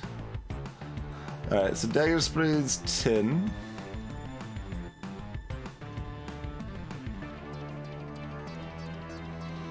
Are we casting Well-Laid Plans, or are we casting Feed?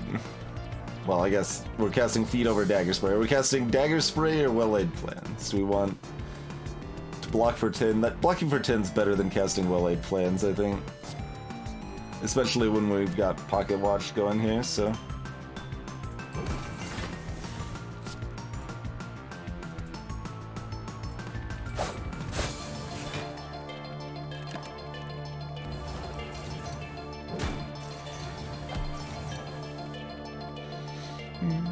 Time to get the math complicated with some clothesline action, huh? Look at these 6 survivors, yo. Or recursions, that's the word I wanted to use.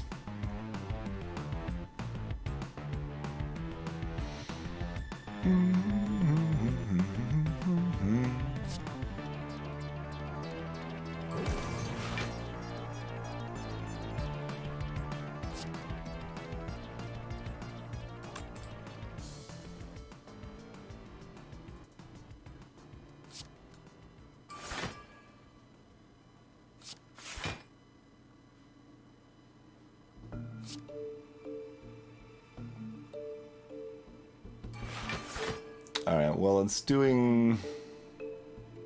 Oh, that's gonna be like 7 less or something.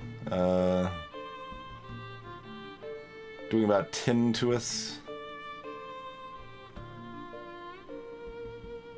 So it would be about 6 less. But we would draw... What's our next turn? Okay, we've got card draw. But we do have that.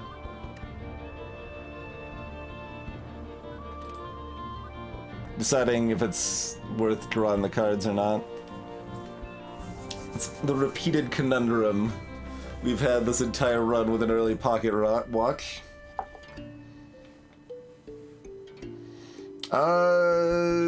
Yeah, Daddy works. Like, he's definitely had some good success with his music, but it's not gonna pay you in long-term residuals the same way that the games themselves are going to. Well, depending on the contracts they have, of course. But most of the time you're usually going to buy the music outright, and then they can still make side profits off of selling their albums on Bandcamp and stuff.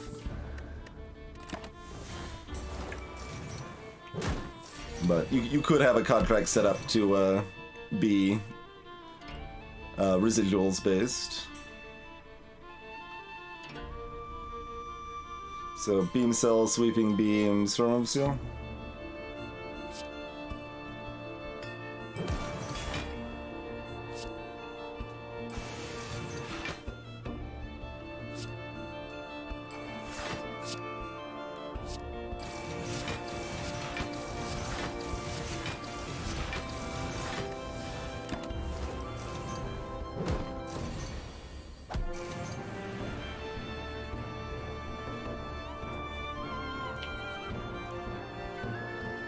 Yeah, admin is sad. That is a different beast. That is a different beast. This is a sad turn, but that's okay. Someone asked why we needed all of those fires. Well, now you know. Now you know.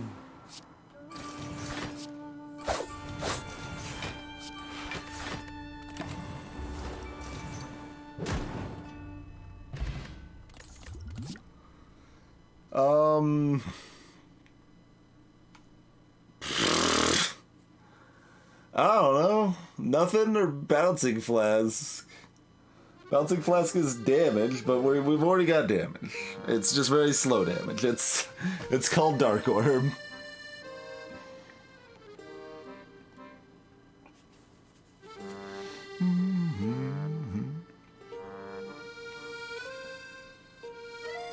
Yeah, I mean, the average, I guess, median? I don't know, I'd have to look up to make sure I'm using the right terminology, but let's say the average indie game makes $24,000. I think that was... Nah, I might be misquoting. Now I'm like hesitating before I'm spreading lies. Maybe it's 24,000 sales.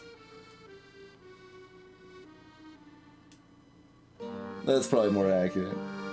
I guess a better phrasing is the average indie game, like, maybe manages to break even, but not quite.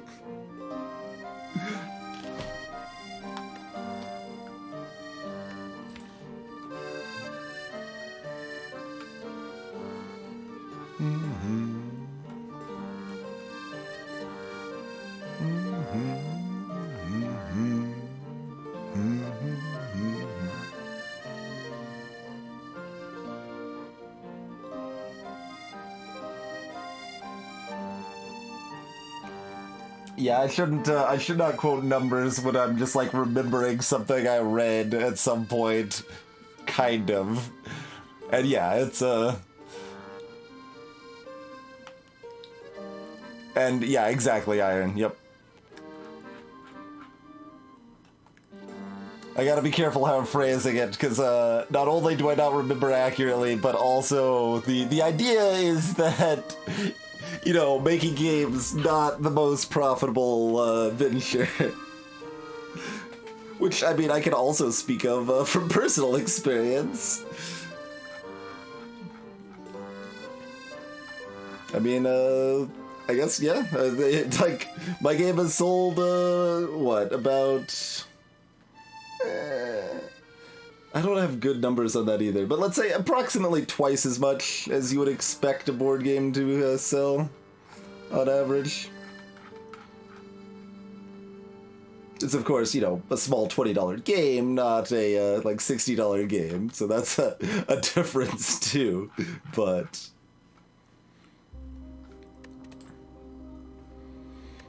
I don't think I actually want Rebound.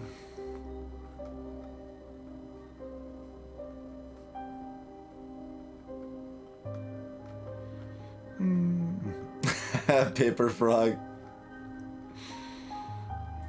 I think we're about 18,000 copies of Walk the Plank sold at this point.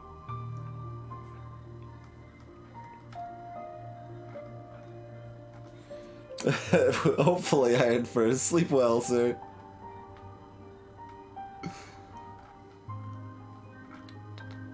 Yeah, I don't think I actually want Rebound.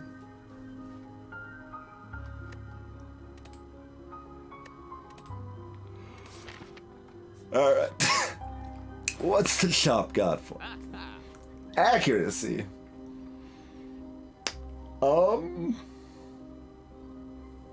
Ghost in a jar. How do we feel about an accuracy buy? Not the best. Because again, Dark Orb is kind of our real damage in theory. And it is a time eater, so our Shiv Storm turn is not the most exciting. This raises max HP too, right? Yeah, max HP by 7.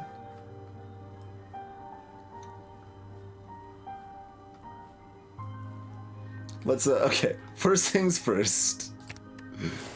First things first. Okay.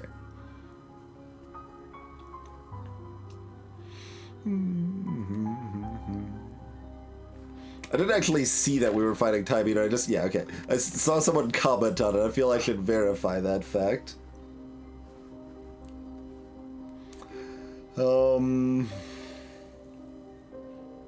Skills. Those are gonna be silent skills, so, you know, theoretically hoping for, like, poison at that point, which... Yeah.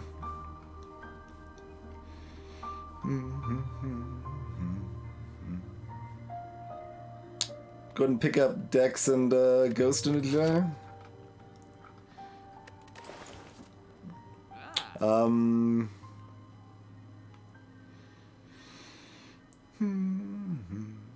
So we can go ham on the second shop rather than this one by first buying stuff we're more excited about. but is any of this stuff, like any of these relics, good enough that we still buy them? I don't think so. If we didn't get Fusion Hammer, we'd definitely be buying Happy Flower.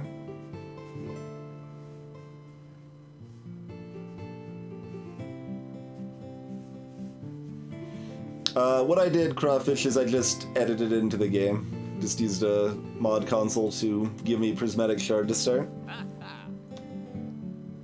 I mean, Waffle 7 max HP. And, I mean, the healing is probably irrelevant, but if we take a lot of damage here, it's not irrelevant.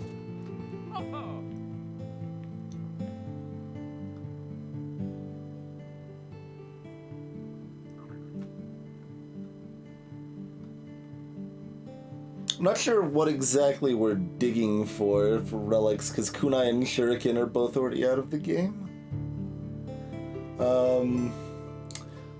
We could buy Accuracy because it's on sale, and then it might have a footwork underneath. It might be worth buying some bad powers just so we see more powers. Yeah, we're gonna be buying the Ghost of the Jar and the Dex Pod. I should probably just go ahead and buy both of those now.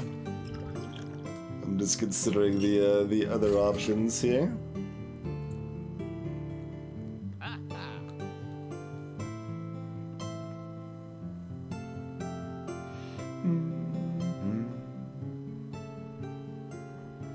We don't even have the option to dig retreat. If we did, then the waffle would do something, because then we could dig at the last campfire.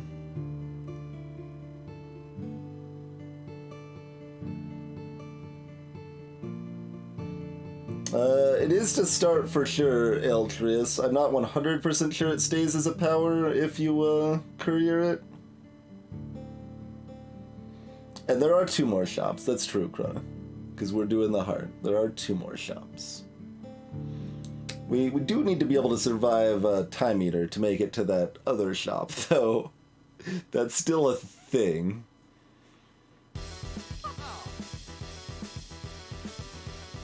Do we buy a blur? It can be good. We decided to take a blur.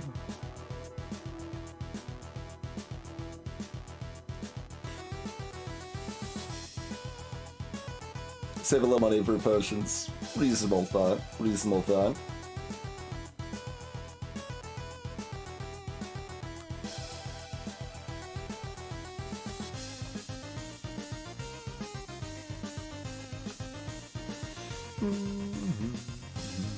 Bit tempted to buy the blur.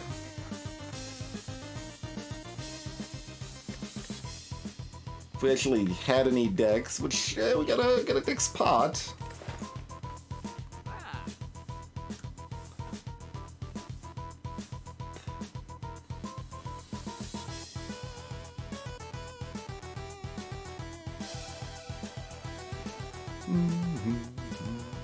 I guess Accuracy is actually... Oh god, it's still not even good against the heart either. Accuracy is good, kind of, maybe, against the Spire minions. The elite fight there. It's on sale, and it doesn't hurt much in our deck against Time Eater. And I want another chance to find footwork. Infinite Blades. Well, I mean, no, I don't think so.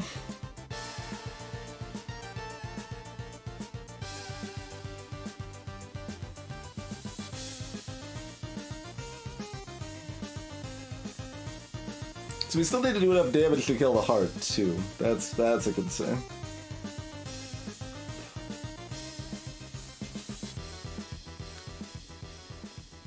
Infinite Blades sort of helps on that front, I guess.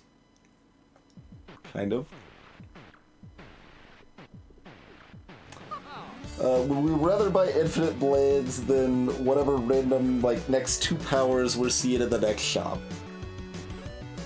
That's basically the the question, right? We've got a lot of money. How much garbage are we adding to our deck to try to find... Like, what other relics save this run? We've seen Tough Bandage. We haven't seen Tingsha. Tingsha could help a decent chunk. It's still not amazing, but we would be unhappy to pick up a Tingsha. I mean, Thread Needle is kind of whatever at this point. Incense Burner.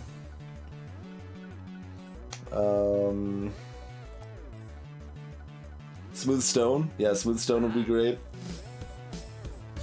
Bandages are already out.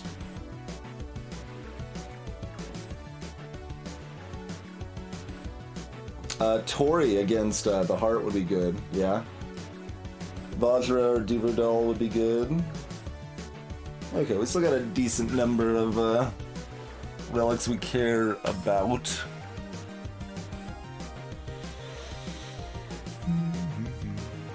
I don't know how I want to spend all this money. Bracelet? Get that juicy bracelet value?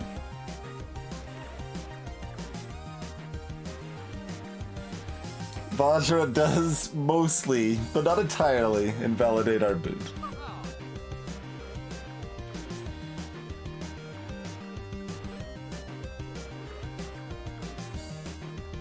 This is very interesting, because obviously if we're just fighting Time Eater, we don't want this Infinite Blades.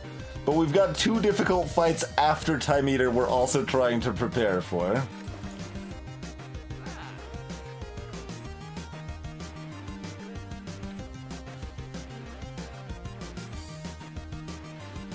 So, it's interesting.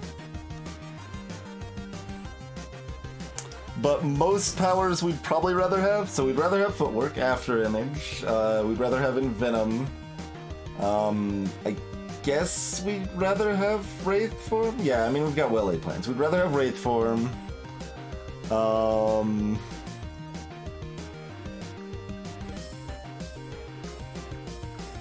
I don't think we'd rather have another Accuracy. We'd probably rather have the Infinite Blades. Yeah, we'd rather have the Infinite Blades than Accuracy. Escape Plan is also kind of just bad against Time Eater, but is somewhat helpful against whatever's afterwards.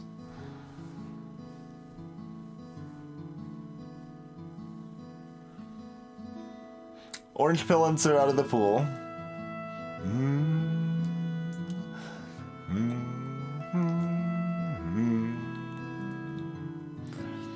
Alright, probably check the next shop, but there's still some consideration for Blur and Escape Plan. And a little for Happy Flower.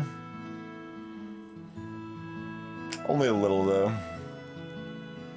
I'm trying to think of other silent powers. What silent powers have I not named? Because everything I can think of we want more than Infinite Blades except Accuracy.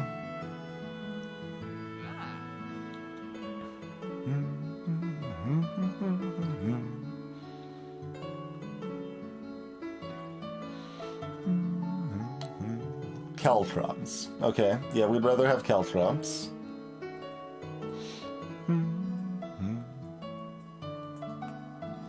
Feel bad not taking Blur. I'm gonna take another Blur. I'm not taking Poison.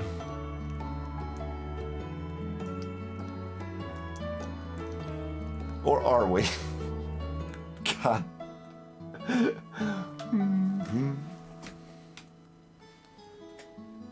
Blur might be bad. I'm not convinced it's great. And then, like, Poison is interesting, too, right? When we want to do 400 damage, we don't need Poison, and we don't want Poison. It's just in our way. But if we need to do 800 damage, does that mean we need to do Poison and Orbs? I don't know. I don't know the answer. Next shop. Escape Plan, though? If you could... Oh god, it shifted the order. It freaked me out for a second there. What about Escape Plan, though, Krona? You want to name it? Huh? Makes Blur better. And it's good against everything that's not Time Eater. Alright, Escape Plan. Avenger, I've got Waffle, and I can't upgrade at campsites. That's why Waffle's not that... excuse me, I've got Pantograph, and I can't upgrade at campsites. So that's why Waffle's not very exciting.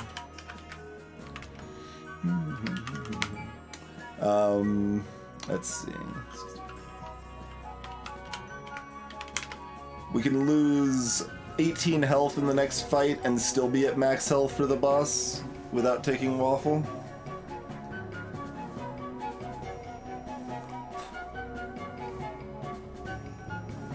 We also don't have that many occasions we actually want to use 5 energy right now.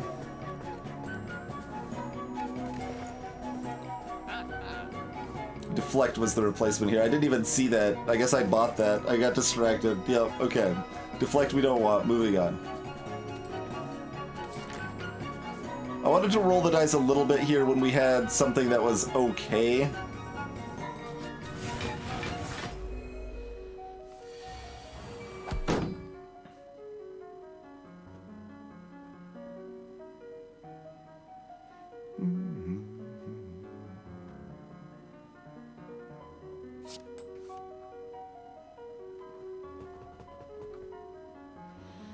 I mean, I am, kind of, but they...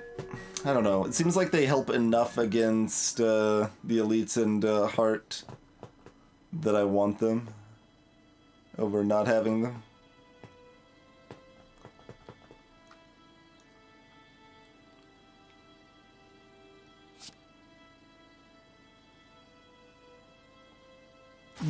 Boot value.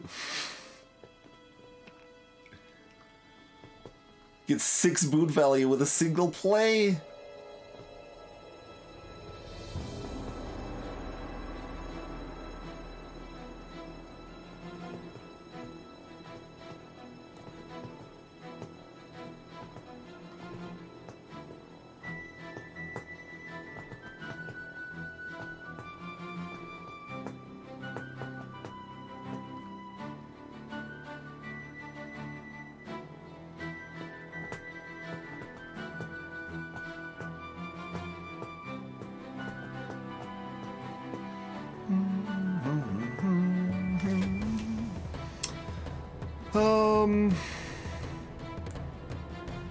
I should have flexed first if that was the plan. Although it wouldn't have mattered. It would have just cost us our boot value.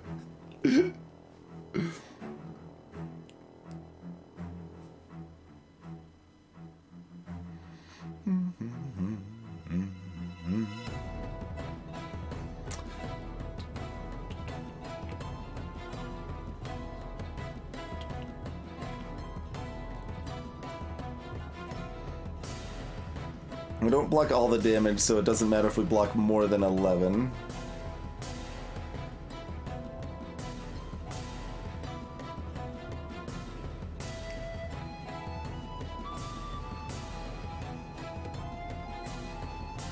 I'm afraid of drawing it to the normality with the pommel strike as well.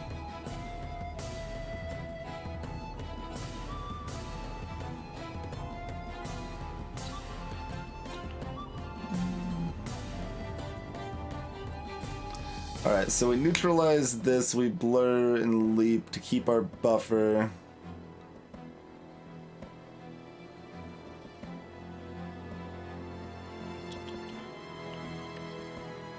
Still get a mana, so we pommel strike last.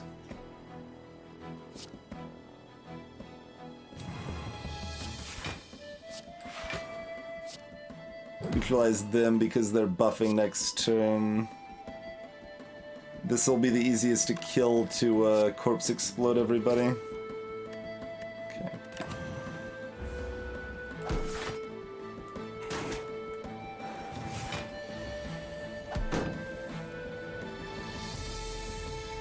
Okay.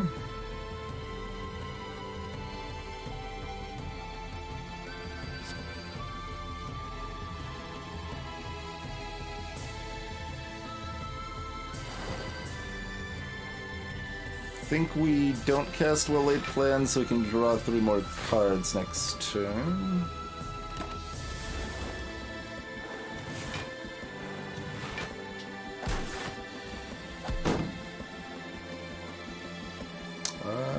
It's not enough damage, is it? Let's see, this is... brings him to 17... No, that is enough. Yeah, that's enough. Because of the boot! Because of the boot. And, no. It's like, I get recursion.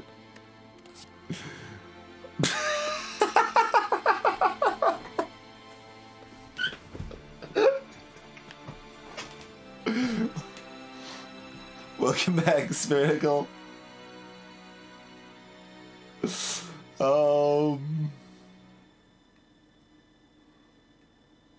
No. Right? The answer is no.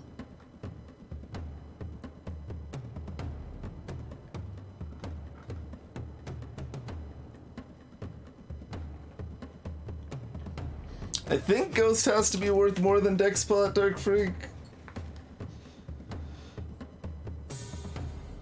Yeah. I like them too. I mean, I guess with 2 blurs, Dexpot could be worth more than Ghost.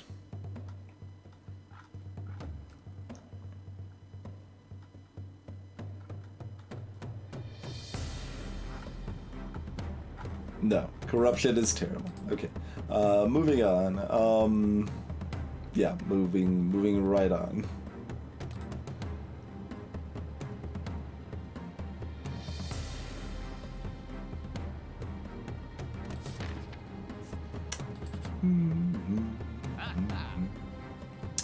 What is in the other shop? Do I cliffhanger? I'll let you at least see the shop first. We need to take a break, but disappointment is in the shop. A potion belt. That is a potion belt. Might be buying that potion belt. There's a mirror. We could copy a card. All of our cards suck though. I guess we could copy after image. What was our power for sale? Well-laid plans. Well, it's not good, but it costs 0, and it's on sale. So we buy it to try to find something better.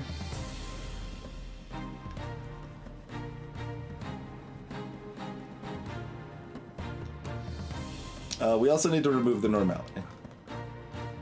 That just has to happen. Yeah, that has to happen.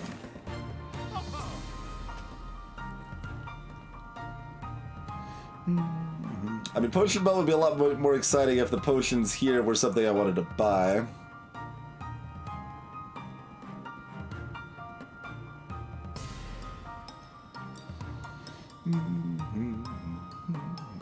Alright, what else you got for me? Wraith form.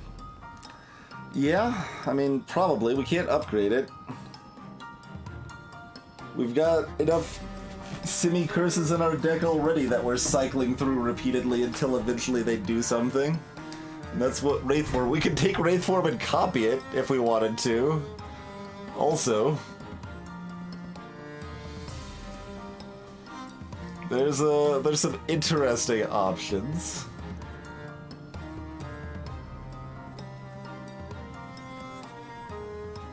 There are some interesting options. Hey, Red Jack! It is indeed. It is indeed.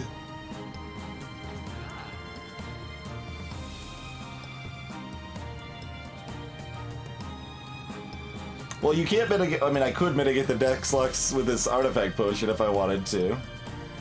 But,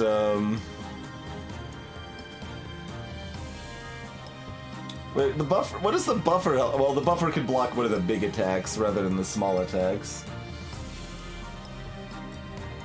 I mean, even with intangible up, we still take damage against the heart. We don't do damage fast enough. That's the thing about Wraith Form. We can survive like another 2 turns against the heart with Wraith Form, but I guess that's still probably worth though. I mean, 4 turns, get 2 Wraith Forms in the deck. That's not really a bad idea, is it? It's hard for that to actually be a bad idea. It might not be the best idea. But given our options, I think that's probably fairly necessary.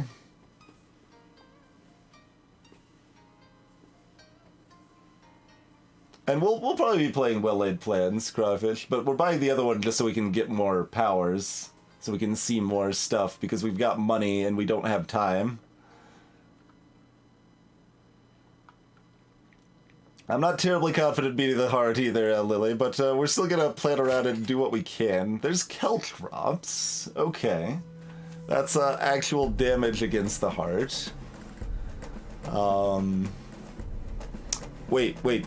Oh, before... There's... What do we buy first? Like, because this could be an egg, which upgrades these cards, too, you know?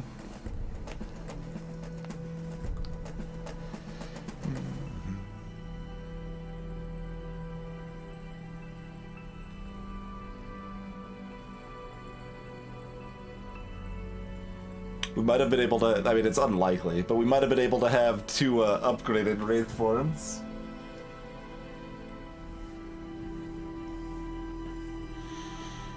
So Vajra or Potion Belt?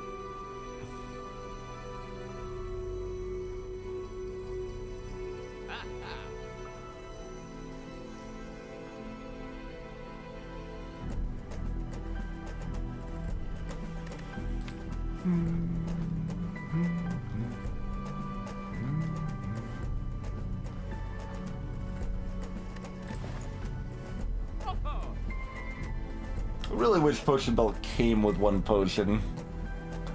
That is definitely a change I would make.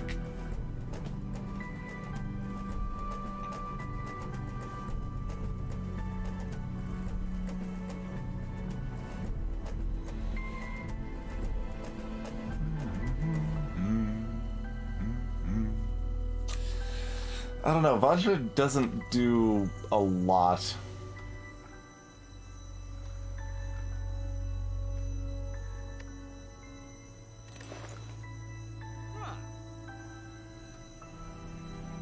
I mean, I guess it's kind of like Mercury Hourglass, the amount of damage it ends up doing.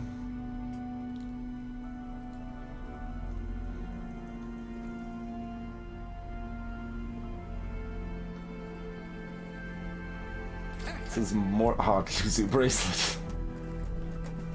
Vajra certainly does more than that.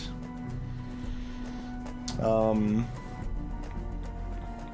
Block Potion...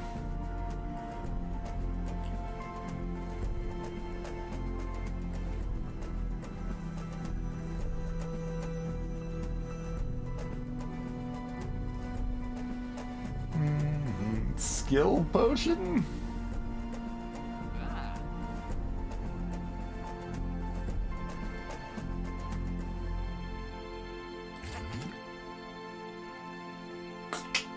Not the best.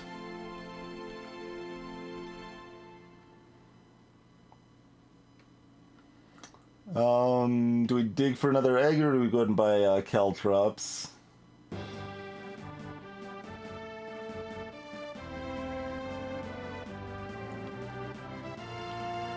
Yeah, even for me, this is a slow and long run, Carissa. That is true. I blame Pocket Watch, mostly.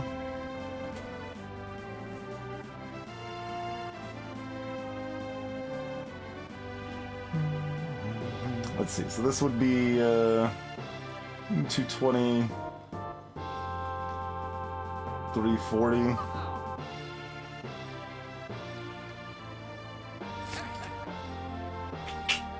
No footwork. We have a second recursion, Carissa, yeah. It's pretty easy to do, Mick. If you have the mod thing installed, you just basically tick a checkbox, and then you have access to the console.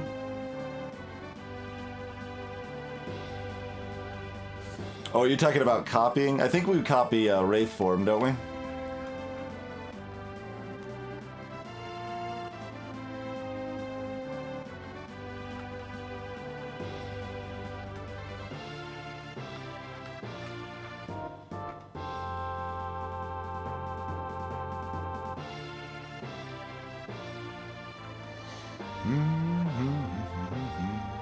Or after image. Wraith form is gonna have more value than that, though. Yeah.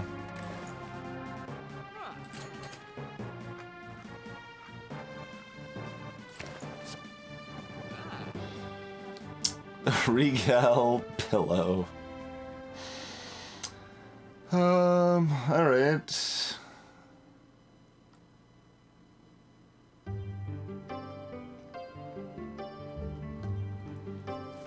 Save our money for the final shop now.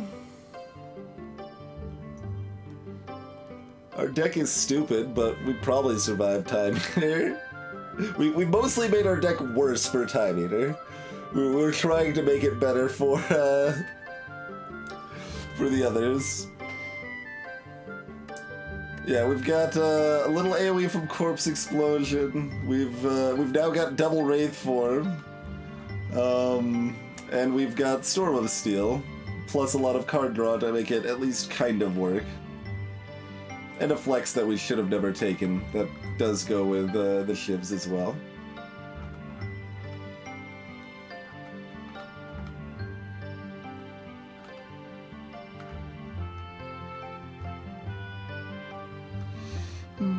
Because, I mean, we can Beam Cell and Flex and cast like 9 shivs. Accuracy we just picked up. We used that in one fight for my a power potion, but we have not used any of these cards here yet.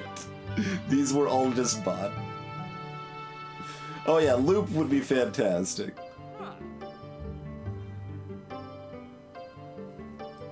Shuriken would have been fantastic, Kunai would have been fantastic, Tough Bandages would have been fantastic. Those are all lost into the other. I mean, I kind of want to dig by buying Vajra, but we could only afford a cheap relic at this point anyway. So it it gives us Incense Burner. Oh, well, we can't buy it. This deck needs 10 Astroliths. Yeah. You're not wrong. I guess this is what we're taking. We got some extra potions. We got some Wraith forms. We're saving for the next shop. We've mostly made our deck worse for Time Eater, but maybe we've made it better for what's to come afterwards. And we'll be back in just a couple minutes with more of this nonsense and see how far we can actually pilot this pile of steaming garbage. I do thank you all for hanging out, and we'll be back in just a couple minutes. You should follow and stuff, and also we've got like a Humble affiliate link. So when you're buying stuff on Humble, if you do it through that link, you can help support the stream and Doctors Without Borders at the same time. And while we're talking about handy links, you can even use this link, whatever game we're playing. And if there is a Humble affiliate, or if the game is being sold on Humble, it'll link it there. Otherwise, it'll tell you what game we're playing regardless. And sleep well, Chrono.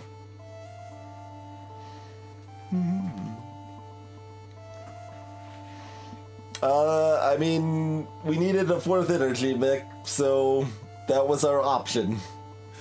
We didn't exactly want Fusion Hammer, but then again, the way things have turned out, Sozu might have been worse?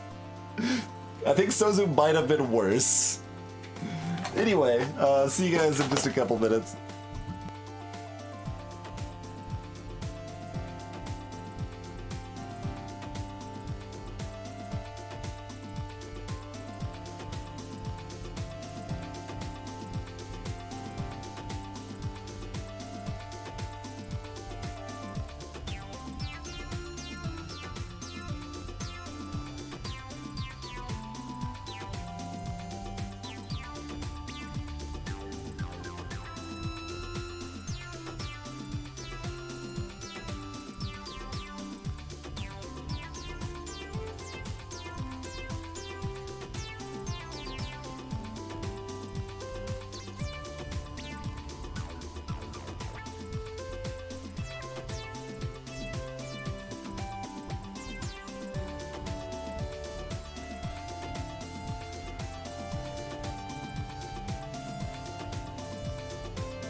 Alrighty, well.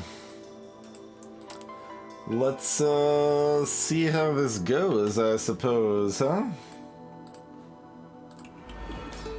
Tick-tock. Now we've got 2 watches to keep track of.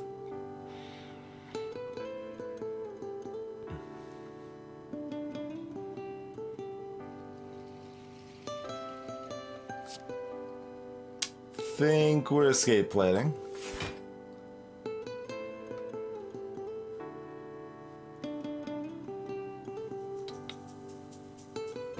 Think we're not getting pocket watch value this turn.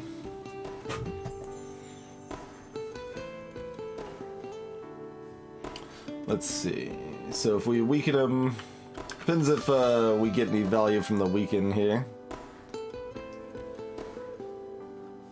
Yeah, that gets us to 12, so we take 0 instead of 8. Either way, we're losing the buffer, though.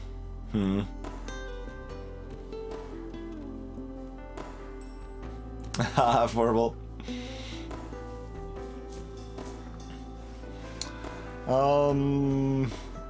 Basically, I guess the question is pretty much, do we take 8 damage to draw 3 cards next turn? I think we take 8 damage to draw 3 cards next turn. That seems like a fairly good deal.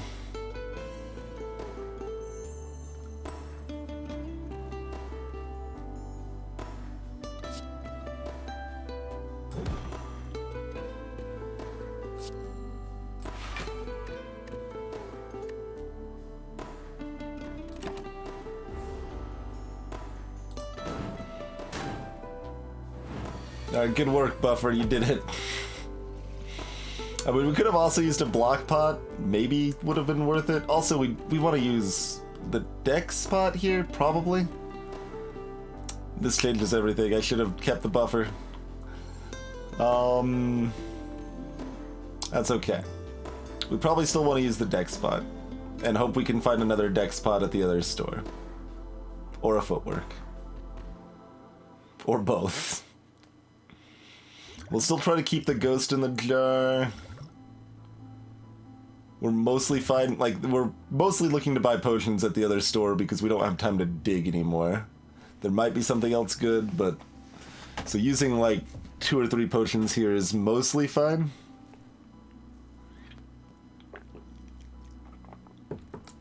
So we can even afford to buy, like, a footwork and 2 potions. Like, I think it are 3? Yeah, because of the prices. Yeah. We can buy 3 potions and a footwork, for example.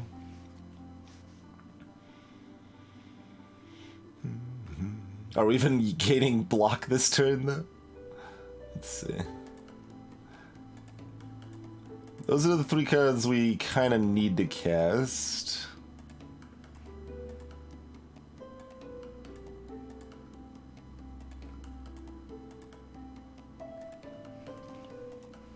Then, are we also backflipping?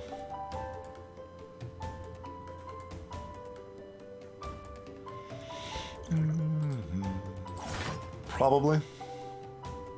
Which means let's backflip first. Okay, don't care.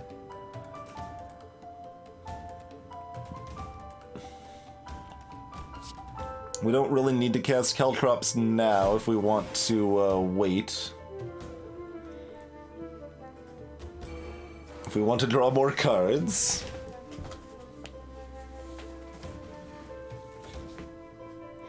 We're gonna be having a lot of these kinds of decisions. We could also block 7 damage to not draw 3 cards again. Welcome back, Templar. Oh, everything is silly. Everything is silly. I think we still want to keep drawing cards. We want to get after image cast.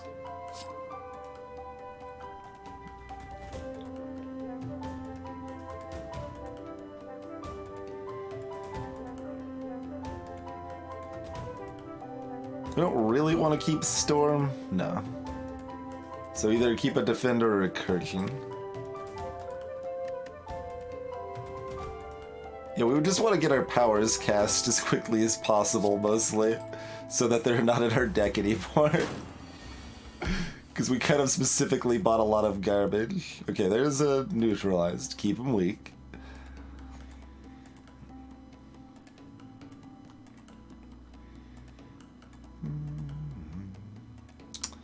We block enough damage this turn that it's probably worth not getting Pocket Watch. Yeah. Alright, so get booted.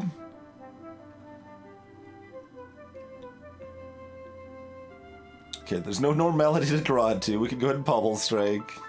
Oh wait, unless we just want to cast these 4. Maybe we just want to cast those 4.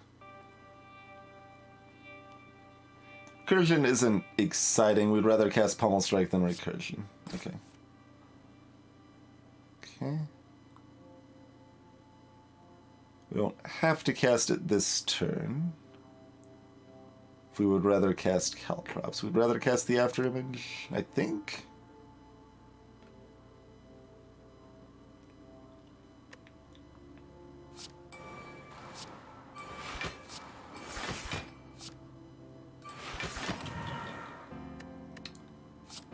There we go. I'll be perfectly honest, I kind of forgot about that timer, so we kind of lucked into nailing that perfectly. that was like it was planned. It super wasn't. Hey, blur value. That's nice. So, blur leap Caltrops?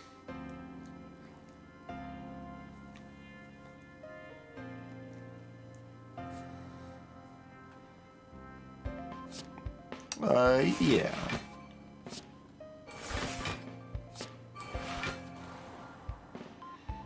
Then Pocket Watch. We're mostly holding on to Corpse Explosion so we don't draw it again. And we're holding on to Recursion because we want to use it? Is that a thing?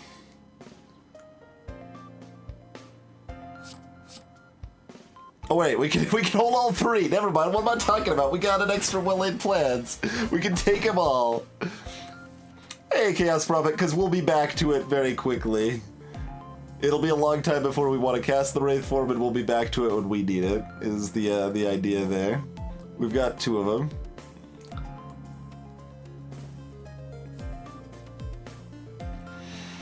Okay. So. That's going to be 11 times 3. So they're attacking for 33. So we only need 12 more block, which we can get very easily.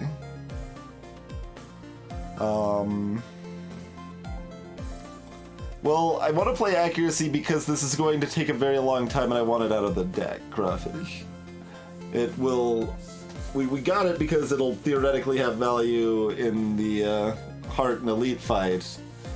Even though we knew it wasn't going to give us much value in this fight.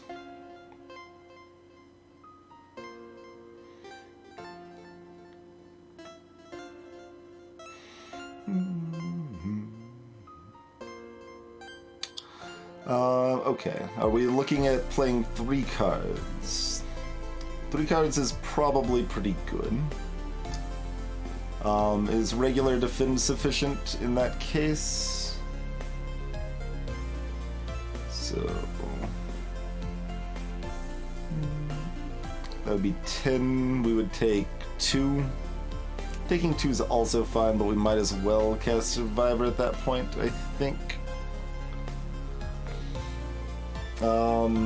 They've got block up, so our 3rd card is actually Accuracy, isn't it? It's either that or Corpse Explosion. I think it's Accuracy, get that out of our deck. So Accuracy, neutralize, Survivor.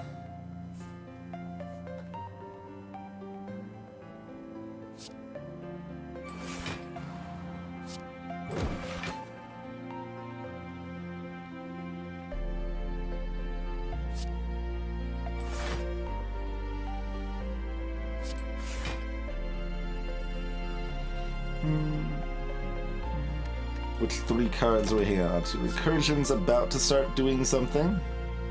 From Blur the previous turn, Crawfish.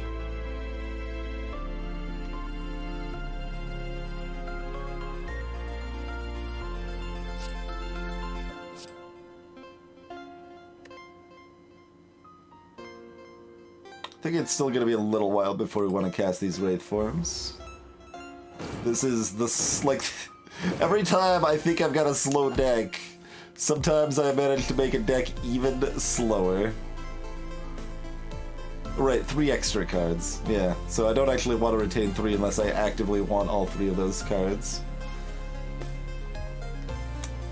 Or I played more than 3 the last turn.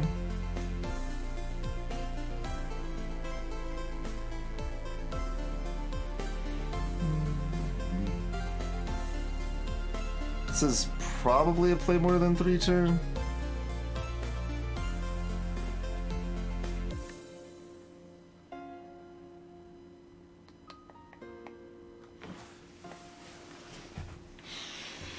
Doesn't have to. We could just take 1, play 3 cards again.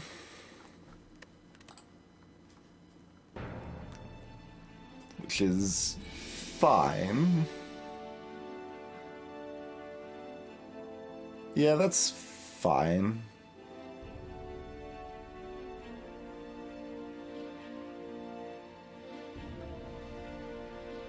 Well, the whole idea was to do a Prismatic Shard run, Crawfish. And we have done that. Yeah, I think I just cast 3 defends here.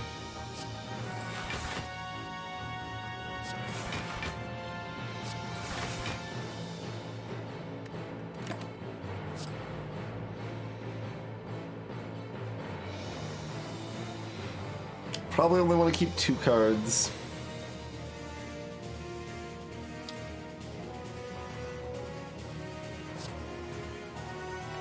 They are semi-often not attacking next turn, so Recursion might do something. Nope.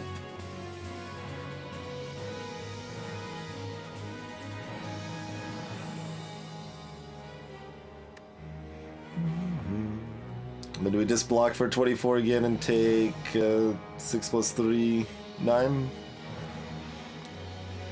Just let Time Eater keep slowly poking away at us here.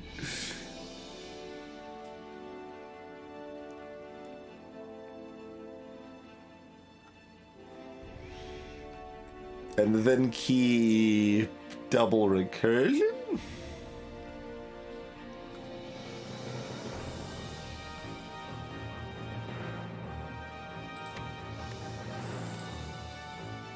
Man, imagine if we had an upgraded loop in this deck.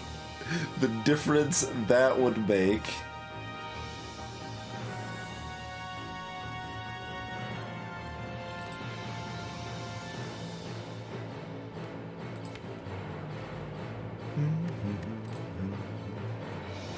So next turn we basically want to leap blur clothesline, probably. I was about to hit in turn. I'm like, yeah, we did what we needed to. No. I think we just block, we take our 9.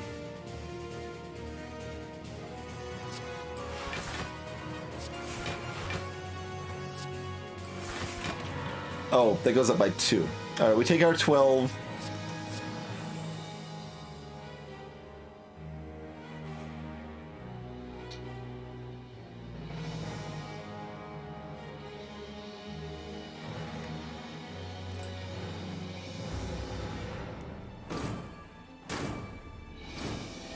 Like, it's getting softened up by Caltrops and Hourglass. Everything's fine. I mean, I guess we could either block this turn or next turn. When we've got Blur...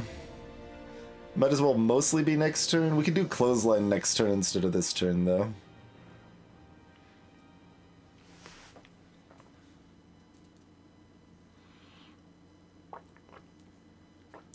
This is the only way this deck works, Chaos, is that this does stay at 42.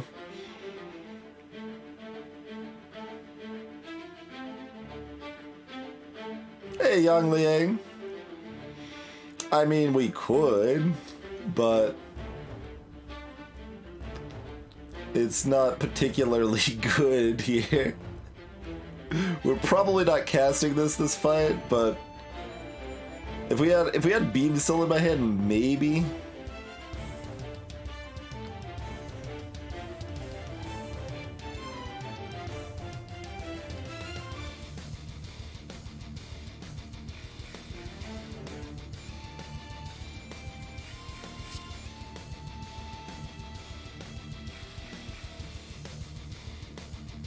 Hey, Knowledge One, that's mostly the idea, yeah.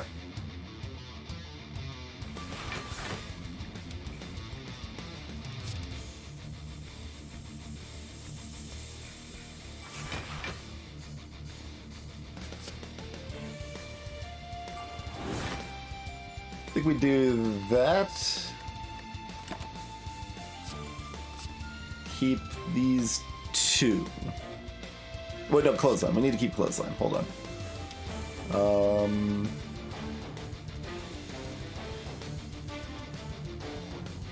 Alright, do we want both recursion and backflip and preventing another card draw at that point?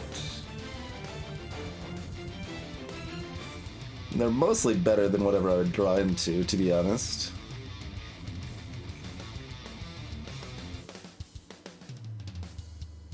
Yeah, keeping 3 means I don't draw as many cards, though, Templar. So it's like, would I rather have one of these, or would I rather have something else in my deck instead?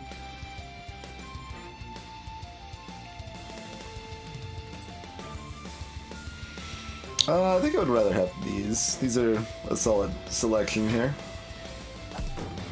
54. That's a pretty rude amount of damage. Let's see. We want to pick up some after image stuff here. Alright, well, first of all, what's their actual damage going to be at? It's 40. Yeah.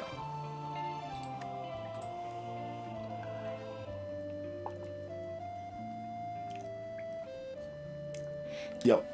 That's Pocket Watch.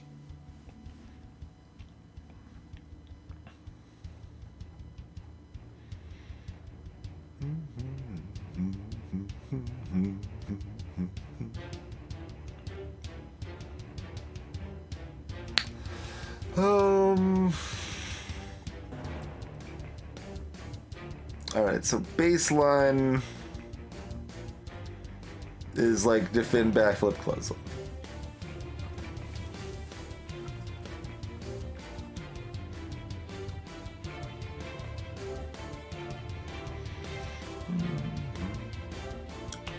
So 17, 38. We take like 2.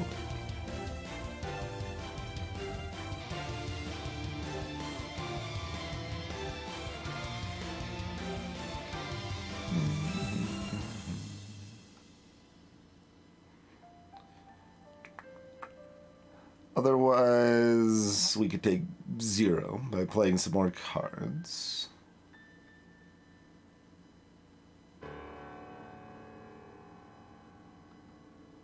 Instead of clothesline, we could do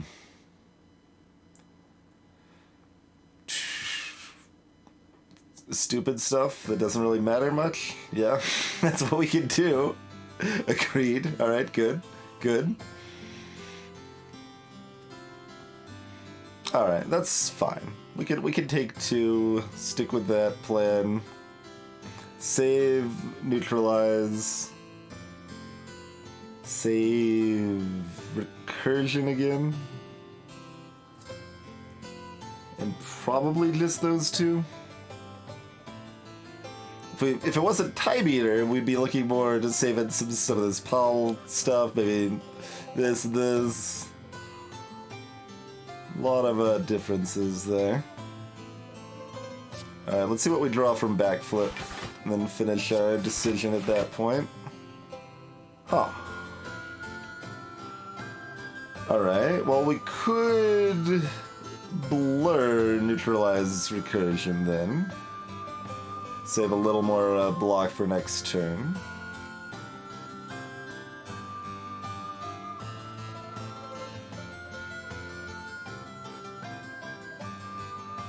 Which is, you know, fine.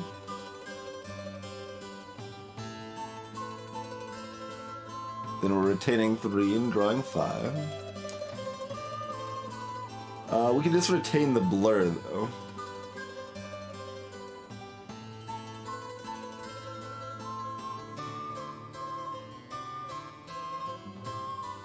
Yeah, we'll just retain the blur.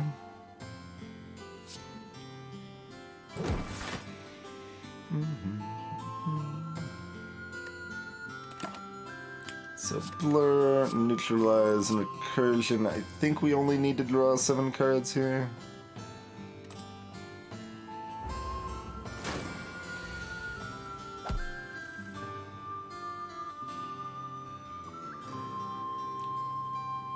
Alright, well we do want to cast all 3 of those, I think. And we can also cast Defend Survivor and Defend again. And, hold on, we want to cast 6 cards, yes? Which we can do. Exactly. Okay. I'm just gonna go with that. That seems correct-ish. So let's just roll with that, huh?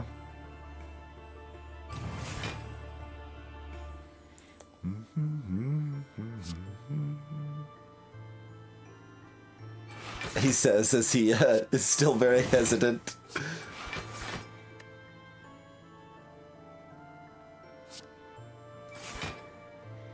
Oh, we do care about the discard because of the retain. Sort of. I guess we don't want to redraw these. So we retain them with the plan of discarding them next turn. We only care about the defend.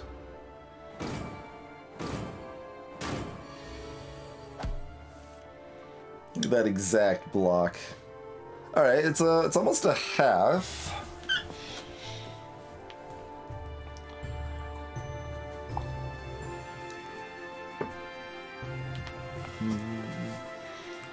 So mostly the only thing we care about when it's healing up is that we have a chance to weaken it immediately after, right?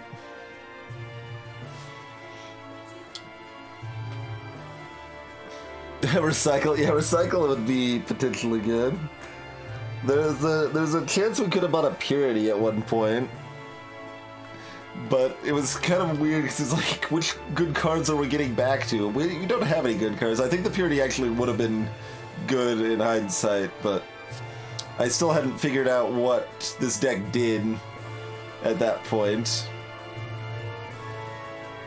And we've at least kind of figured it out now. Well, that's unfortunate.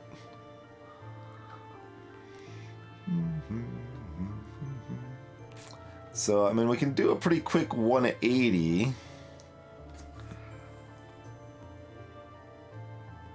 And we've got another Wraith form.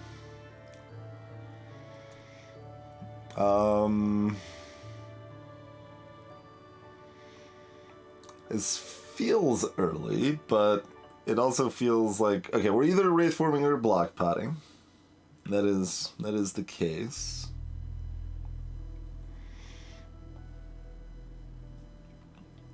If you don't dunk him, Templar, yeah.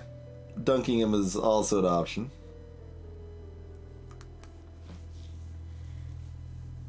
So if we get him to 200 and then do 200 damage in that one turn, for example. I mean, we should be fine in this fight. It's just kind of a matter of, you know, conserving as many resources for the next fight as possible, making sure I don't ruin myself by casting Wraith form too early, things like that.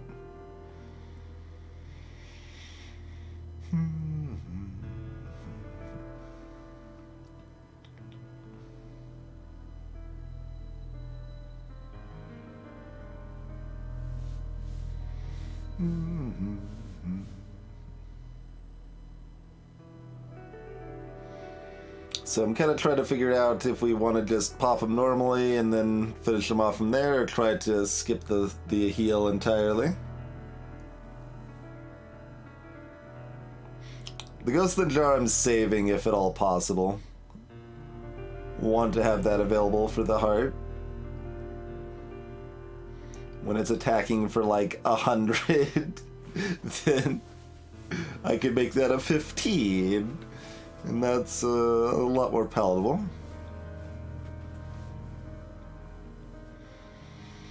I think it is actually Wraith form here.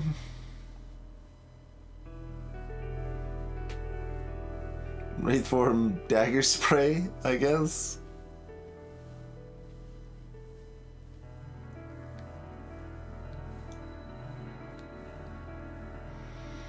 So if we do, what do we? If we do 72 3 times, that's 216.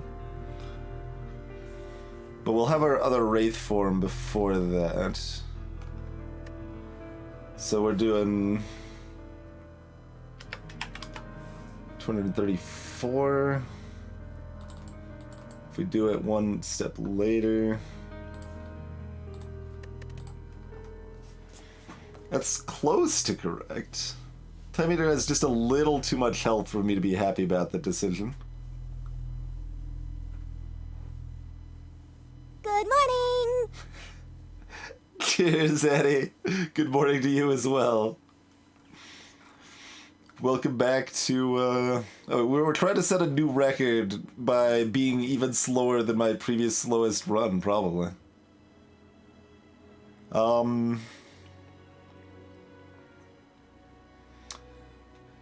Thin Dagger Spray, Block Potion. Yeah, I've got 2 recursions, Templar. So I've got 2 recursions. We can also recast Doom and Gloom, so we could proc this 3 times in a turn.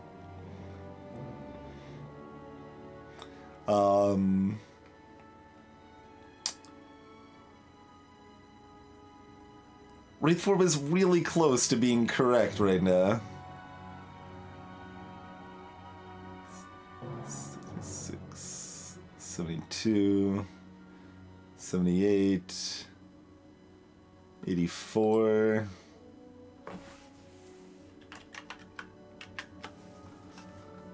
252. So we just need to do like 30 damage in the interim, which is not actually necessarily trivial with this deck. Alright, I'm afraid of botching the Wraith form.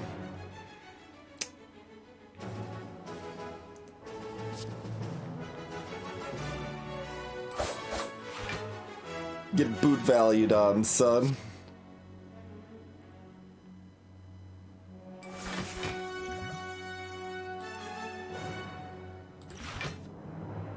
Alright, we'll do that.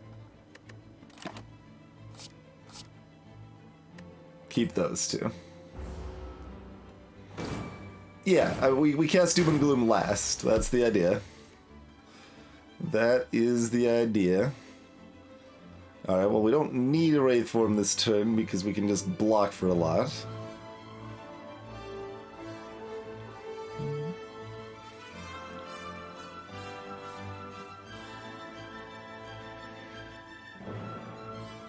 Yeah, we just keep chilling.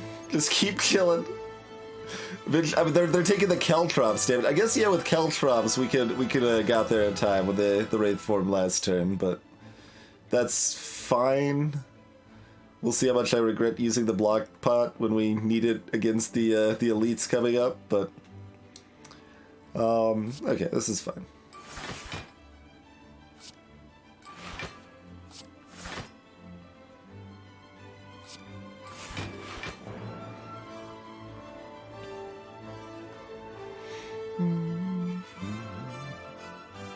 I could draw fewer cards to just have more block next turn.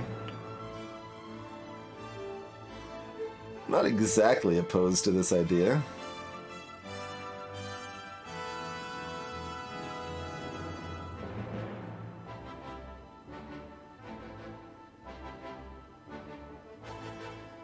Mostly because I want to keep 4 cards. Yeah, alright, I'm gonna do it. We'll keep 11 block for next turn. We'll keep those 3. We've still got not actually very much block, but we can just Wraith form next turn. If the block doesn't matter, and if the block doesn't matter, why are we doing it this way to begin with? I don't know. The world... Alright, I'm not keeping that. I'm keeping that. because we've got Neutralize coming up, and they're not doing anything anyway. Alright, so...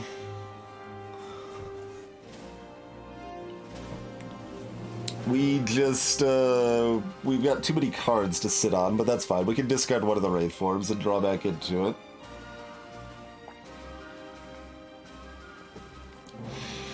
I mean, we can do a recursion now, but we don't want to... Yeah, we want to just do 250 damage at once is the plan, which we're basically at next turn. So yeah, given all of that, we shouldn't have burned the block potion, but that's fine. It's not a big deal. Then we'll have the armor up next turn.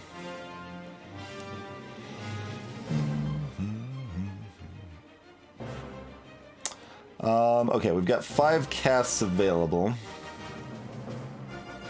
So that means we don't actually want to cast anything this turn.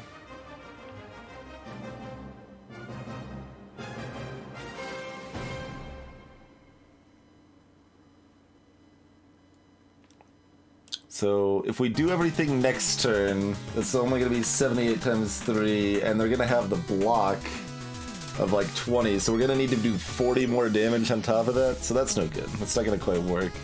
But that's fine, because we'll just keep a Wraith form. So basically, next turn we cast a Wraith form. Click in turn. The turn after that, we cast Recursion, Doom and Gloom, and he's dead. I think that's the play. Okay.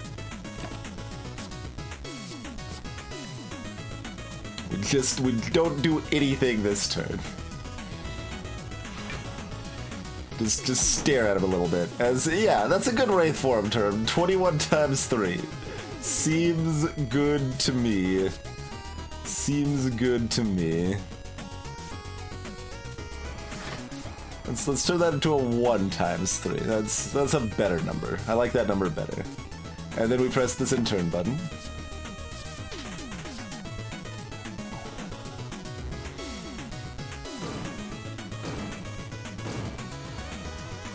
And then we verify our math. Yeah, that's fine. Nope.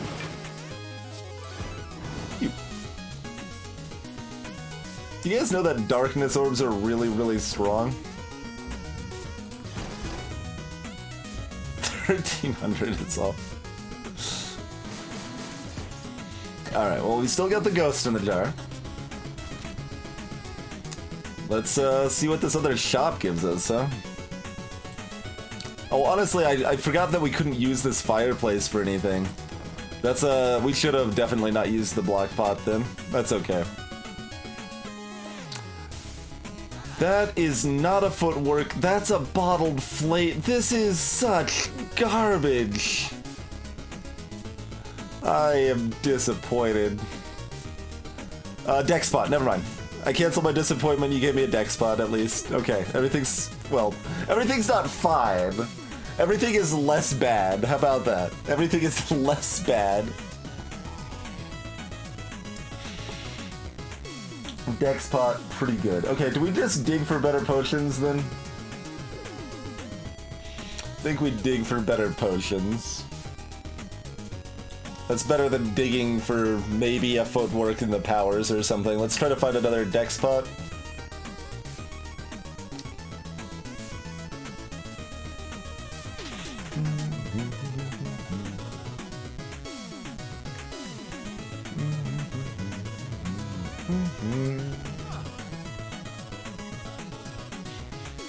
Hey, noobs for press.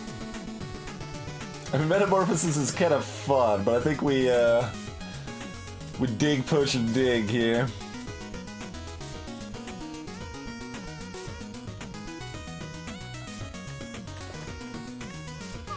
Alright, do we want plated armor or attack? I mean, we probably want neither of these. We're probably ditching these for something else. In which case, attack potion is cheaper, so that gives me more digging. Oh, interesting. I don't think we actually want that, though. Like, 5 HP is nice and all, but getting 4% more max health is not terribly great at this point. Alright, so... see you later. How about you? No. How about you? Strength.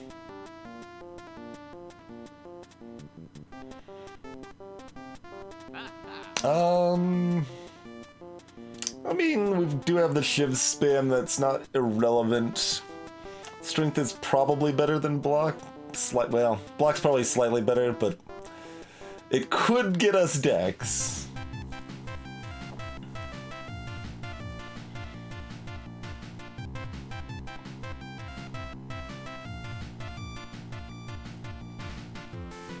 Heart does gain artifact, yeah.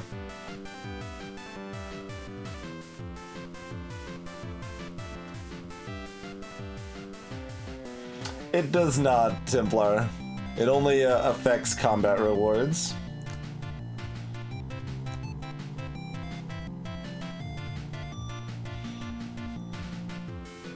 Cheers, noobs. It's been an interesting run, certainly. Hey there, Frost Rift.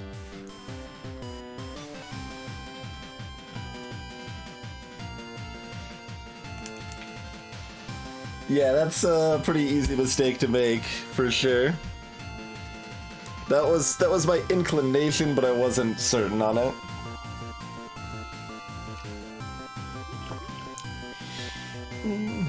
Horacio, welcome.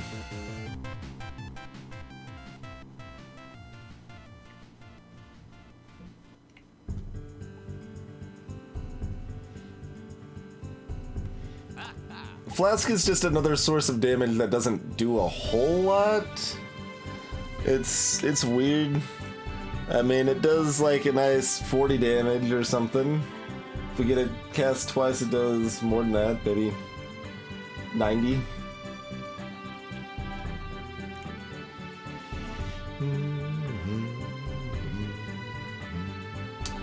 Not sure on this block versus strength pod here. Like, what's our ultimate? Even if it turns into Ghost in a Jar, we couldn't afford it. So our ultimate is just Dex Pot. Otherwise, is Block Potion our next best? Or would we rather have the Strength Potion than the Skill Potion?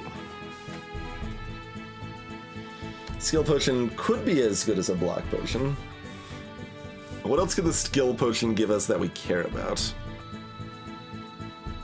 Oh, Powder Potion would be good too.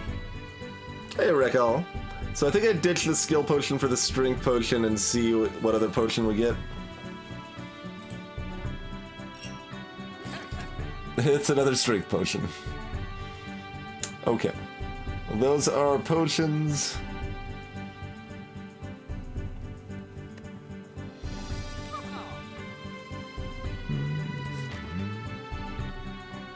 Let's dance with this elite, I suppose.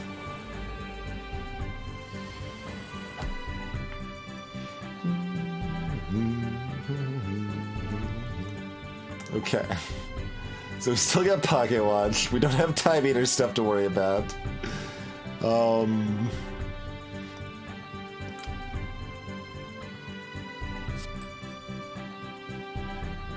There's a Caltrops and an Accuracy, huh?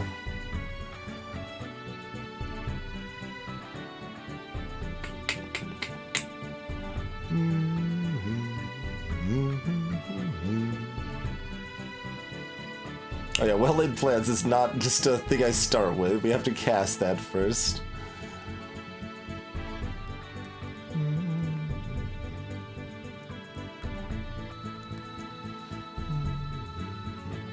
Doesn't really matter which way we're facing here. Oh, I don't actually have anything that can change my facing anyway. Alright, yep.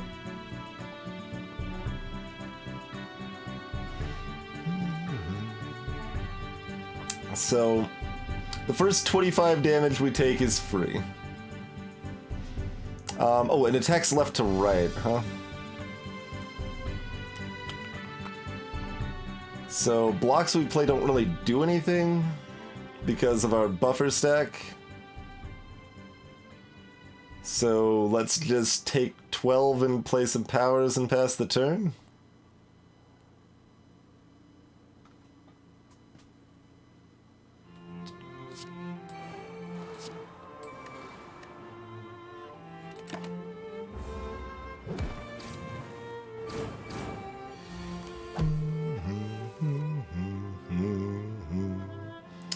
Alright, so Corpse Explosion, pretty good.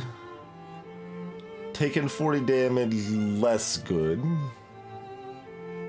Some would say that is less exciting of a prospect. This is a nice 12 block.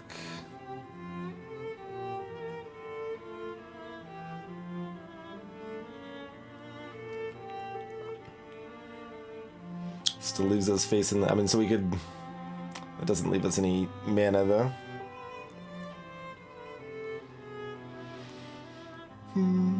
How much do we want to cast After Image? We don't really need Corpse Explosion yet because we aren't really positioned to actually kill anything yet. Alright, yeah, so...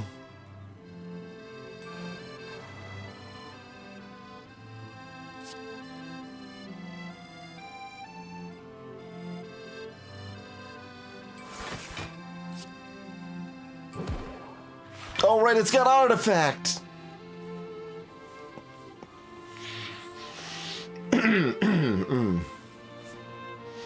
Alright, so we're gonna go and use this block potion.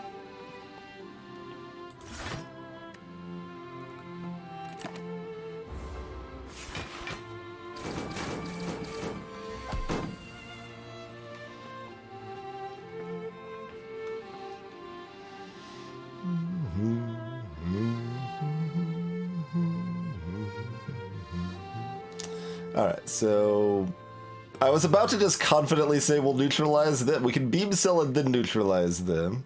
We've got a backflip as well. Okay, this turn we're probably not... Okay, and we've already got After Image played. Okay. So the ordering here doesn't matter a whole lot.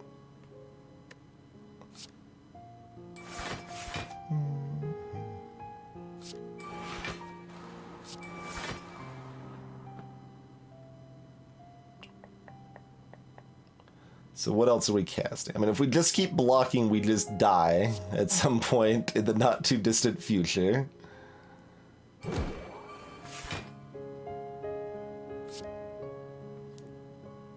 mean, I guess we should flex first. I don't think that's going to matter here, but we're already casting all of the things, so we might as well.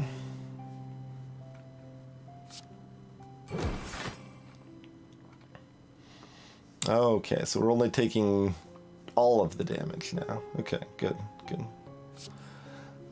Yeah, so Doom Gloom.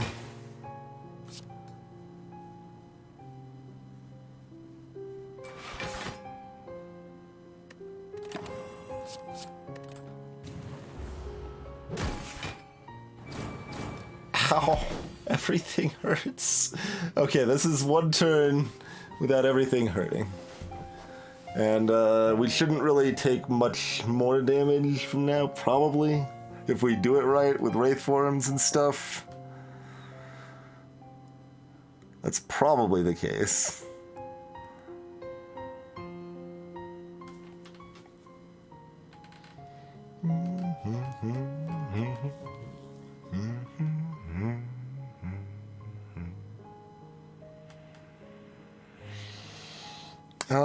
Okay, we still need to do a little more damage to the right one. Even if, I mean, we probably just do damage to the right one only this turn. It's got 25 block in the left one. We just need to turn around and strike it once if we don't have the, Although, recursion targets what it wants to target, you know. Hey, Johnny Devo. You spy it because we started with a Prismatic Shard. That is the only, modded situation we're doing right now.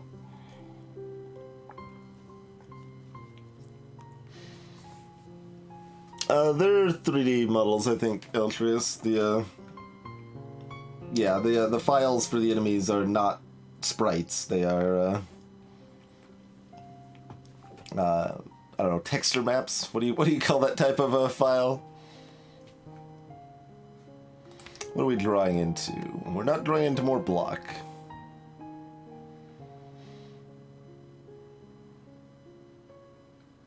So we're taking a little more damage this turn.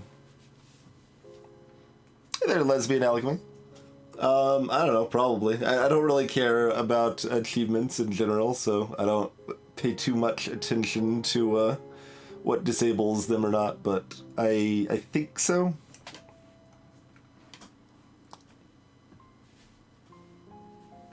Hey there, Victor Strife.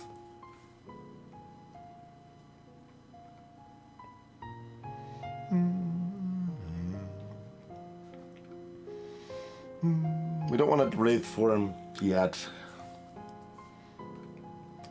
Yeah. We're not surviving the heart, by the way, but I think we're surviving this fight. I think we're surviving this fight. And we can't Storm Steel because it discards our Wraith form.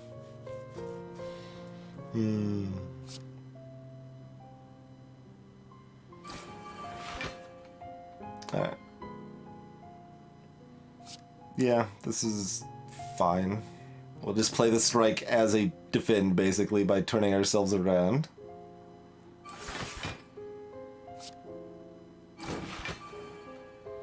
So take 2.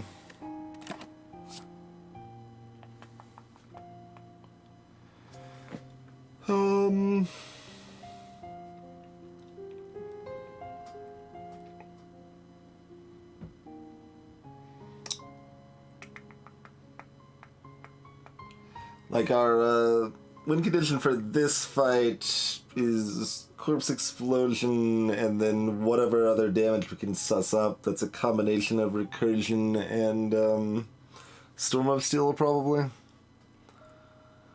So we could just keep both.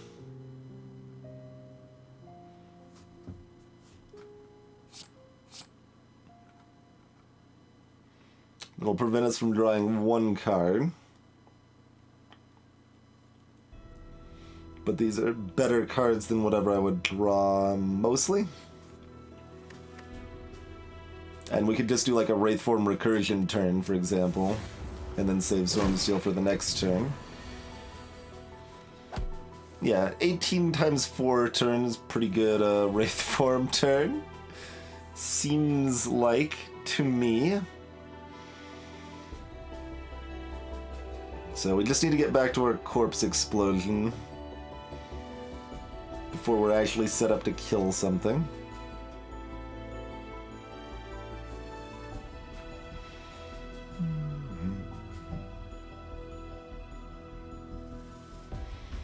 Let's see. So is it Wraith Form Sweeping Beam then instead?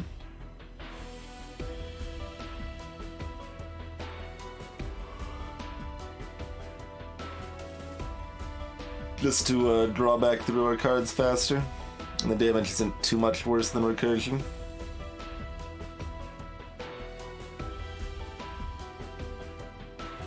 And we take 2 damage.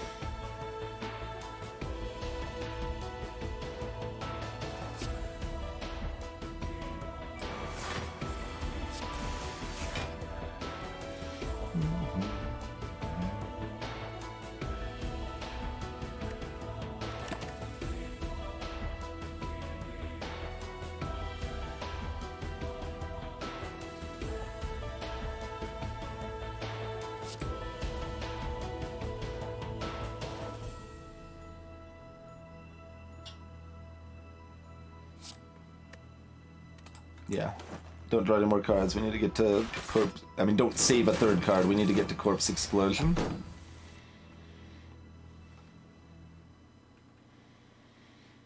Okay, so no Corpse Explosion yet.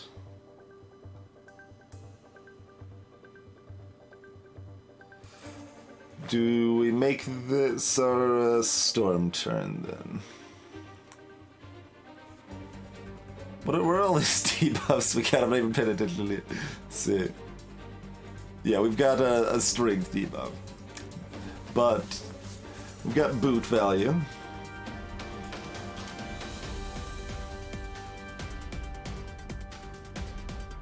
Let's see. Yeah, we don't have backflip.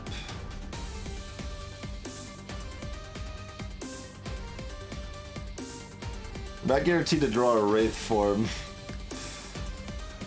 Even if we only play 3 cards, we're drawing 8 out of 13.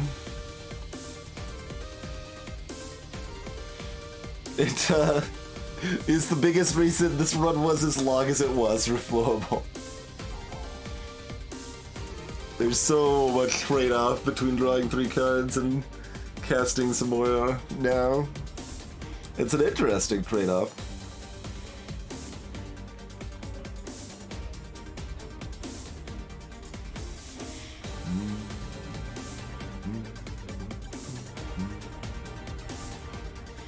How much, oh, they're blocking again, yeah, so they're attacking and blocking. I don't know what kind of block they get when they do that. I don't know this fight super well yet. So probably another, like, 30 or something like that.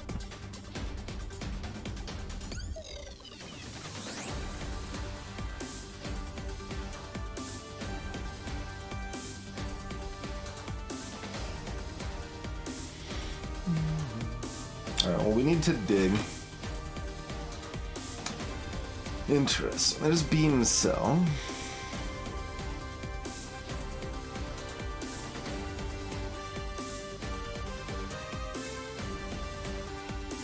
That sets up the Corpse Explosion kill pretty well.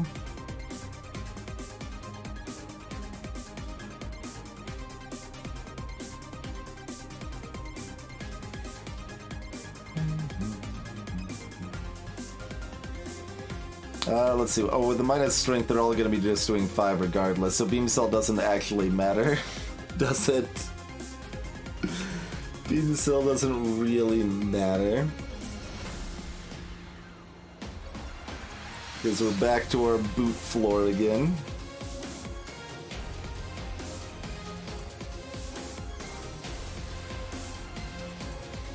I wonder how different this run goes if we upgrade Storm of Steel early. Certainly different. There's times it would have been great, other times not so much.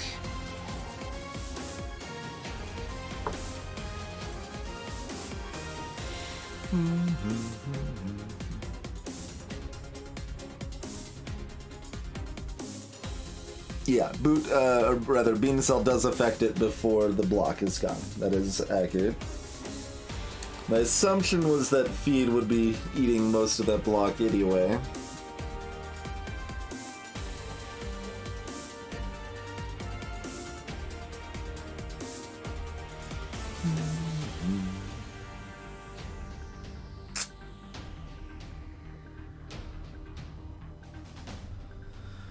Yeah, I think it might be better to not storm here. Like, we need to just keep stalling and being sad. Oh, it gave us minus focus, too. Amazing.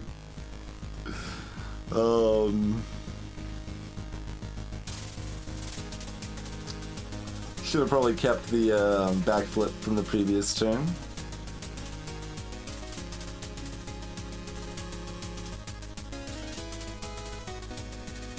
Alright, well, how much damage does Storm actually do for us? Let's assume, I mean, it's, you know, it's about that. 8 times 5, so it does 40. Not terribly exciting. We don't do enough damage to kill anything. It's kind of an issue. Kind of a wee little concern of mine. But,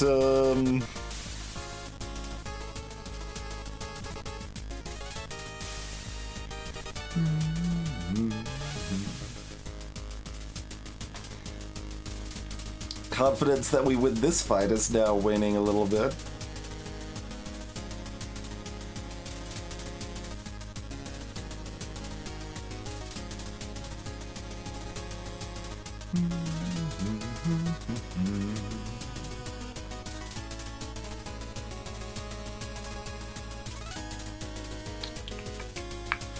Let's see. Like, we still only want to cast 2 cards. I'm leaning towards Blur Neutralize.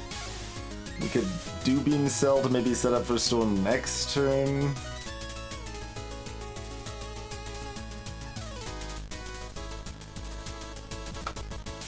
Do we have any other draw right now? No.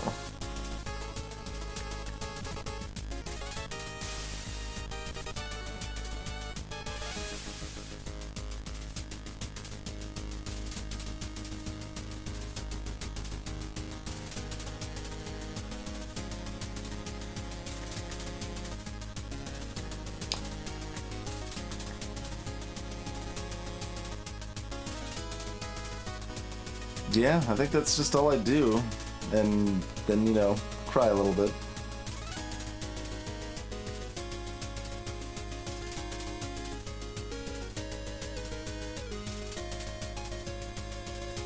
Maybe I Beam Cell Neutralize, actually.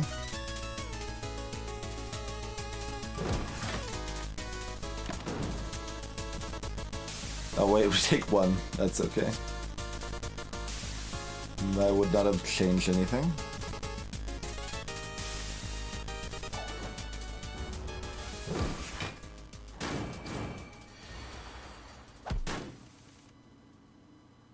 Okay, so there's Wraith form again, not Corpse Explosion yet. Wait, you said you were blocking. How's that work? Instead I lost a dex.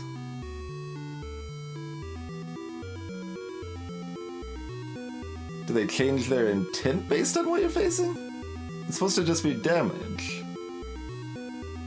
How is this guy's attack and block mean they don't block? Again, this one probably gave us the dex down, I assume.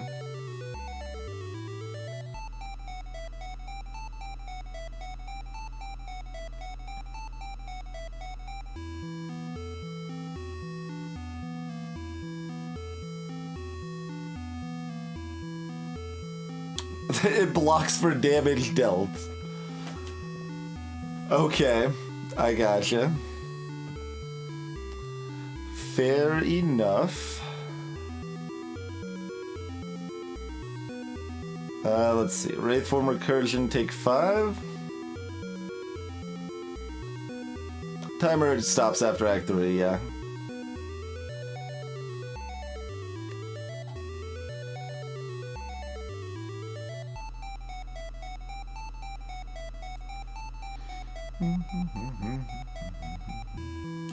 And this is pretty hurt as far as finishing it off and popping the Corpse Explosion goes. And we could pop our Strength Pot next turn with it if we need to.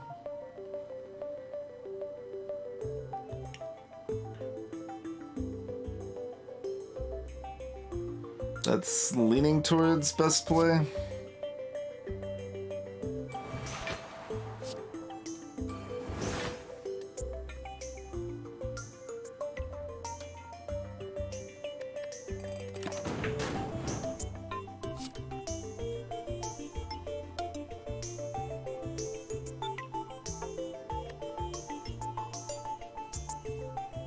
Nothing's going to matter of those cards, I don't think.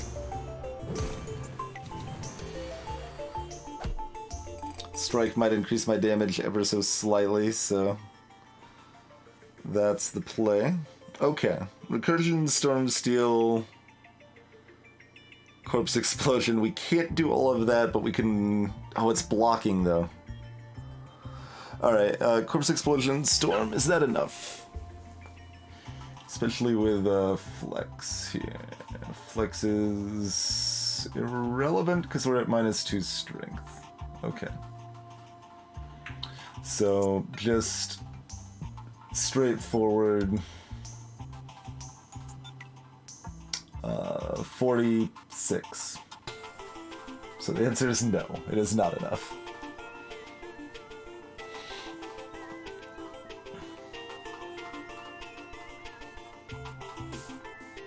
Flex doesn't give us more damage because we've got the boot. Hey there, Rose. Flex plus Strength Potion gives us 8 more damage, which is still 6 short.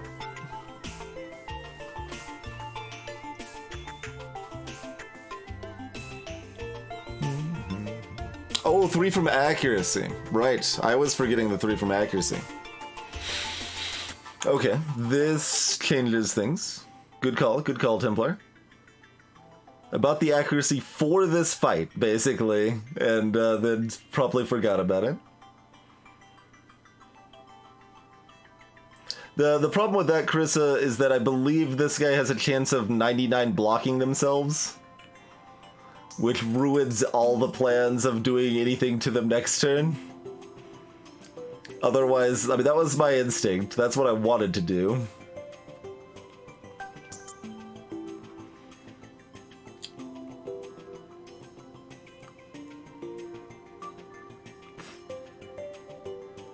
The 99 block's only high ascension. Okay, so it's gonna be like 30 block. That's still gonna probably block most of my fun. Now here's some appropriate music. Okay, anyway, let's do this math with actually accounting for accuracy. So 4 base, they're at 5, so this would make them 7. And we've got 8 of them. That's just enough. I think that's exactly like 2 more than enough. So that should be good.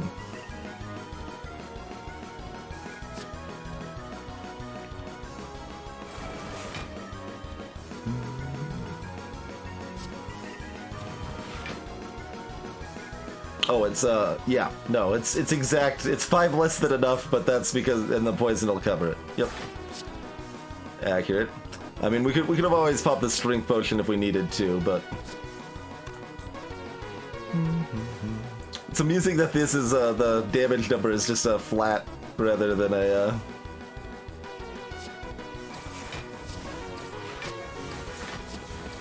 Then it's green. Like you'd expect it to be green there, but that's okay. All right, perfect. Hey there, Ouroboros. 125. Oh, this thing needs a little more damage on it, doesn't it? Oh no, this block goes away? I don't remember if this block goes away or not. But, I mean, we're playing our hand regardless, so... Alright, Kane, 0 block. Alright, good card, good card. Yeah, that's always a good one.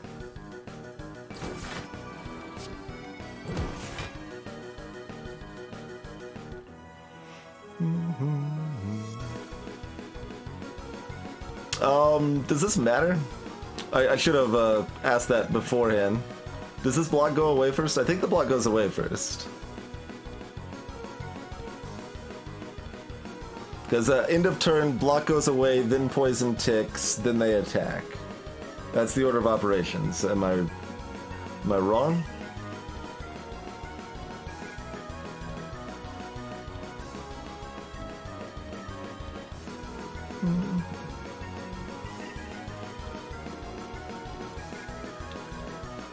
That sounds right. I can't really do much now, and I would still save this potion. Okay, yeah, it doesn't change anything now. I would have changed something earlier, but okay, we're right. We're good.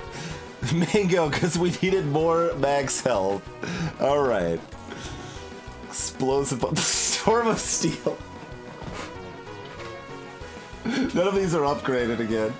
Hey, Kenny. These are for Act 4. After you've beaten the game with every class once, you'll, I believe that's all it requires. I don't know if it requires more, but then you'll have the chance to essentially disadvantage yourself in order to get to Act 4 instead of only through the normal Act 3. And Ouroboros, I mean, I don't have a huge sample size against the heart yet, but most of the time, We are playing at Ascension 15, not 20, though.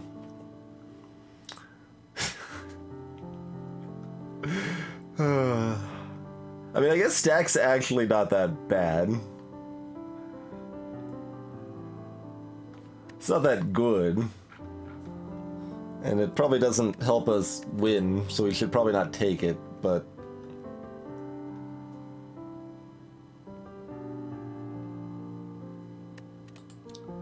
Yeah, it's pretty much just up to you, Kenny, if you, like, it's the difference between victory question mark and victory exclamation point.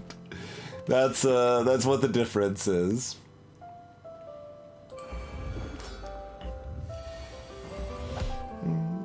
That's right, take 3 damage. Alright, strength potion, dex potion. Huzzah.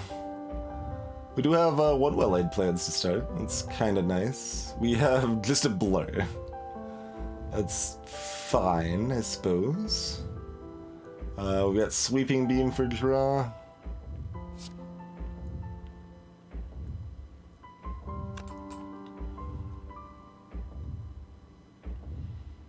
I don't know what we want to do. Like, are we playing blur well-laid plans past the turn? Are we playing everything? They have changed how the heart works a few times, but you might just be used to watching people stream at higher Ascension, too. Depends on when you last saw the heart. It has been changed.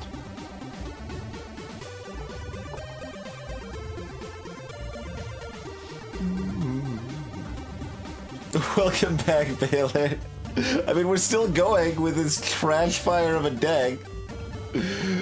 Pocket Watch, plus tiredness, plus twinge equals a very slow run.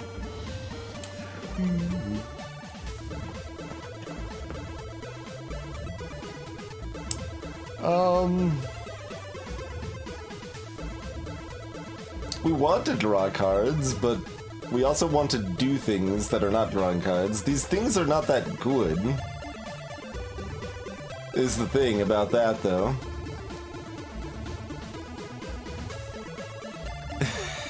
Raven, there you go. Clearly we just needed a frozen heart to go with this mess, right? So, blur well-laid plans... Then, let's see, I mean, this is, you know, like, 18 damage? 21 damage? This is like 21 damage right there.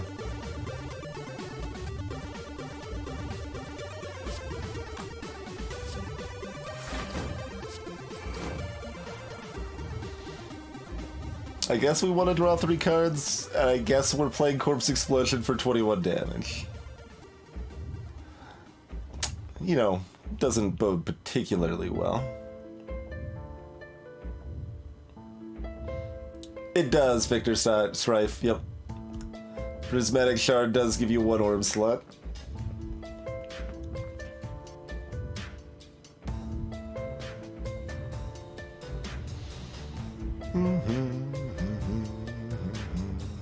I mean, everything else is terrible, so this is slightly better than that. There's really no reason to save this as far as I know. Just use it some turn that it's not damage capped, and this is a turn it's not damage capped. I guess I should ask just to make sure on that. Like, there's no health based, like this is just turn based progression on the heart. I've never heard anyone comment on the, yeah, it doesn't matter the health it's at, so. I guess we could have cast Feed to get it out of our deck.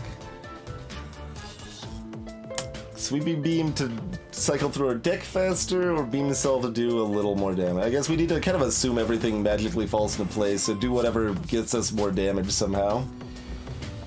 Because stuff like this is going to happen, but this turn's fine. This turn's just fine. Ain't no problem here. Alright, backflip to get through our deck faster.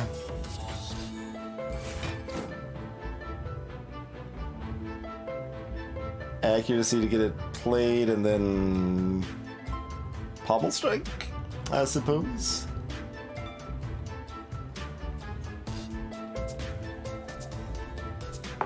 The plural is a lie, yes.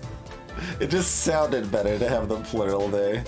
Also, we were supposed to start with Ironclad, but then we had to restart, so I didn't want to take the extra time again to reset our bonus. And if we did Ironclad, clearly it would have been a smooth sailing, quick run, no problem. Would have taken like an hour and a half, and then boom, onto the second run from there, right? There's no reason to, Templar. We've got a buffer from the Helix fossil here.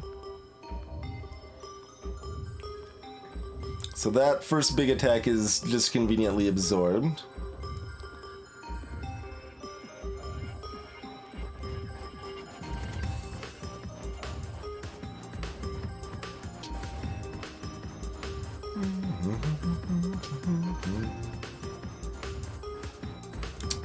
Alright, let's start with pommel.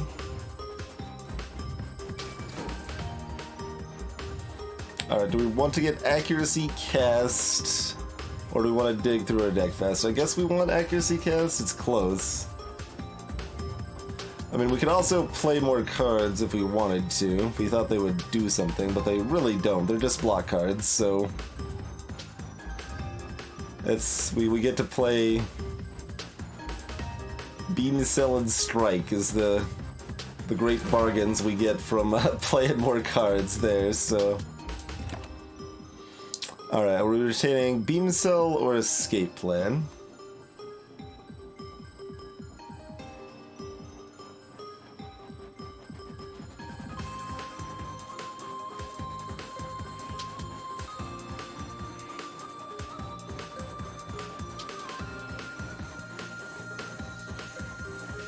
Yeah, even without the Frail, we wouldn't have been able to get enough block.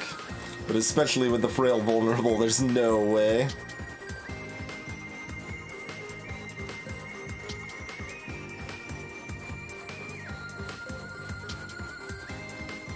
Neither of these are likely to matter. This is slightly likely to be better. We can also, like, it's not attacking next turn, right? I should probably, like, look closely at the order the heart does things at some point, but hey, XLX. Still not intuitive to me because I just haven't seen it or done it enough yet.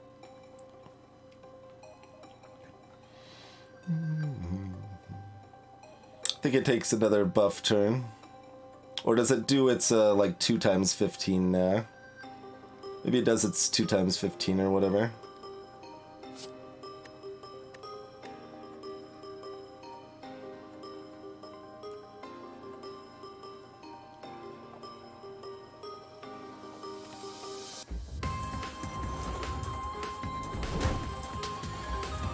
Three times 15. Well, I'm assuming I get. Nope. Did not get a one of our 2 weaknesses. Oh no, we did. I skipped over it. There it is. Neutralize. Okay, 2 times 15. And we do get Caltrops up in time, at least. So, hooray on that.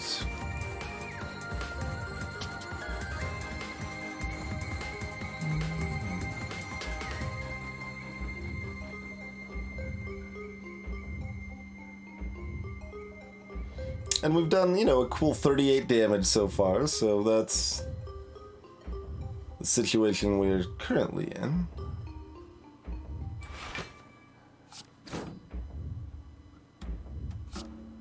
Well, these things are always happening.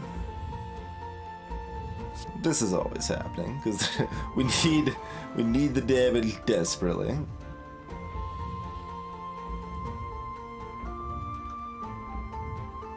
We want 5 block and 10 damage to draw 3 less cards next turn.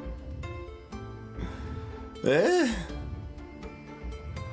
The answer is no, I think. Art scales pretty rapidly, spherical, yeah.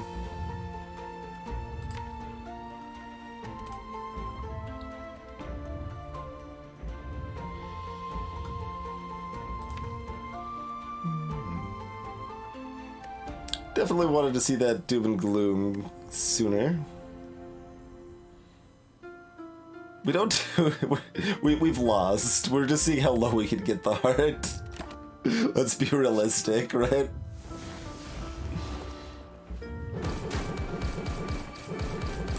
We do get that lovely Caltrops damage in though.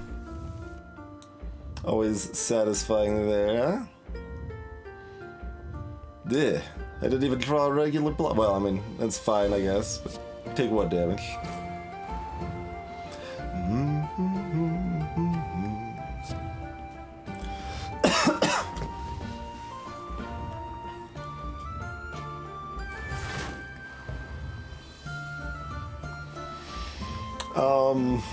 Alright, big strike turn, or do we storm for, you know, some value? That's like a number of damages that's an actual number. But it does mean we're discarding that that void. It blocks 2 damage. We get rid of the wound as well.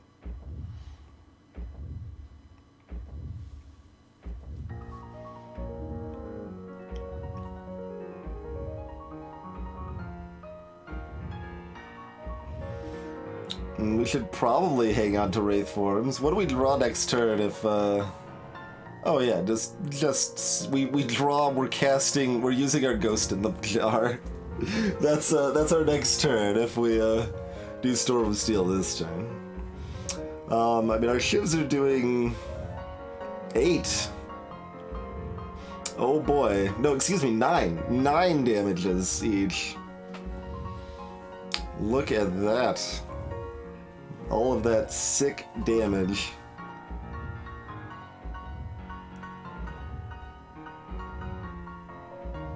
I don't have Centennial Puzzle. Strike doesn't draw me a card.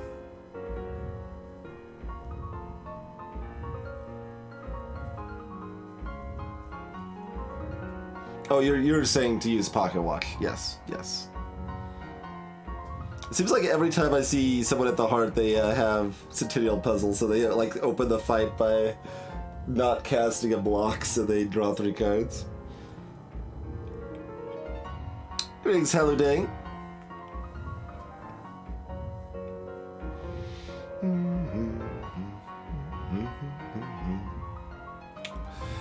I mean, 45 damage is good. I think we need to wait, but I think we also can't wait, so we're kind of in a pickle either way. We're just gonna keep 1 Wraith Form. We're gonna get rid of the other one.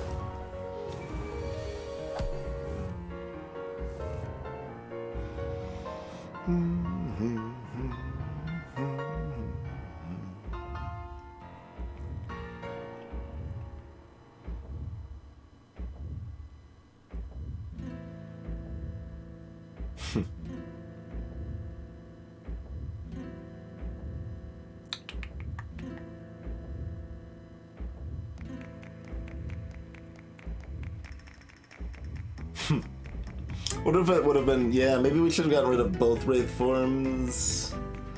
Kept the burn, the wound or whatever, yeah, the wound.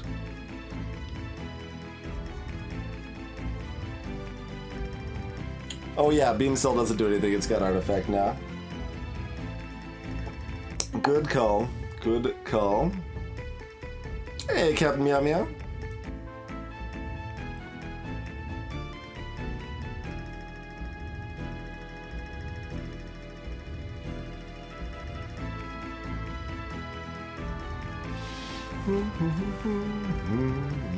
It removes Artifact.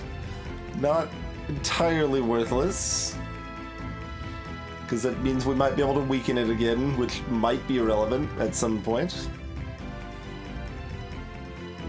Hey there, 88. Everything we do is kind of terrible. I mean, I guess we probably eat this.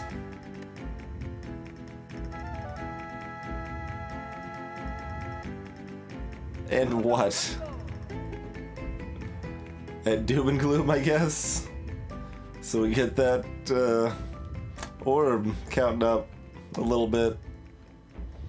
And we'll have 5 turns-ish. Hopefully. The multi-hit attacks might still kill me, even through the intangible. But, you know. So we're talking Leap, Defend, Doom and Gloom. That's our turn. Save Wraith Form. Save my tears.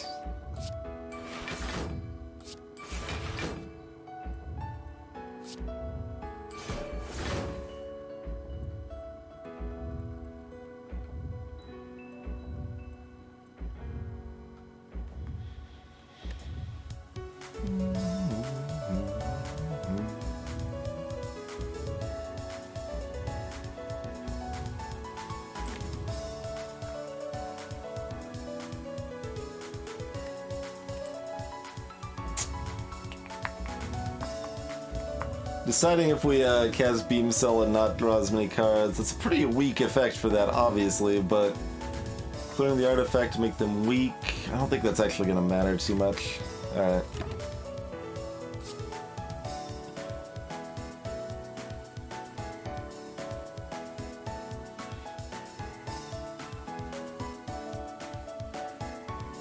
I mean, if we're keeping Storm Steel, we're planning on keeping it 2 turns, because the plan will be to Wraith Form 1 turn, cast it the next turn.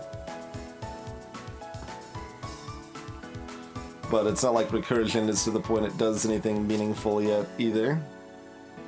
We have the ability to keep both, but I think we'd rather cycle through our deck more. Alright, attacking for a cool 60.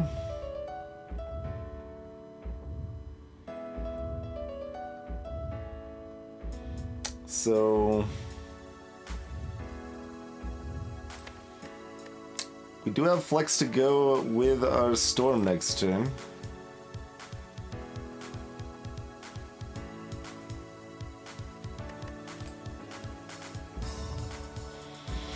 Alright then, I suppose. So save Storm Flex.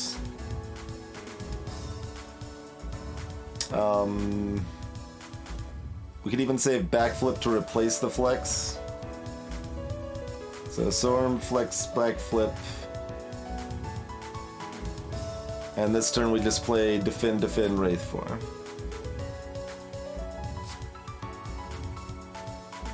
We do have Hourglass for the sick deeps.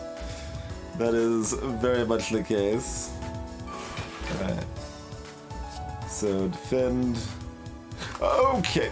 Can't cast Wraith Form if we defend twice. That was a little close. So we take more damage than Arc, but so it goes. We could still escape plan though. Okay, cool.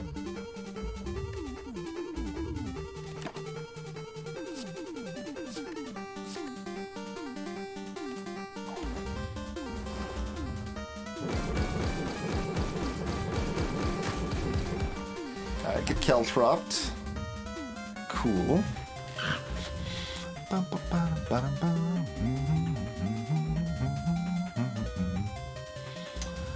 I guess Recursion is barely more damage than one of the shivs, so it's better to cast. Or feed to get it out of our deck.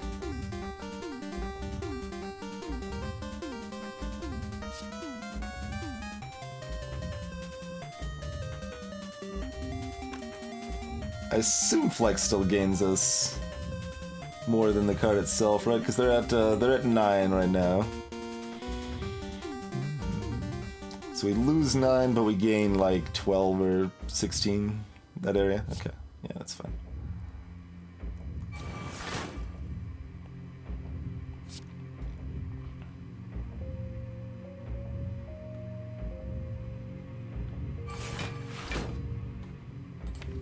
Okay, good. We didn't draw Wraith Form, so that's good.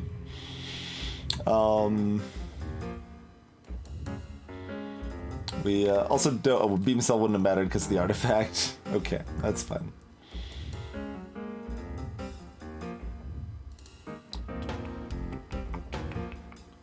So they're at 11 right now. Yeah, let's get feet out of the deck. Hey, nuts, dude. Accurate portrayal of events. All right.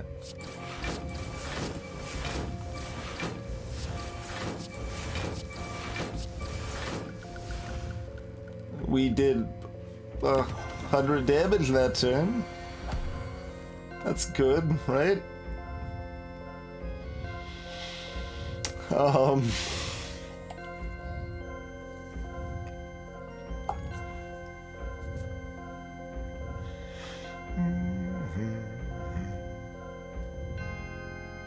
right, Wraith form. I'm like, what happened to my decks? Oh yeah, oh yeah. I mean, most of the top players play significantly faster than I do Dagster. I only know of one that's comparably slow at all.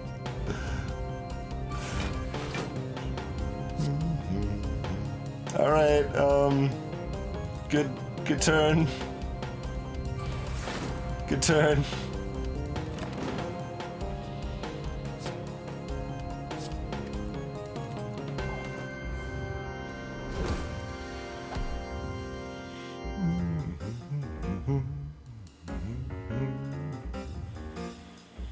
Alright, well, do we just storm right now?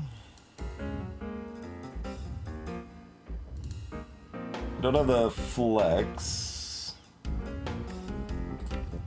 Could draw into it.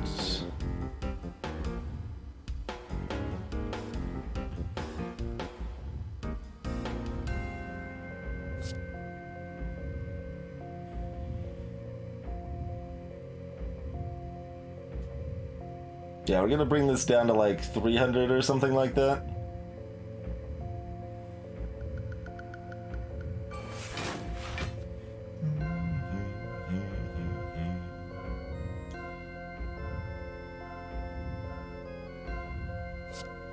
But that is fine. We will do the best we can. I think this is still best play for most damage right now.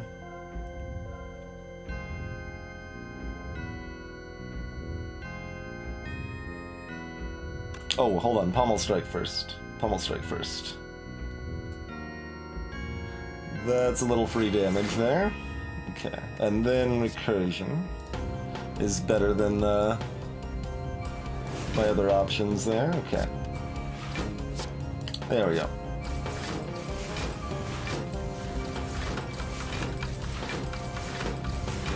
Look at the speed shivving action here.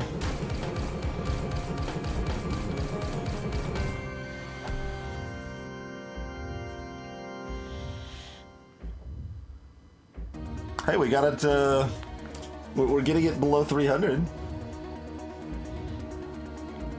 So, that's good, right?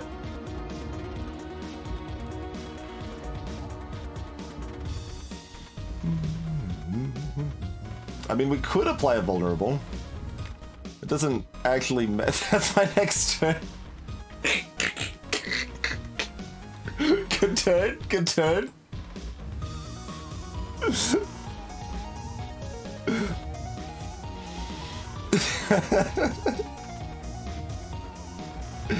I guess we break through artifact. We might as well.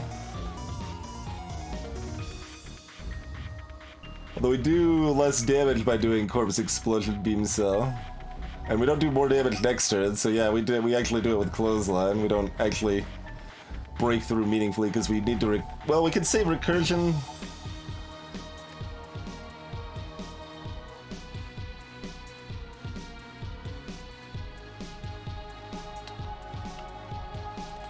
Because we can cast enough to survive next turn anyway with the Ghost in a Jar. It does, Johnny Devo, yes.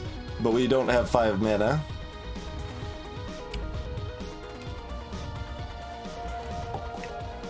Hey there, Misakari. Leotius. We need to get as much damage in as we can, so we have to cast Recursion, I think. Again, we could save it. But we're trying to only cast 3 cards because of Pocket Watch.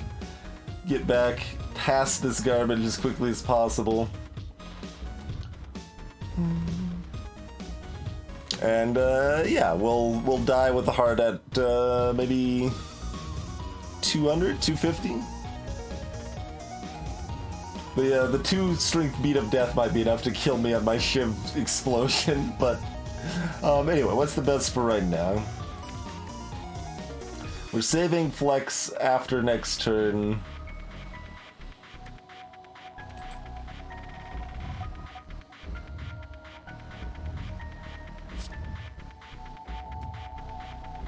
I think getting... Goes from 4 more damage per Shiv. That's quite a bit.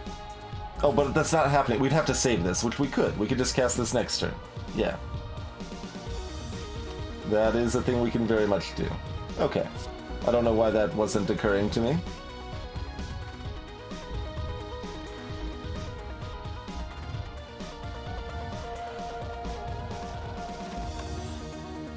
Oh, does the buff apply to more artifact? Boo to that if so. Boo to that if so. I thought it was mostly just giving them a, well, maybe it's both. Maybe it's some artifact and a bajillion strength. I just assumed it was the bajillion strength.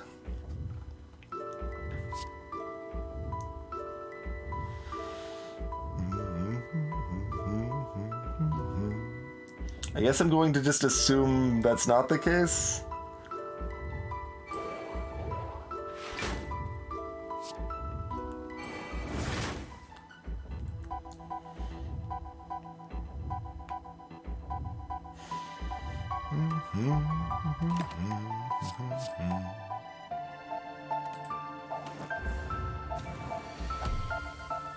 Alright, just a bajillion strength, that's fine.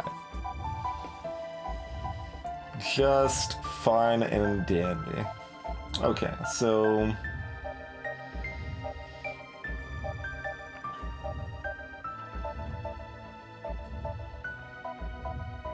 It's like a dream situation damage-wise. Like, they aren't buffing after this. If they buffed after this, we might even have a chance.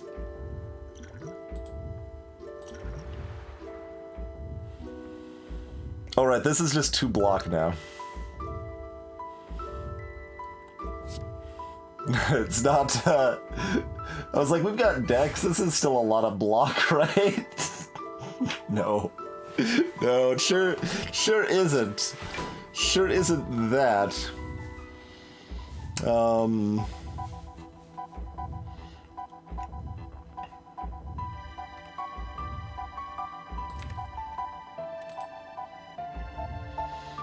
So we beam cell on this turn, I think.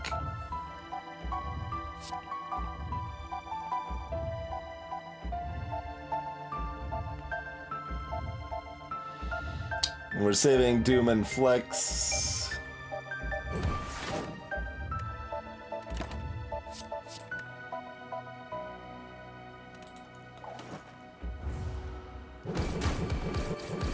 They get decently chunked by the Caltrops.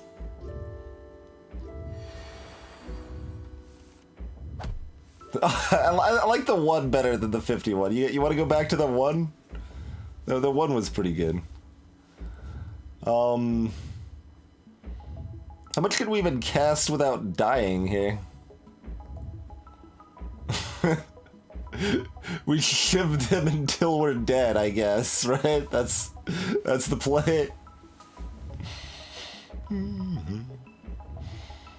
only take 1 damage per, so we can actually do a few things.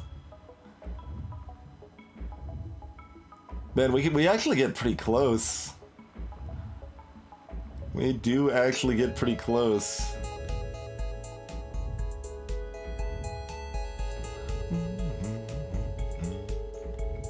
So we can play 12 cards.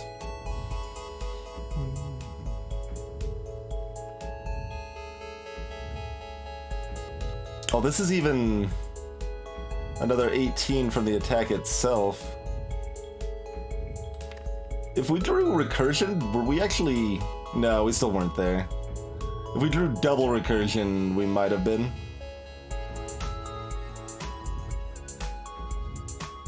Oh, that's true. Yeah, it is impossible, so we wouldn't have got there. We would have had to do 3 more damage last turn.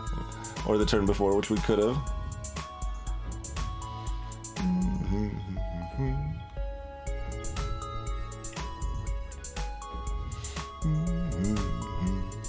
But we'll see how much damage we can do. But yeah, we might have even had a chance to win this fight if we had drawn double recursion and we planned on it.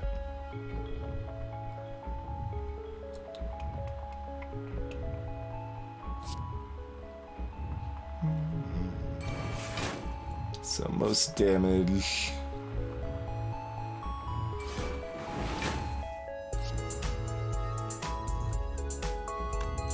This is still more damage than a Shiv? No, it's about the same. Shivs are at 11. Oh, but we don't have the mana for it. Right. Yes. Or the health, for that matter. 16 damage Shivs. Well, we definitely did better against it than I thought we were going to. So I should have played the turn before a little differently. Because obviously we could have fit 3 damage in somewhere, right? We didn't draw for it, but we actually did have an out. I think, let's see, that would have been plus... No, it still wouldn't have been enough. It still wouldn't have been enough. It would have been another 30... 30? Yeah, another 30, I think. But like, if we redid this fight a few times, we would eventually get a win. I don't know how many draws plus Plague Wells we need to do, but like, if we draw Doom and Gloom earlier, we get an extra 24. Like, if we start with Doom and Gloom, we have an extra 24 on the stack of this. I thought we were just gonna like die to the heart at you know, 500 health left, 400 health left, but we did actually manage to do damage to it. I'm happy that we kind of figured out how to mostly make this deck work, despite being a pile of garbage. That's right, we got him to 71. Because they got Caltropped as they killed us. Alright, well, I mean, that was sufficiently silly. We wanted a silly run for a Prismatic Shard there, and we got it. We got it. If you want to see me play something not slow as molasses, we're going to be doing Celeste for the first time next stream. So there's not really a whole lot of pausing to analyze in that one. Mostly just platforming good times there, but yeah, it's weird that the timer stops after Act 3. I don't really know why. Maybe they just haven't changed it yet. Doesn't seem like it makes sense to do that intentionally, but I don't know. Anyway, I wanted to try out a starting with Prismatic Shard run, and we did it. So I do apologize. Like, I mean, on top of me playing kind of slow in general, I've just been more tired than I would like in a lot of my recent streams. Just the way I've managed to end up sleeping at times I don't want to, and things have been kind of cattywampus and stuff. So I've been a little more tired than I would like on recent streams, and I do apologize for that.